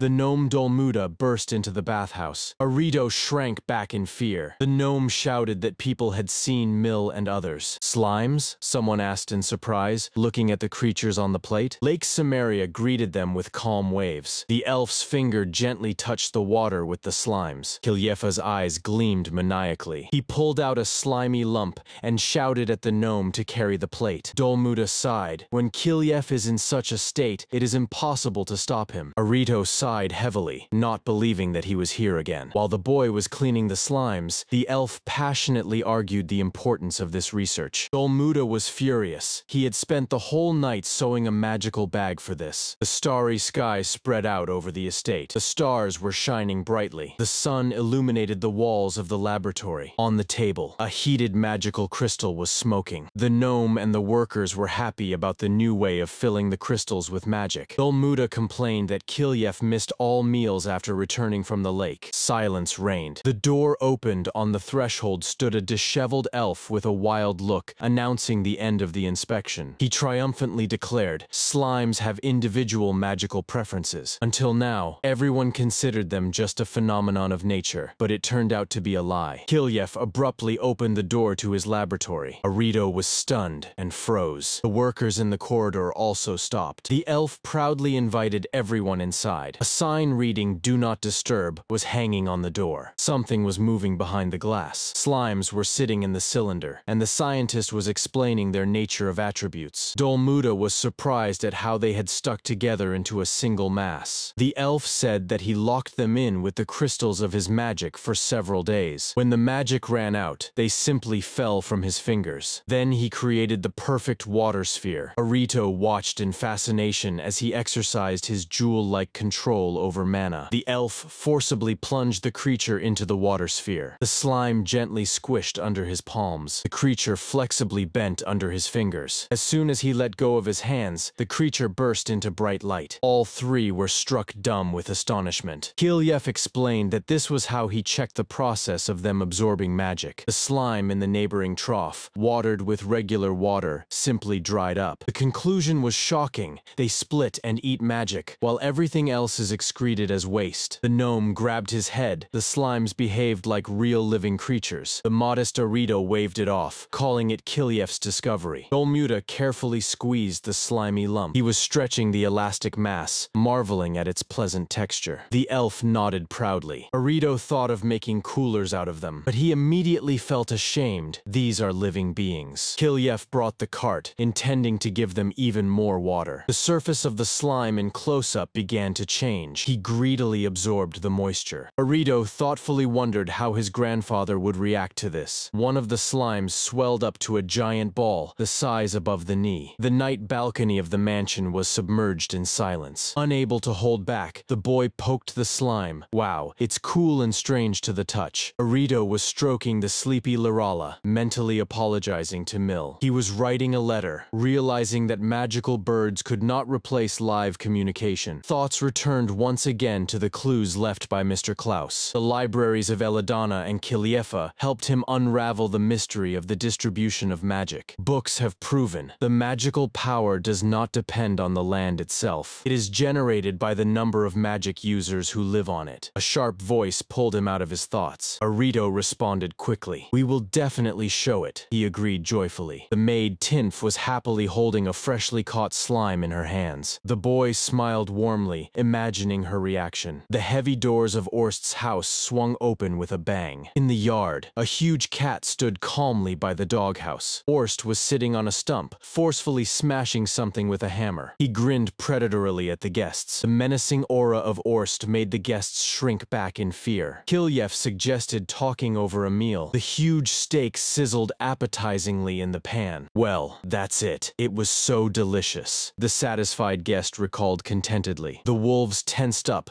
looking at the round, hard object that had been pushed towards them. Kilyef assured with a laugh that it is not a plate. He explained, "This is a dish according to Arito's recipe, which he has beaten and baked multiple times. The perfect dry ration for storage has been released, although it is as hard as a rock." The wolves nervously glanced at each other. Orst proudly raised his creation. He joyfully suggested snacking on this meat and forcefully bit off a huge piece. All three wolves shuddered at the terrible crunching sound. Snow politely declined, mentally horrified by the strength of this madman's teeth. Tinfa hurried through the city, joyfully holding a package of purchases close to her. "The trap is perfect," a man's voice echoed in the dark alley. Two mercenaries were discussing a plan. They were going to strike at the first opportunity when there would be no witnesses nearby. They hid in the shadow around the corner. Someone was approaching down the street. The elder adjusted the collar of his shirt. His partner, exhaling smoke from his pipe,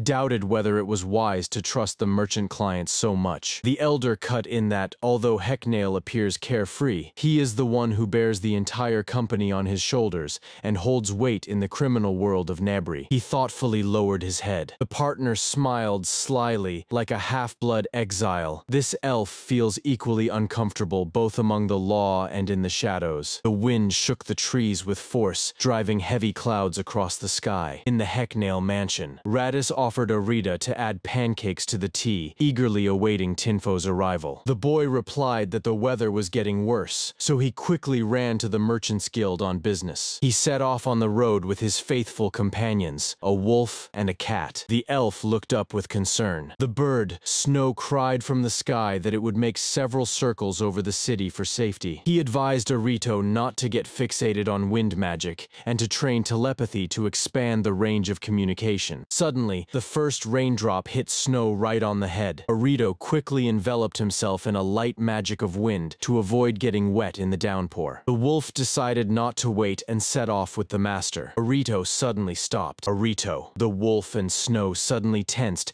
and anxiously called out to the boy, sensing danger. The animals instantly became alert. They sensed a dangerous presence near Tinfa. The boy took off, telling Snow to show the way. The bird cawed irritably, regretting that it hadn't flown there right away. Tinfa quickened her pace, hiding the package from the rain. She smiled as she thought whether her grandmother would be pleased with their upcoming visit to Lord Kiliev's estate. The girl glanced anxiously at the sky, realizing that she needed to hurry. The downpour intensified, forcing the shopkeepers to quickly hide the barrels from the street. Two men in cloaks suddenly attacked Tinfo and forcibly dragged her aside. The ordinary passerby merely watched this in fear. The worker wanted to intervene, but another ordered him not to interfere. One of the workers hesitated. Had a girl just passed by here? Tinfu was dragged into an abandoned building. She struggled desperately. The kidnapper exhaled heavily, surprised by her fierce resistance. He roughly ordered her not to twitch,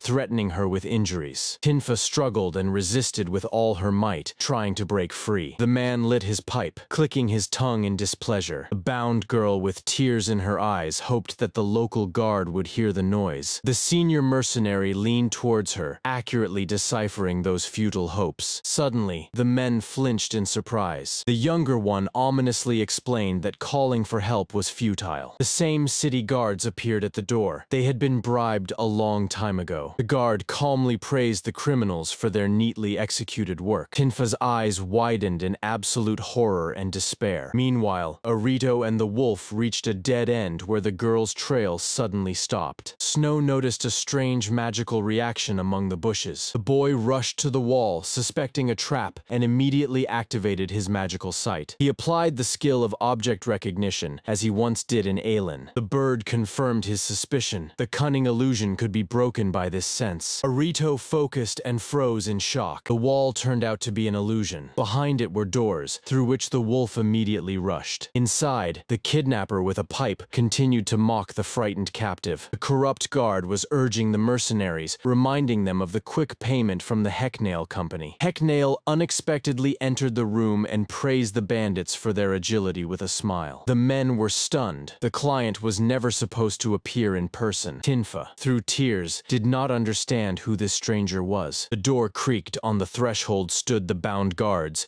and the elf coldly suggested that the kidnappers ask them themselves about the reason for the delay. Next, your path leads to prison, he said calmly. Arito burst into the room, calling for his friend in a panic. The boy and his beasts froze. Before them sat the bound mercenaries, the weeping Tinfa, and the calm elf who noted that the problem had already been solved. Snow instantly recognized the criminals as the same bandits from the past. One of the kidnappers shouted in anger that the elf would not come out of the water unscathed and would definitely be stabbed in the back. The true officer sincerely thanked Hecknail for his help in arresting the villains, while Tinfa pressed against Arito with relief. Yes, the subordinates responded and rushed to carry out the officer's orders. The elf wearily rubbed his temple and suggested everyone go outside. The rain finally stopped, and the sun illuminated the high walls of the estate. Water droplets shimmered on the fresh green leaf. Hecknail was examining the plants and pondering that a good harvest is always the result of proper cultivation and talent. Tinfa hesitantly called out to the elf. The wolf telepathically conveyed to Arito that he felt no hostility from this man. This time he truly saved them. Hecknail looked at Arita and stated that with this help, he had completely repaid his debt. It turned out that the last meeting with the guy made the elf change his path. Arito blinked in surprise. Hecknail lowered his eyes, remembering how he once failed to come to his friend's aid. The gloomy face of his former partner flashed in his memory. The elf scratched the back of his neck,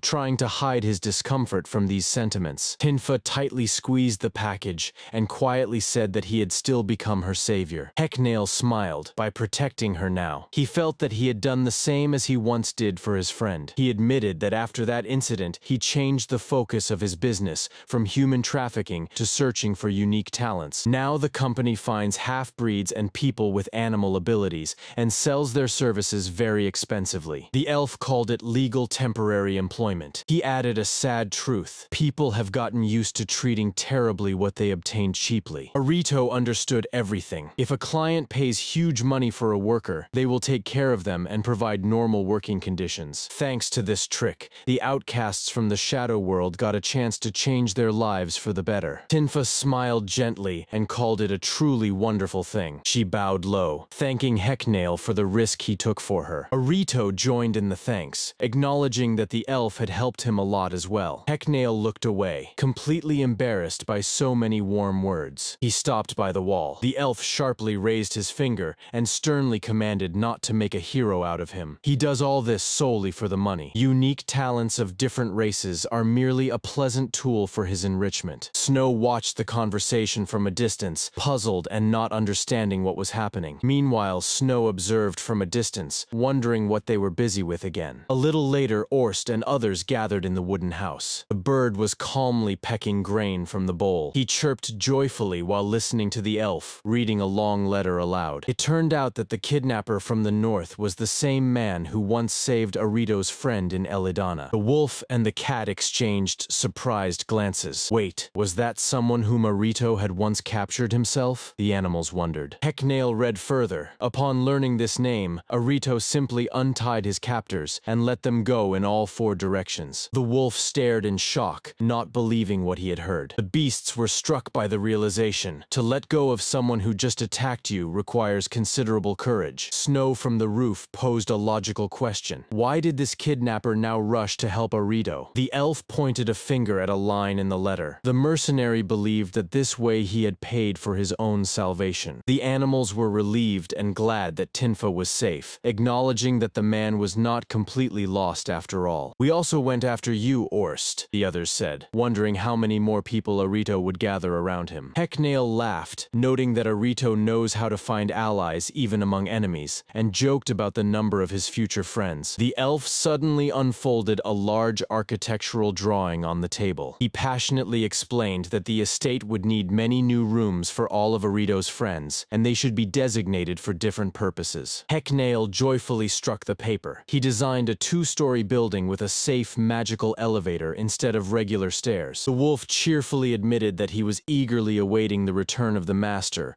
while the other animals smiled in acknowledgement of the elf's boundless energy. Arito and Tinfa carefully studied the new recipe. The kitchen was bustling with work on fresh sweets. Chef Sadzis praised the boy for the perfectly kneaded dough. Arito smiled warmly. The master handed the pastry bag to Tinfi. The boy turned to the cook for the following instruction. The work went smoothly and effortlessly. The caramel has just reached a golden readiness. Arito momentarily sank into his own thoughts. A recent letter from the Emerald Sword announced that Lena had stopped in the elven settlement, and Grandpa wrote about his new experiments. He was worried about his grandson and assured that everything was fine with the fluffy ones. Tinfa joyfully fussed with the decks. Friends did not forget about him. This support made Arito think more deeply about his future. Suddenly, he was called by Hecknail. The guards unexpectedly turned to Arito, and he asked in confusion. 3 familiar guards lowered their heads in guilt. They reported that order in the city is being restored, and the captured thieves have been sent to corrective labor. The hen listened silently to this confession. Arito thanked the guards for their long-standing help in the forest. Hecknail added that Kuramochi has become a reliable support for them. The guards flinched nervously. Tinfa worriedly covered her mouth with her hand. The elf guard sincerely apologized once again for the recent incident of the kidnapping. Arito calmly waved it off. The guard hesitated. He admitted that similar attacks often occurred even in their native village. Tinfa softly but firmly stated that she is proud of her blood. She reminded that she chose the path to Eladana herself. Arito mentally agreed. This is a challenge he must overcome on his own. The hen cast a heavy glance at him. The boy looked away. A bird shouted on the branch. The conversation in the yard was coming to an end. Arito raised his head. Tinfa listened carefully to his words. The feathered observer froze on the branch. The guards turned around and left. The hen suddenly froze in shock. A smiling nobleman came out to the courtyard, demanding that the cook be returned to the kitchen immediately. The table was already bending under the freshly baked pastries. A generous feast spread out before the guests. The hen could not believe its own eyes. Such a generous feast seemed like a luxury. By the door, the servants were milling about, attracted by the sweet aromas. The maid invited everyone to the dining hall. Sajis proudly showed a thumbs up. Tinfa joyfully rushed to the table. Arito watched her with warmth. He was convinced of the correctness of his decisions. The guests eagerly attacked the fresh desserts. The cook and Arito sealed their success with a friendly fist bump. The sweets instantly lifted everyone's spirits. The elf even squinted, savoring the incredibly sweet dessert. Even the fluffy cat greedily devoured its portion. The fruit filling caused general delight. The smiling elf reminded Arito of their old agreement. The sun was leaning towards the sunset. Arito and Tinfo were leisurely walking through the park. A yellow leaf fell from the branch. The boy suddenly stopped. He admitted that he plans to continue his journey. The Tinfa froze. She lowered her gaze. The girl finally dared to reveal her secret to him. Arito nodded softly. They stopped in the middle of the alley. Next to it stood an empty bench. Tinfa quietly stated that she belongs to the lineage of the fallen. Arito asked if she was searching for a way back to the world of her ancestors. She shook her head. Her goal is to find traces of other exiles in this world. The girl wearily sank onto the bench. The boy approached closer. Tinfa reminded that she had always been proud of her unusual ears. This heritage made her who she is. She tightly clasped her hands on her knees. The girl confessed that she wants to live a life worthy of her family's honor. But it was Arito who helped her understand that this path does not have to be traversed alone. Thanks to him, she ended up here. Tinfa resolutely raised her eyes, asking to be taken along on the journey. Arito was stunned with surprise. He slowly reached out his hand to her. From behind the bushes, the fluff balls watched them closely. The boy sincerely thanked her for her devotion. In response, quiet words of gratitude were heard. A thick, starry night has descended upon the city. The morning sun once again flooded the streets with blinding light. The old gnome master reported that the shipment is postponed for a whole month. The construction of the new mechanism was in full swing. The blacksmith thanked the teenagers for their work. Tinfa and Arito exchanged satisfied glances. Hecknail burst into the room. He was delighted with the clay pot that made the food much tastier. The gnome immediately recognized the rice cooker design. The fluffy wolf complained that the magic vacuum cleaner accidentally sucked up the cat. Arito awkwardly scratched the back of his head. The magic in the crystal has finally stabilized. In the boy's hands, a device resembling an earthly smartphone softly lit up. Tinfa carefully took the artifact. Arito asked to be brought to the ear. A voice came from the speaker. The device operated on the owner's magic, connecting people over vast distances. Tinfa recognized her grandmother's excited voice. Tears of joy instantly welled up in her eyes. She hurriedly told her relatives about her whereabouts. Arito was happy. His invention exceeded all expectations. The touched girl didn't know how to thank him. The boy fondly remembered his mentor. A voice from the communicator asked Arito to take care of their girl. The next 2 months flew by like one day. The time was spent wisely. The elf noticed that the absence of magic on Earth made Arito's thinking so unique. The boy confirmed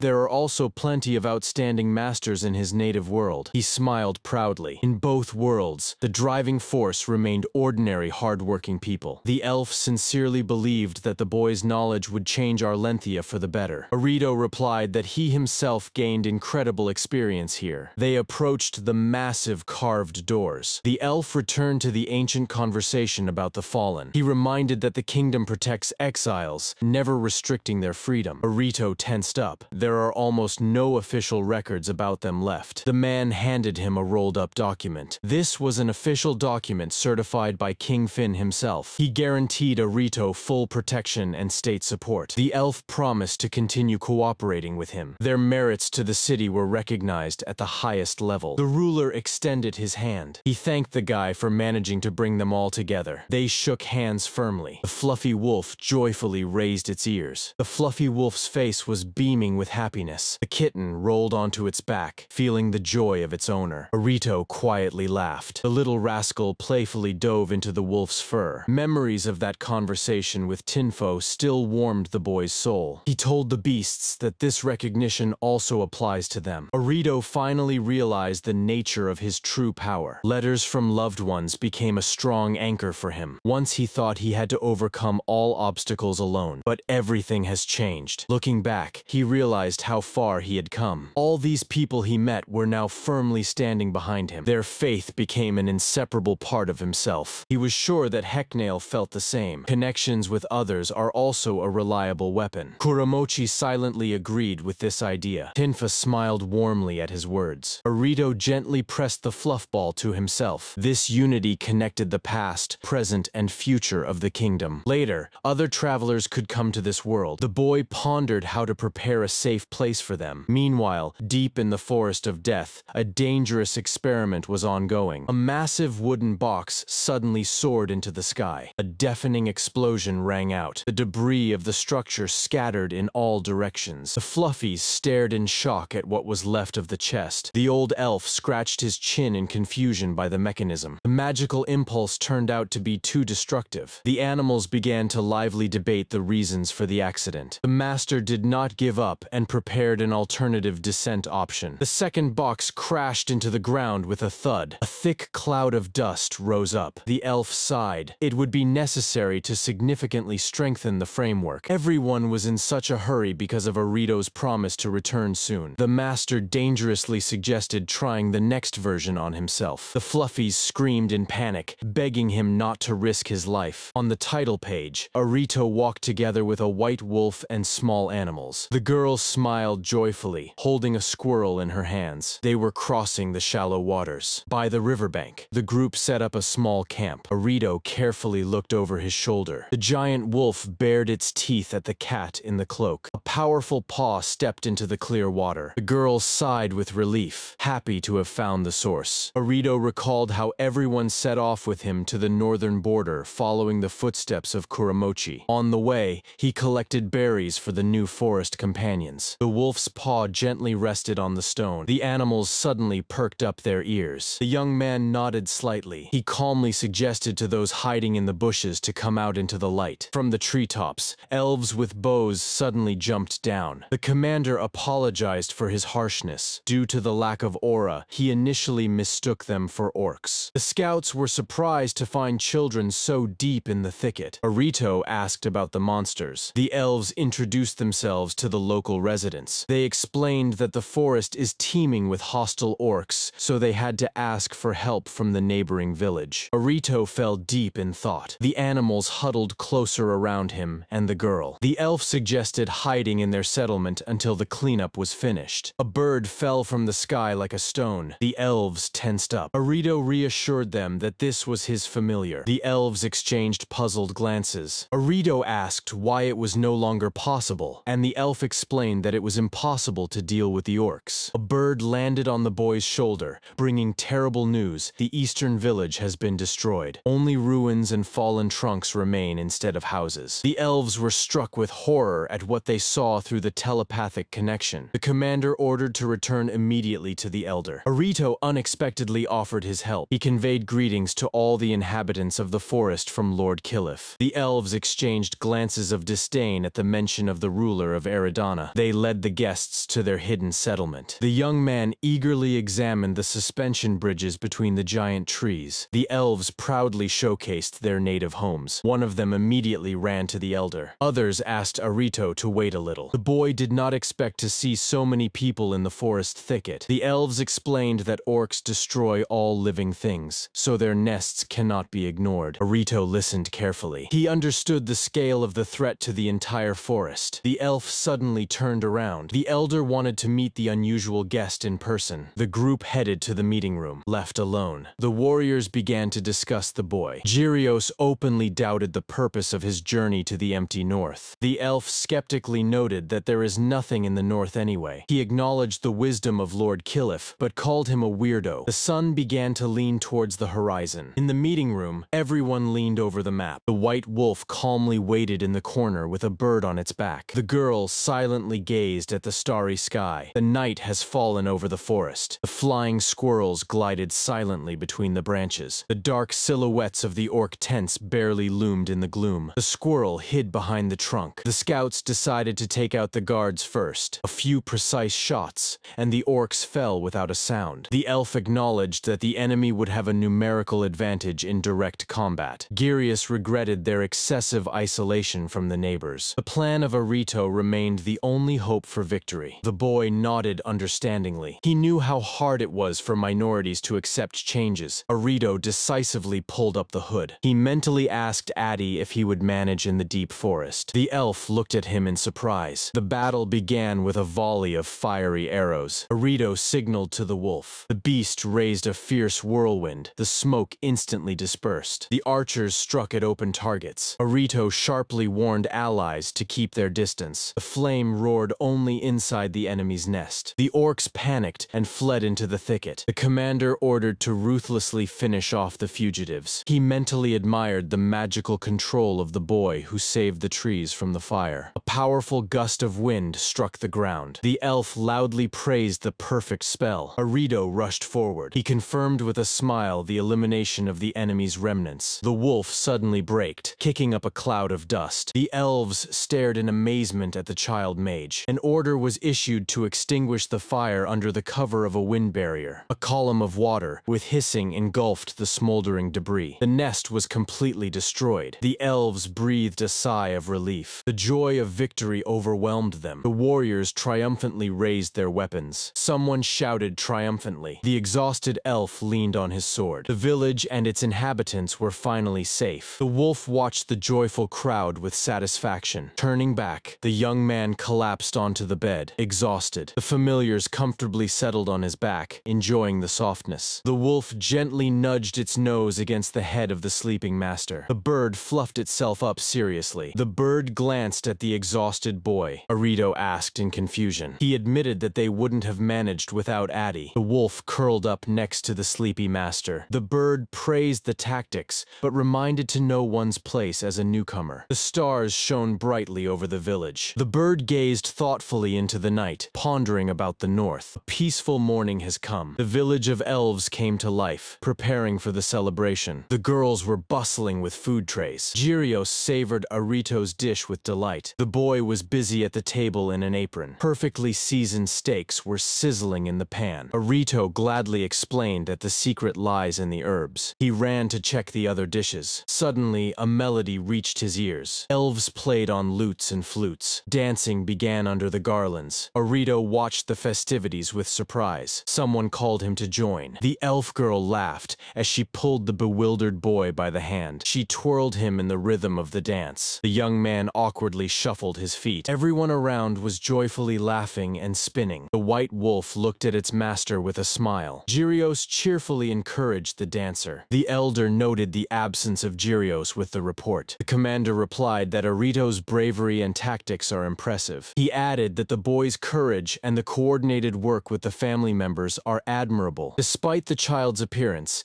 he turned out to be an outstanding warrior. Thanks to him, the forest survived, and they were able to mourn the fallen with dignity. The guest of Lord Killif turned out to be a true savior. The elf thoughtfully compared the boy to the heroes of old fairy tales. He recalled the legendary high elves and Lord Austin Elgrad with his familiars. The elder sighed, wondering where these heroes are now. The sun rose above the treetops. In the morning, Arito politely thanked the elder for the shelter. The old man handed him a spacious bag for supplies. He asked to keep the gift a secret. Arito focused intently on the object. The boy used cleansing magic. The elder guessed that Arito's companion has spirit blood. He immediately apologized for his excessive curiosity. Arito carefully averted his gaze. The old man added that he understands the boy's doubts about the north. The young man listened silently. The elder emphasized that there are things that can only be understood in action. Arito sincerely thanked and returned to cooking. cooking. At breakfast, he said that he used the gifted ingredients. The elves eagerly chewed on the fluffy bread. The animals and guests enjoyed the fluffy, chewy bread. The empty bowls testified to the incredible taste. The girl thanked for the perfect breakfast. Arito modestly replied that this is the smallest fee for accommodation. The elder appointed Eddie and Gyrios as their guides. This was a heartfelt thank you for saving the forest. Gyrios also promised to show something with a sly smile. Arito blinked his eyes in surprise. Meanwhile, near Ovist's hut, the night sky sparkled with stars. The heavy door slowly opened. The familiars, the bear and the koala, peered out from behind the corner in fear. The squirrel trembled, suggesting to retreat. The bear denied it, as Ovist always came out of there renewed. The hare doubted whether a human bath would be suitable for forest animals. The unknown only fueled their curiosity. In the dark mine, eyes gleamed. Suddenly, a bird appeared. One of the animals was outraged that it knew nothing about this. Oz cheerfully stepped out of the elevator, rejoicing in the wonderful day. The wolves joyfully greeted him at the threshold. One of them noted that the small familiars are too fluffy today. The bear and the squirrel were sitting with their backs to them. They were clearly embarrassed by the attention. The little animals justified themselves by saying that they knew nothing about bathing. Ofst surprisedly lowered his head. One of the animals awkwardly approached Ofst with unexpected news. The wolf advised him to check the bath before going to the elevator. Deer were calmly soaking in the hot spring. On the cover of the 39th chapter, Arito and the elves leaned over a large map. They all stood together by the wooden table. Arito curiously examined the unfolded parchment and asked Gyrios about it. The elf calmly replied that it was a long-term record of the distribution of magical power. The boy immediately asked for a copy, and the elf advised him to remember the dangerous areas. Gyrios smiled warmly. He handed Arita the already prepared duplicate of the map. Birds were carefreely circling over the elven bridges. The group resolutely moved through the dense forest thickets. Ahead, a gap could be seen between the trees. Gyrios led them to a sunlit glade. Juicy grasses grew thickly all around. The elf confessed that it was their secret place with special spices for meat. He sincerely asked the travelers to return here again someday. As a farewell, the elves waved their hands, wishing for a safe journey. Arito joyfully thanked for the help. The familiars immediately darted into the thicket. Tinfa inhaled the aroma of the gathered herbs with pleasure. Arito suddenly turned around. At night, they set up a large tent by the forest. Tinfa focused her magical perception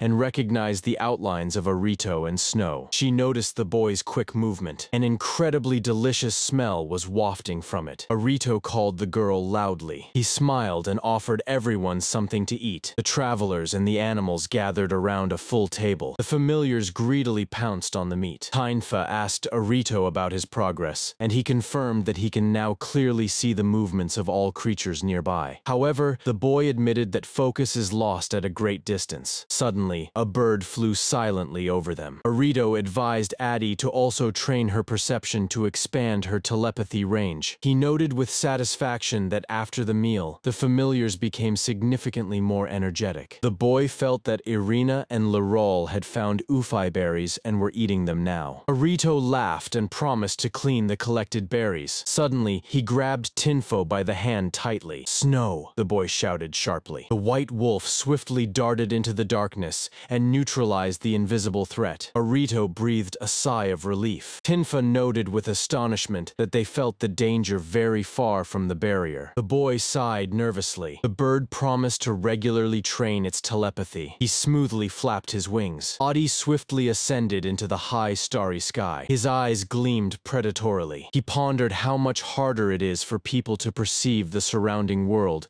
compared to magical creatures. The bird snorted self-satisfactorily. A thick fog enveloped the morning forest. Blinding rays of the sun broke through the crowns. The group continued their journey along the path lit by light. Suddenly, Addie felt the presence of people. The bird reported that unknown individuals are approaching from the southeast. He looked closely and corrected himself. They were beast people with ears and tails. Arito decided not to hide and to go meet them. The bird suddenly swooped down. Tinfo was amazed by the incredibly increased radius of his telepathy. Arito cautiously peeked out from behind the tree trunk. Tinfa anxiously doubted whether to trust strangers. The boy reminded that they were walking through the forest to bypass the Empire empire of Albrecht, which cruelly discriminates against non-humans. He was afraid that the locals might mistake them for imperial spies. Audie quietly glided over the trees. Tynfa asked the bird in surprise why it had suddenly descended. Audie strictly ordered her to be silent and look ahead. A group armed with weapons cautiously emerged from the thicket, led by an elf. Willard suddenly burst into bright light right above Arito's head. The beastmen froze in shock. With a joyful shout, they rushed straight at the stunned boy. The travelers found themselves in the midst of a bustling crowd. The beastmen were beside themselves with joy upon meeting the bearer of the blue bird in such a remote place. Arito confusedly addressed a man named Noiti. He threw the bag over his shoulder and offered to take them to the village. Noiti explained that all elves come from the Mountain of Spirits. Their settlement was established at the same time as the capital Erenford was founded. He recalled how the elders often recounted this story. According to ancient legends, the blue bird Willard symbolized the Mountain of Spirits and the longing for homeland. Therefore, anyone recognized as a bird was considered completely reliable by them. Arito warmly remembered the old elf and sincerely thanked him. The boy looked up with gratitude. He realized that Addie had been invisibly protecting and guiding them all along. Noiti smiled and added that they had arrived at the perfect moment. Tynfa and Arito exchanged puzzled glances. The boy asked what exactly he meant. The elf slyly squinted and promised to tell everything on the spot. There was still a whole day left to walk to the village. A deep, starry night has descended upon the forest. For dinner in the camp, they served a huge plate of juicy fried sausages. The beastmen, with tears in their eyes, devoured the dish. Arito modestly admitted that he came up with this stuffed meat recipe himself. The large flame brightly illuminated the clearing. The boy realized that these people were indeed hiding from imperial persecution. Noiti confirmed the rumors. The empire has displaced indigenous races from their rightful lands. Once there flew the flag of a completely different state. Later, the imperial army invaded the forests with armored elephants for logging. Many settlements fled to Erenford for safety. Arito finally understood why there is such racial diversity in that country. Tynfa suggested that the imperial troops were simply disoriented in the local thickets. The big dog next to him whined plaintively. He licked his lips, not taking his eyes off someone else's plate. Noiti explained that the invaders simply did not expect fierce resistance from the magical beasts. The development of the region has stalled, and this unexpectedly saved the remnants of the indigenous people. The elf was sincerely glad that they met Arito in peaceful times, but he warned that the danger from the monsters had not gone away. The villages constantly tried to maintain communication with each other. Tynfa looked at Arito with concern. The boy awkwardly apologized for interrupting the story with their conversations. The dog lay down near the tent. Arito asked about the lost fairy village far to the north. Noiti sadly confirmed that contact with them had been lost. The camp was slowly sinking into sleep. Arito silently cleaned his pot. He quietly admitted that he had not even suspected the existence of a settlement so close to the border. The full moon brightly illuminated the thick clouds. The treetops sank into the night fog. Suddenly, a giant wolf knocked Arito off his feet. In the morning, the young man sincerely thanked his companions for the fresh meat they had hunted along the way. They finally reached the outskirts of the forest. Before them stood an amazing settlement built right in the crowns of giant trees. Tynfa admired the well-kept fields and magical lights with delight. The locals rushed to hug Noiti with joyful exclamations. Everyone was happy to see the reconnaissance team alive. The Grey Elder reported that he already knew about their arrival from the familiar. He deeply bowed to the travelers for saving the squad and bringing supplies. The hot drink was poured into simple wooden cups. Tynfa sipped her tea, confirming that they were heading to the very north. The elder sighed heavily and sadly. He asked them to check on the fairy village, which hadn't been heard from in a long time. The old elf looked at the boy with hope. Arito smiled warmly, understanding that his mentor from the Mountain of Spirits would not refuse. The elder shook both of his hands with immense gratitude. The fluffy familiar squeaked joyfully that the guests had arrived at the perfect time. That same night, the traditional harvest festival began loudly in the village. Arito immediately got to cooking, skillfully frying the meat on the hot stove. The juices sizzled, and thick steam rose above the fire. The locals were drooling from the unseen aromas. Tynfa joyfully served drinks. The girls rushed to her, praising her outfit. The festival was lively. Everyone laughed, danced, and and praised the chef. The little familiar happily chewed on a piece of meat. The white wolf suddenly perked up its ears. Arito noticed that Rien and Irin had disappeared from the clearing. The wolf silently pointed its nose towards the trees. Tinfa quickly applied magical perception. She soothingly pointed to the nearest tree. The fugitives were very close. The celebration thrived around the bonfire under the glow of the stars. They enthusiastically discussed his strength and delicious food. The little creature admitted that it was very happy about the connection with Tinfo. Somewhere far in the thickets, a predator howled mournfully. The little animal compassionately called out to Arena. It reminded that the northern border is a territory of deadly danger, but they could not argue with Arito's decision. Irin sadly leaned on her paw, realizing her own helplessness in the fight. She looked down gloomily from her branch. A friend vehemently objected, reminding about Irin's bravery during the orc attack. Irina instantly cheered up from the praise and took a treat. She sighed softly, dreaming of real wings. Having wings, she would easily take Arito away from any threat. Adi silently listened to their conversation from the neighboring branch. Arito stood with a tray on the wooden balcony. The wolves joyfully ran up to him. The boy smiled warmly, understanding the sincere feelings of his familiars. Adi went down to him and reminded him that the border is extremely dangerous. The bird directly asked if Arito was afraid for the lives of his companions. The boy closed his eyes,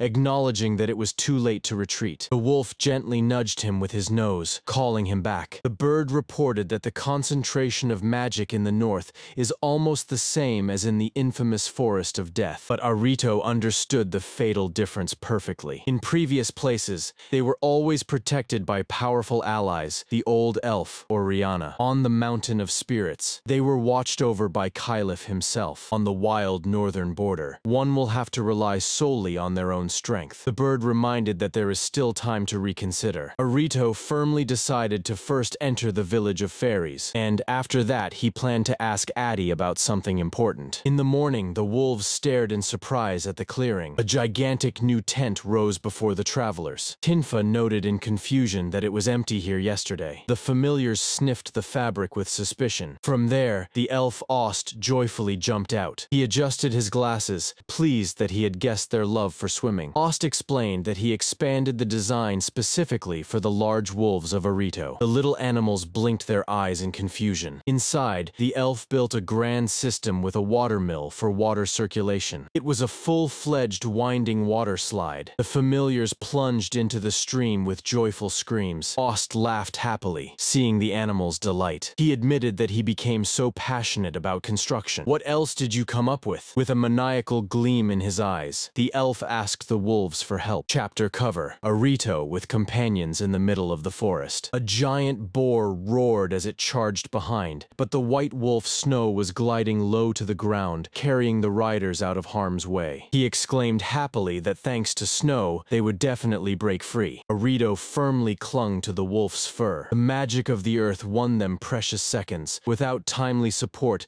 the monster would have torn them apart right at the start. Suddenly, a lying figure flashed by on the roadside. The wolf halted, and the team rushed to the bloodied man. His wounds looked terrible. One of the companions grimaced at the sight of the mutilated man. The wounded groaned softly. Arito asked worriedly if he had managed to indicate the way to the village. A man named Arau barely nodded. He muttered that the stranger from the forest went to the settlement, leaving him to die. The wounded man clung to Arito with all his strength. They couldn't leave now. Arau shuddered and warned that if they encountered that bastard, they should be careful. Suddenly, the wounded man burst out with a cry and pointed ahead. From the heavens fell a stone-winged monster, Tihara, sweeping away everything in its path. The girl screamed piercingly, retreating before the jaws of the monster. The warrior instantly stepped in front of her. The monster loomed over them with a dark shadow. A flap of wings covered the sun. The monster snarled contemptuously at the tiny insects. One powerful swipe of the claws, and the warrior was thrown back like a doll. The villagers cried out the name of the defender Willard in despair when a giant shadow suddenly cut across the sky. Above the glade, a giant bird spirit spread its wings. The tiger bared its teeth, preparing for battle. The predator bird squinted. It had arrived just in time and was not going to tolerate an imposter in fake feathers. The steel claws of the spirit sank into the monster's throat, pinning it firmly to the ground. Tihara widened his eyes, Before him stood a true ruler of the sky. In just a few minutes, the mangled body of the monster lay motionless in the grass. Snow burst into the clearing, but the village archers, frightened, aimed their weapons at the newcomers. The white wolf suddenly skidded to a halt, kicking up dust. Arito froze. In the cloud of raised dust, the peasant archers stood still, aiming at the wolf. The young man ordered the beast not to attack. People were just panicking. From the crowd emerged an elder who lowered their bows. Before them stood the noble Fenrir, who does not attack the weak. One of the villagers recognized the rescued Arau and with a shout rushed towards him. The villagers explained that they provided Arau with all possible assistance and learned from him about the trouble in the village. Arito introduced himself as the sender of the letter, and the tension immediately eased. People rushed to apologize. The elder immediately ordered to sort the wounded, severe cases with red marks, the rest with green. The young man watched in amazement how skillfully first aid was provided here. The old healer scrutinized him closely and asked if he understood medicine. The bucket of water hit the ground with a dull thud. A bloodied elf was quietly groaning on the stretcher. Arito extended his hands, and a soft light of healing magic poured over the wounds. Ice was applied to the burns, stopping the heat. He worked tirelessly, quickly moving from one bed to another. The bottles with the potion were quickly emptying. Arito wiped the sticky sweat from his forehead, gritting his teeth from exhaustion. The sun was leaning towards the horizon, and the villagers kept carrying the injured. At night, by the campfire, the long-awaited peace finally settled in. The bound elves smiled wearily, but sincerely at their rescuers. The young man walked with an empty bucket, barely moving his legs. Someone's hand gently rested on his shoulder. They approached the massive house at the roots of a giant tree. The elder warmly praised his skill. Arito awkwardly lowered his eyes. He was just a student and doubted whether he had helped enough. The old woman assured that his work saved many lives. Then he looked up and said seriously that he had one request. The door of the main witch's hut was tightly closed. The elder knocked loudly with her staff, demanding to be let in. From inside, an irritated scream was heard. The healer Sarva threatened to kill anyone who entered without permission. The old woman clicked her tongue in discontent. Sarva irritably opened the door. Why did they bring the child if there are still not enough ingredients for the medicine? Her workshop was in disarray, and the supplies on the shelves turned out to be pathetic. Arito silently unzipped his backpack. The elf girl wearily rubbed her temple, complaining about impossible demands. The young man laid a bunch of fresh, magic-filled herbs on the table. Sarva's eyes bulged in astonishment. She grabbed the greens with trembling hands. They were perfect specimens. Her gaze suddenly became sharp and predatory. "It's impressive," she said with a maniacal smile. The healer joyfully instructed Arita to get to work. Now they would brew potions for the whole village. Magical light flowed from the laboratory windows all night long. In the morning, barely alive,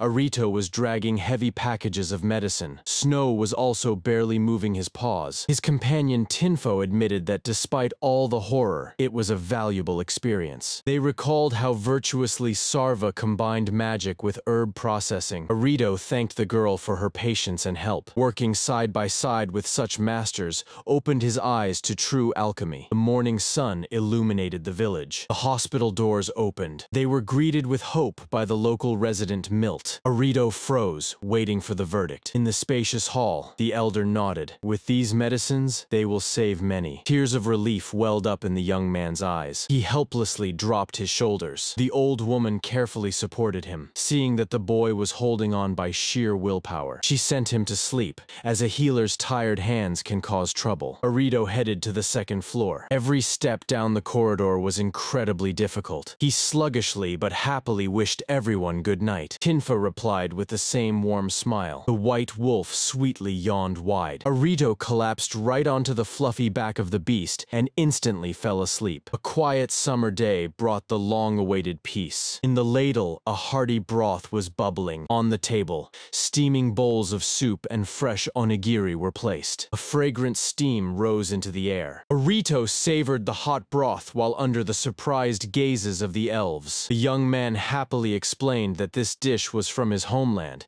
and the locals eagerly tasted the rice balls. Having fortified himself, Arito suggested bringing clean bandages. He felt rested and full of energy. With a stack of fabric in his hands, he moved through the hospital. He was stopped by a worried peasant woman. She fired that the wounded Arao urgently calls him to himself. Arito immediately rushed to the sick person's bed. A trembling, scarred hand weakly reached out to him. The young man carefully but firmly squeezed her with both hands. Arao whispered with wet eyes that he knows about the salvation of the village. Arito barely nodded, swallowing the lump in his throat. The wounded man squeezed his fingers with all his strength, thanking for the future of their home. The man quietly exhaled and leaned back on the pillows. The elder looked seriously at the orphan, emphasizing that it was Arito who reduced the number of victims. Arao smiled weakly. He was also infinitely grateful to the boy, but not everyone could be saved. A solitary stone stood over the fresh grave. People silently gathered at the memorial. The hands tightly clasped each other in sorrow. Arito looked at the gravestone with an empty gaze. He lowered his eyelids, hiding the pain. The altar was drowning in flowers in the farewell hall. The portrait of the deceased was covered with fabric. The monk monotonously recited the prayer through the thick smoke of incense. A light feather slowly descended from the sky. Arito froze, holding a weightless feather in his palm. Outside, the spirit bird coldly announced that Tihara attacked the village not for food, but simply out of whim. Arito stopped in the midst of the ruins, digesting this senseless cruelty. Tainfa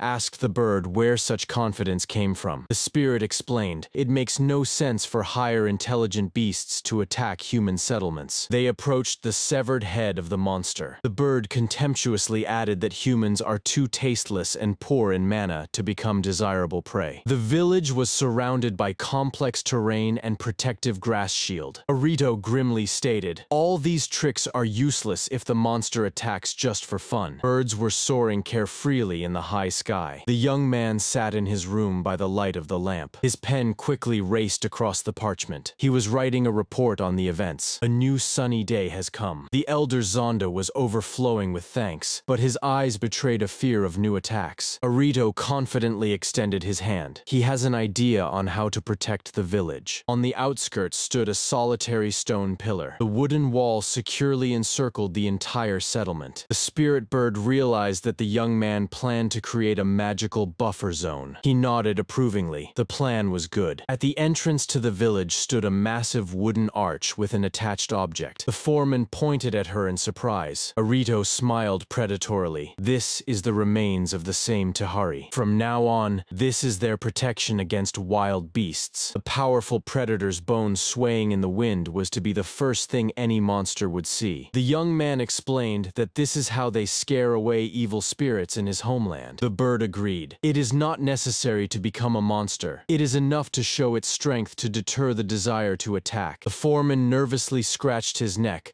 but acknowledged the effectiveness of the harsh method. Arito's eyes burned with determination. He would no longer allow anyone to ruin other people's lives. They returned to the elder's house to discuss the next step. From behind the closed doors, a joyful squeak was heard. The elf flew out onto the porch, barely holding back tears of joy. The drawn plan showed a luxurious G-shaped swimming pool. Inside, the architect eagerly studied the plans for the new building. Everyone laughed joyfully, anticipating the long-awaited vacation. The elf architect eagerly joined the conversation about recent events. Arito showed on the wall how the magic of water in the form of a ring will create perfect circulation. The elves boasted about a carved wooden trough for water delivery. The wolves howled joyfully in anticipation. The dark tunnel was quickly filling up. Suddenly, magical sparks burst out of control with a crackle. The water struck upward in an unstoppable spiral flow, sweeping away the ceilings. The little animals were tossed into the air like fluff in a mad whirl. The bear and the deer watched in shock as the magical geyser hurled the animals into the sky. The architect nervously adjusted his glasses, admitting that it turned out a bit differently. However, the fluffy extremists were completely thrilled by such an attraction. The large wolves exchanged worried glances. No one knew how to stop this water catapult. Snow tensed up sharply. He reasonably noted that after such entertainment, they would have to wash up again. The elf paled at the realization of the problem. Snow seriously addressed Arito. They urgently needed to discuss something. On the cover of Chapter 41, Arito stood calmly against the backdrop of a mysterious man in a hat. The action moved to a sprawling treehouse, where the local gnomes asked if Arito was really planning to go to the northern frontier. They sincerely admitted that they believe in him, but still feel terribly anxious. The young man with a bird on his shoulder nodded seriously. Suddenly, another bird flew up to them, instantly catching the attention of the great eagle Eddie. Arito looked up in surprise. The girl next to him screamed when the boy reached for the unfamiliar fabric. He squinted and took a deep breath through his nose of the sharp smell. Eddie snorted in displeasure, and suddenly a tall elf named Sarva emerged from behind him. The boy coughed from the pungent aroma. He spread out the canvas, realizing that these were definitely not ordinary spices. Sarva explained that there would be more monsters closer to the border and presented it as a gift. The girl hesitantly added that in the far north, protection may fail. Arito immediately guessed that the thing was heavily soaked with herbs against monsters. An unexpected water jet tossed and scattered the little animals in all directions, and someone squeaked in fear that now everyone was in trouble. The elf thoughtfully promised to slightly reduce the concentration of the potion. The boy looked at the large bird in the sky, instantly understanding the reason for the monster's sudden retreat. Arito breathed a sigh of relief upon learning about the stop in the village, from where it was difficult to send letters. He sincerely thanked for the wonderful bags and assistance. The boy turned around, remembering one extremely important request. The conversation turned to the mysterious Klaus, who lived here several hundred years ago. The gnomes shrugged their shoulders, as by that time all traces had long been erased. But one of them suggested that ancient long-lived creatures might live in the north. Arito stroked the white wolf Snow, listening to see if any of the old men might have known Klaus personally. Eddie shot a sharp glance to the side. The boy thoughtfully repeated the words about the northern long-livers. Before the travelers lay an endless, sun-scorched desert. They continued their journey on the broad back of snow. A dull rumble sounded ahead, and Arito suddenly turned his head. A powerful jet of water forcefully pierced the rocky soil. The man in the robe joyfully shouted as he rushed towards the spring. The old, muscular elf sighed with relief and immediately noticed the unexpected guests. Arito politely greeted. The foreman apologized, having no information about the person from the distant past. He thanked for the help and advised to inquire in the villages further north. Snow took off, leaving the settlement behind. Ahead, giant cacti and whimsical huts loomed. Someone from the locals enthusiastically praised the girl's hat. A woman with a child in her arms asked in surprise if they were not afraid to wander in such dangerous lands. Tinfa silently lowered her gaze. She quietly confessed that she went on this journey only for the person who once supported her. Arito raised his head to the branches of the tree. Tinfa thoughtfully remarked that now that abstract goal is gradually taking shape. The woman smiled warmly at her in response. The locals kindly offered the travelers to rest in the village. The girl climbed the wooden stairs, quietly thanking Eddie for the protection. Night fell, and the treehouse lit up with yellow windows. Arito happily fell onto the bed, rejoicing in having a normal roof over his head after long nights on the road. He looked into the darkness, pondering the absence of any traces of Kuramochi. The boy got up, reminding that the meat of local monsters contains too much magic, so overeating is deadly dangerous. He whispered enthusiastically that the people in these harsh lands are simply incredible. Eddie turned his beak away arrogantly. Tinfa sat on the bed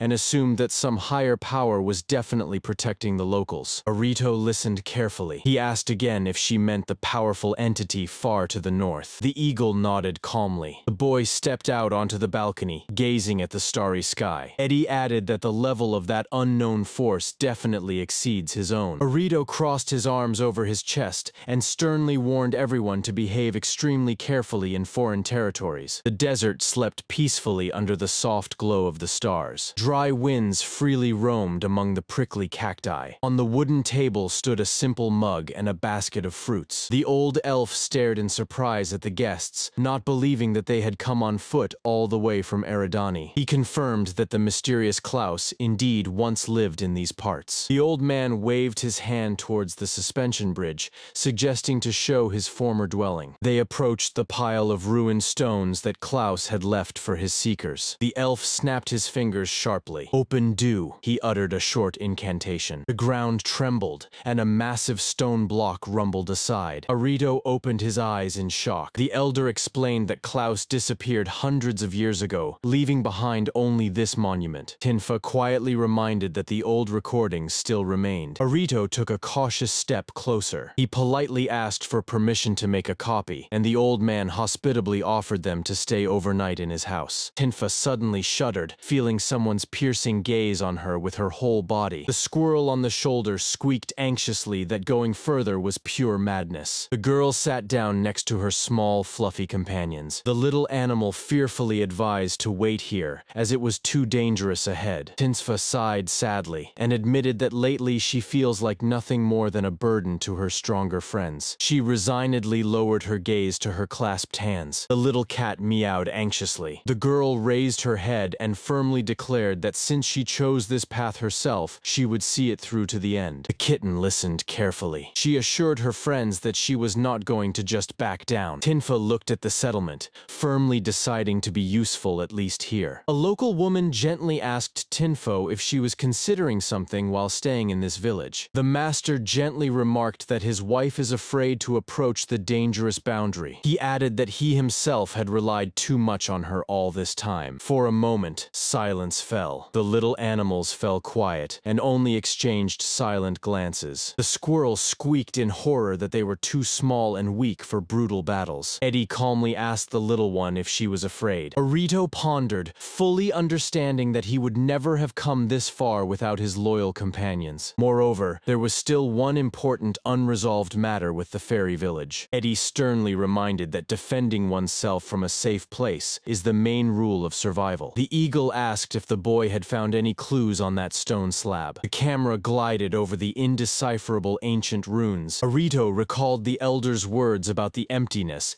and shared that he had discerned the exact outlines of a map on the stone. Eddie sharply opposed wandering blindly. The boy was embarrassed, honestly admitting that his own strength would definitely not be enough at this stage. He gently buried his fingers in Snow's thick fur. Arito admitted that he constantly thinks about it after they left Eridana. He leaned against the wolf, recalling his all-consuming terror when he had just fallen into this world completely alone. The boy remembered old Ost, who supported him and inspired him to go explore uncharted lands. He was gaining experience in different cities, constantly relying on the help of new acquaintances. Snow barked joyfully. Arito's eyes filled with warmth from memories. He called the discovery in the Royal Library his main turning point. Then he carefully flipped through the pages of the old, tattered book. The bold decision to head north was clearly written on the paper. The inscription "to the north" was forever etched in his memory. These words changed absolutely everything. At first, he was just wandering, but after the forest monument, his goal took on clear outlines. Arito looked at the horizon, convinced that Kuramochi had a good reason to live in these deadly lands. The boy clenched his jaw, wanting more than anything to meet this great man. Snow impatiently tossed a piece of meat into the jaws. Arito suddenly turned to the eagle. He thanked Eddie for always pulling them out of the worst troubles, starting from the forest of death. The bird and the wolf watched their friend carefully. Arito stated outright that Eddie definitely knows the right path and the answers to all questions. He guessed that the cunning eagle was deliberately hiding information about the further road. The camera focused on the strong back of the feathered creature. A heavy, tense pause hung in the air. Eddie's feathers barely trembled at the gust of wind. The eagle suddenly flapped its wing. He coldly advised Arito to rest and gather his thoughts, reminding him that there is always the option to simply stop. The boy nodded calmly. In the impenetrable darkness, a sharp cry of a bat rang out. The night sky shone brightly with clusters of stars. Eddie silently gazed into the night distance. Arito fell into the hammock, and with a smile admitted that he was indeed terribly exhausted from the constant tension. The eagle in the sky pondered the strange, invisible connection between Tinfa and himself. The little bird barely managed to evade a sudden collision with a predator. Eddie clicked his beak irritably and threw a stone at the cacti. It was a sunny morning, and the local sheep were peacefully eating from a wooden trough. Arito sweetly stretched by the open window. He sleepily rubbed his eyes, limping towards the well. The boy generously splashed icy water on his face. He shook his wet hair, instantly waking up. Arito confidently walked along the path. Tinfa cheerfully greeted as she descended the stairs of the cottage. She said that at night, Eddie interrupted a whole pack of monsters and strictly ordered not to move forward for now. The girl acknowledged the eagle's absolute correctness regarding their safety. Arito smiled widely, immediately recalling the fresh meat. Tinfa expressed concern that the bird is behaving very aggressively and unusually. The boy suddenly turned over his shoulder. He proposed proposed to implement a risky idea to stay here and bring real benefits to the village. Arito's eyes sparkled brightly with enthusiasm. "Let's do this," he decided firmly. A powerful water vortex suddenly struck from below, violently scattering the animals in different directions. Everyone screamed in fright. Arito ran into the room where the old elf was bent over the drawings and joyfully announced his arrival. He stated that he had come up with the perfect solution to their problem with the destructive cyclone. The old elf enthusiastically explained his plan, recalling the very same cyclone and the perfect heat needed. Arito was taken aback upon seeing that the elf was also adding aromatic alcohol to everything. The tipsy master grinned contentedly, pleased that everything was going exactly according to plan again. Something hummed outside the little house, and the elf said, "By the way, have you ever thought—" The wolves gaped as a strange water structure appeared before them. "This is," they exclaimed when they looked closely at the cabin. One of the wolves watched in amazement as the lift smoothly and slowly ascended. Arito realized that he would no longer have to waste valuable wind magic to lift everyone up. He was explained that this is the application of the same water propulsion system from the cyclone bath,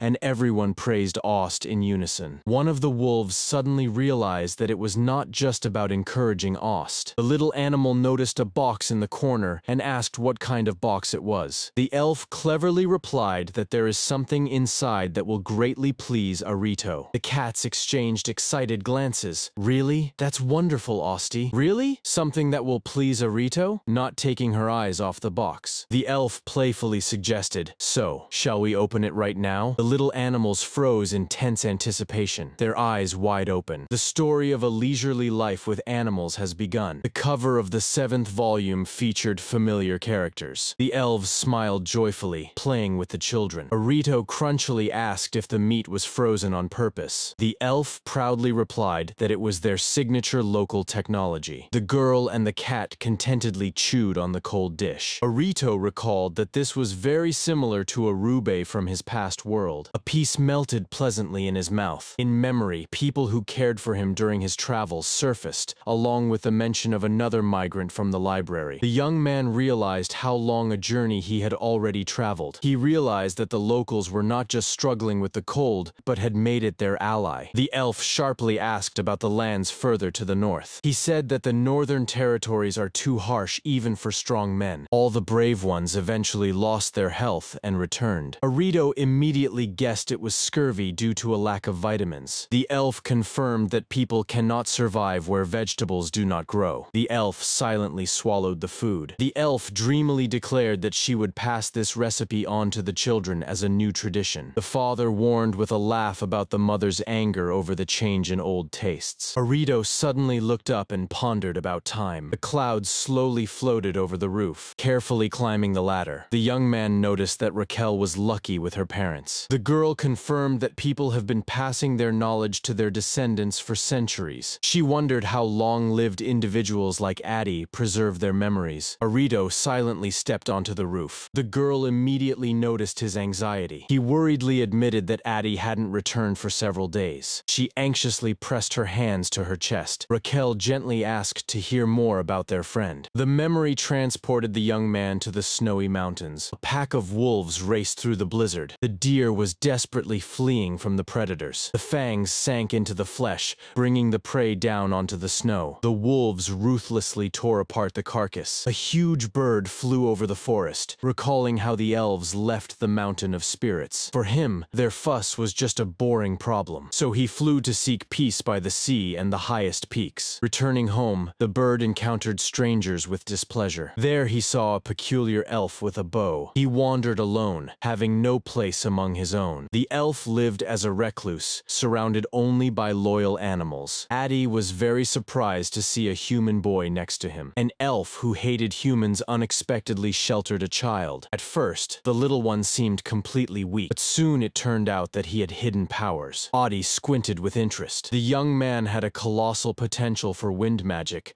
but he had no idea how to control it. From his failed spell, the bird flew down with a scream. After the fall, the bird flopped into the thicket of sharp white leaves. Addie decided that he could not leave such talent to waste. He argued that gifted individuals should be raised more strictly than ordinary ones. The bird remembered the eccentric old elf who, despite his own talent, did not understand this truth. The bird furrowed its brow decisively. He was determined to personally train the guy. Arito diligently ran and performed exercises. Suddenly, a menacing order to stop rang out. Adi cursed upon realizing his own mistake. He realized that he had accidentally flown into someone else's territory with a high concentration of magic. From the blinding flash, a voice called him the King of Winds. This voice pressed so hard that Adi could barely stay in the air. The bird fell down like a stone. The lightning split the darkness. On the horizon, the silhouette of a steep cliff flashed. Adi desperately tried to level the flight. Beneath it lay a strange crystalline landscape. The bird looked around,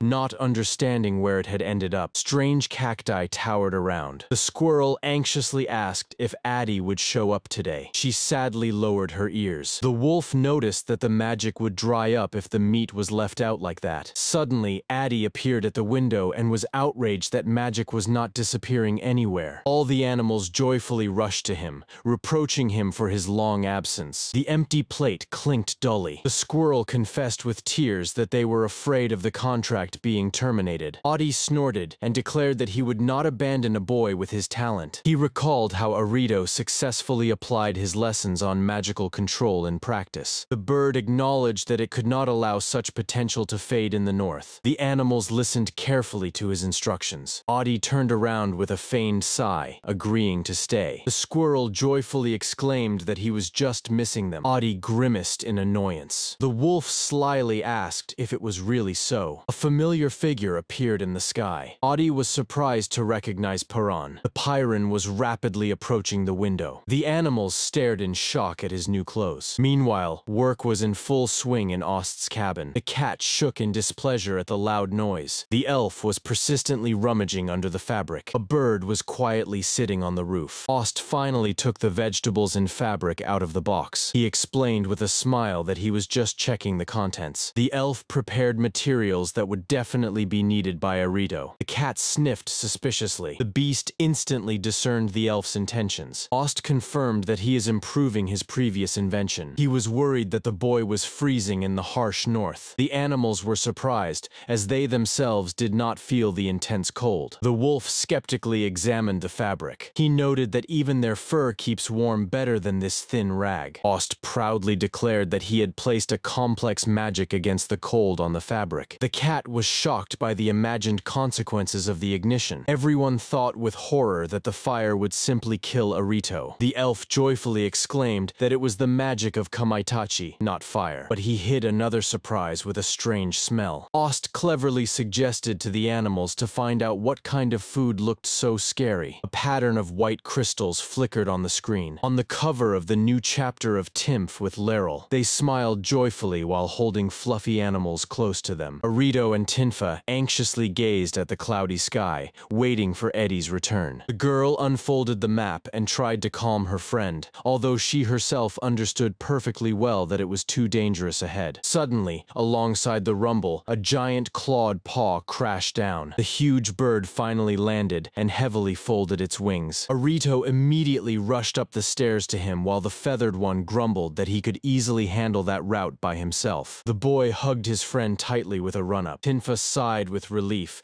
and immediately scolded the bird for its silly jokes about danger. Arito happily rubbed his cheek against the soft feathers, but Eddie's gaze remained gloomy and stern. A sudden gust of magical wind ruthlessly threw the boy back. The bird proudly perched on the roof, and Tinfa angrily asked where it had been. He admitted that he deliberately flew around the areas of highest magical concentration because he had to see everything with his own eyes. Arito stood up, listening intently. Eddie confirmed the terrible conditions in the north without hesitation. The bird added that it encountered an extraordinarily powerful creature there. His eye gleamed predatory. Only the mercy of that creature allowed him to survive, so he categorically forbade his friends to go any further. The new region turned out to be a trap of a completely different level. Arito and Tinfa were stunned by what they heard. A heavy silence hung in the air. The girl tried to ease the tension and remembered Piran's strange outfit. The first snowflakes slowly fell from the sky. Meanwhile, far to the north, Klaus's group was struggling through a fierce snowstorm, deciding to wait out the bad weather. A magical beast unexpectedly emerged from the snow blanket. The monster charged into the attack with a roar. A powerful counterstrike knocked the magical beast back into the snow. A cold whirlwind was swirling around. Travelers struggled to make their way through the snowdrifts, not understanding how people could possibly live here. Someone among them was simply dreaming of hot food. The snow was falling thicker and thicker. Suddenly, a joyful scream rang out. Tinfa barely managed to duck when Arito whizzed over her on an improvised snowboard. A fluffy white wolf joyfully emerged from under the snow. Eddie watched these winter entertainments with skepticism. The wolf vigorously shook the snowflakes off its fur. The boy slowed down and excitedly reported that this cold mass reminded him of his father's magic. He happily explained, "This is ordinary snow. It is precisely in honor of this phenomenon that the white wolf snow got its name." The predator proudly puffed out its chest. Little Piron snuggled comfortably in Arito's bosom, warming himself by the fluffy magical cat. Snow grinned good-naturedly. Tinfa also hid small animals in her spacious jacket. Eddie sternly reminded about the sky-high cost of their magical clothing with embedded crystals. The bird explained that the fabric creates an invisible barrier thanks to wind spells. Arito immediately recalled how they adjusted the concentration of magic in the fairy village. These crystals performed the same function,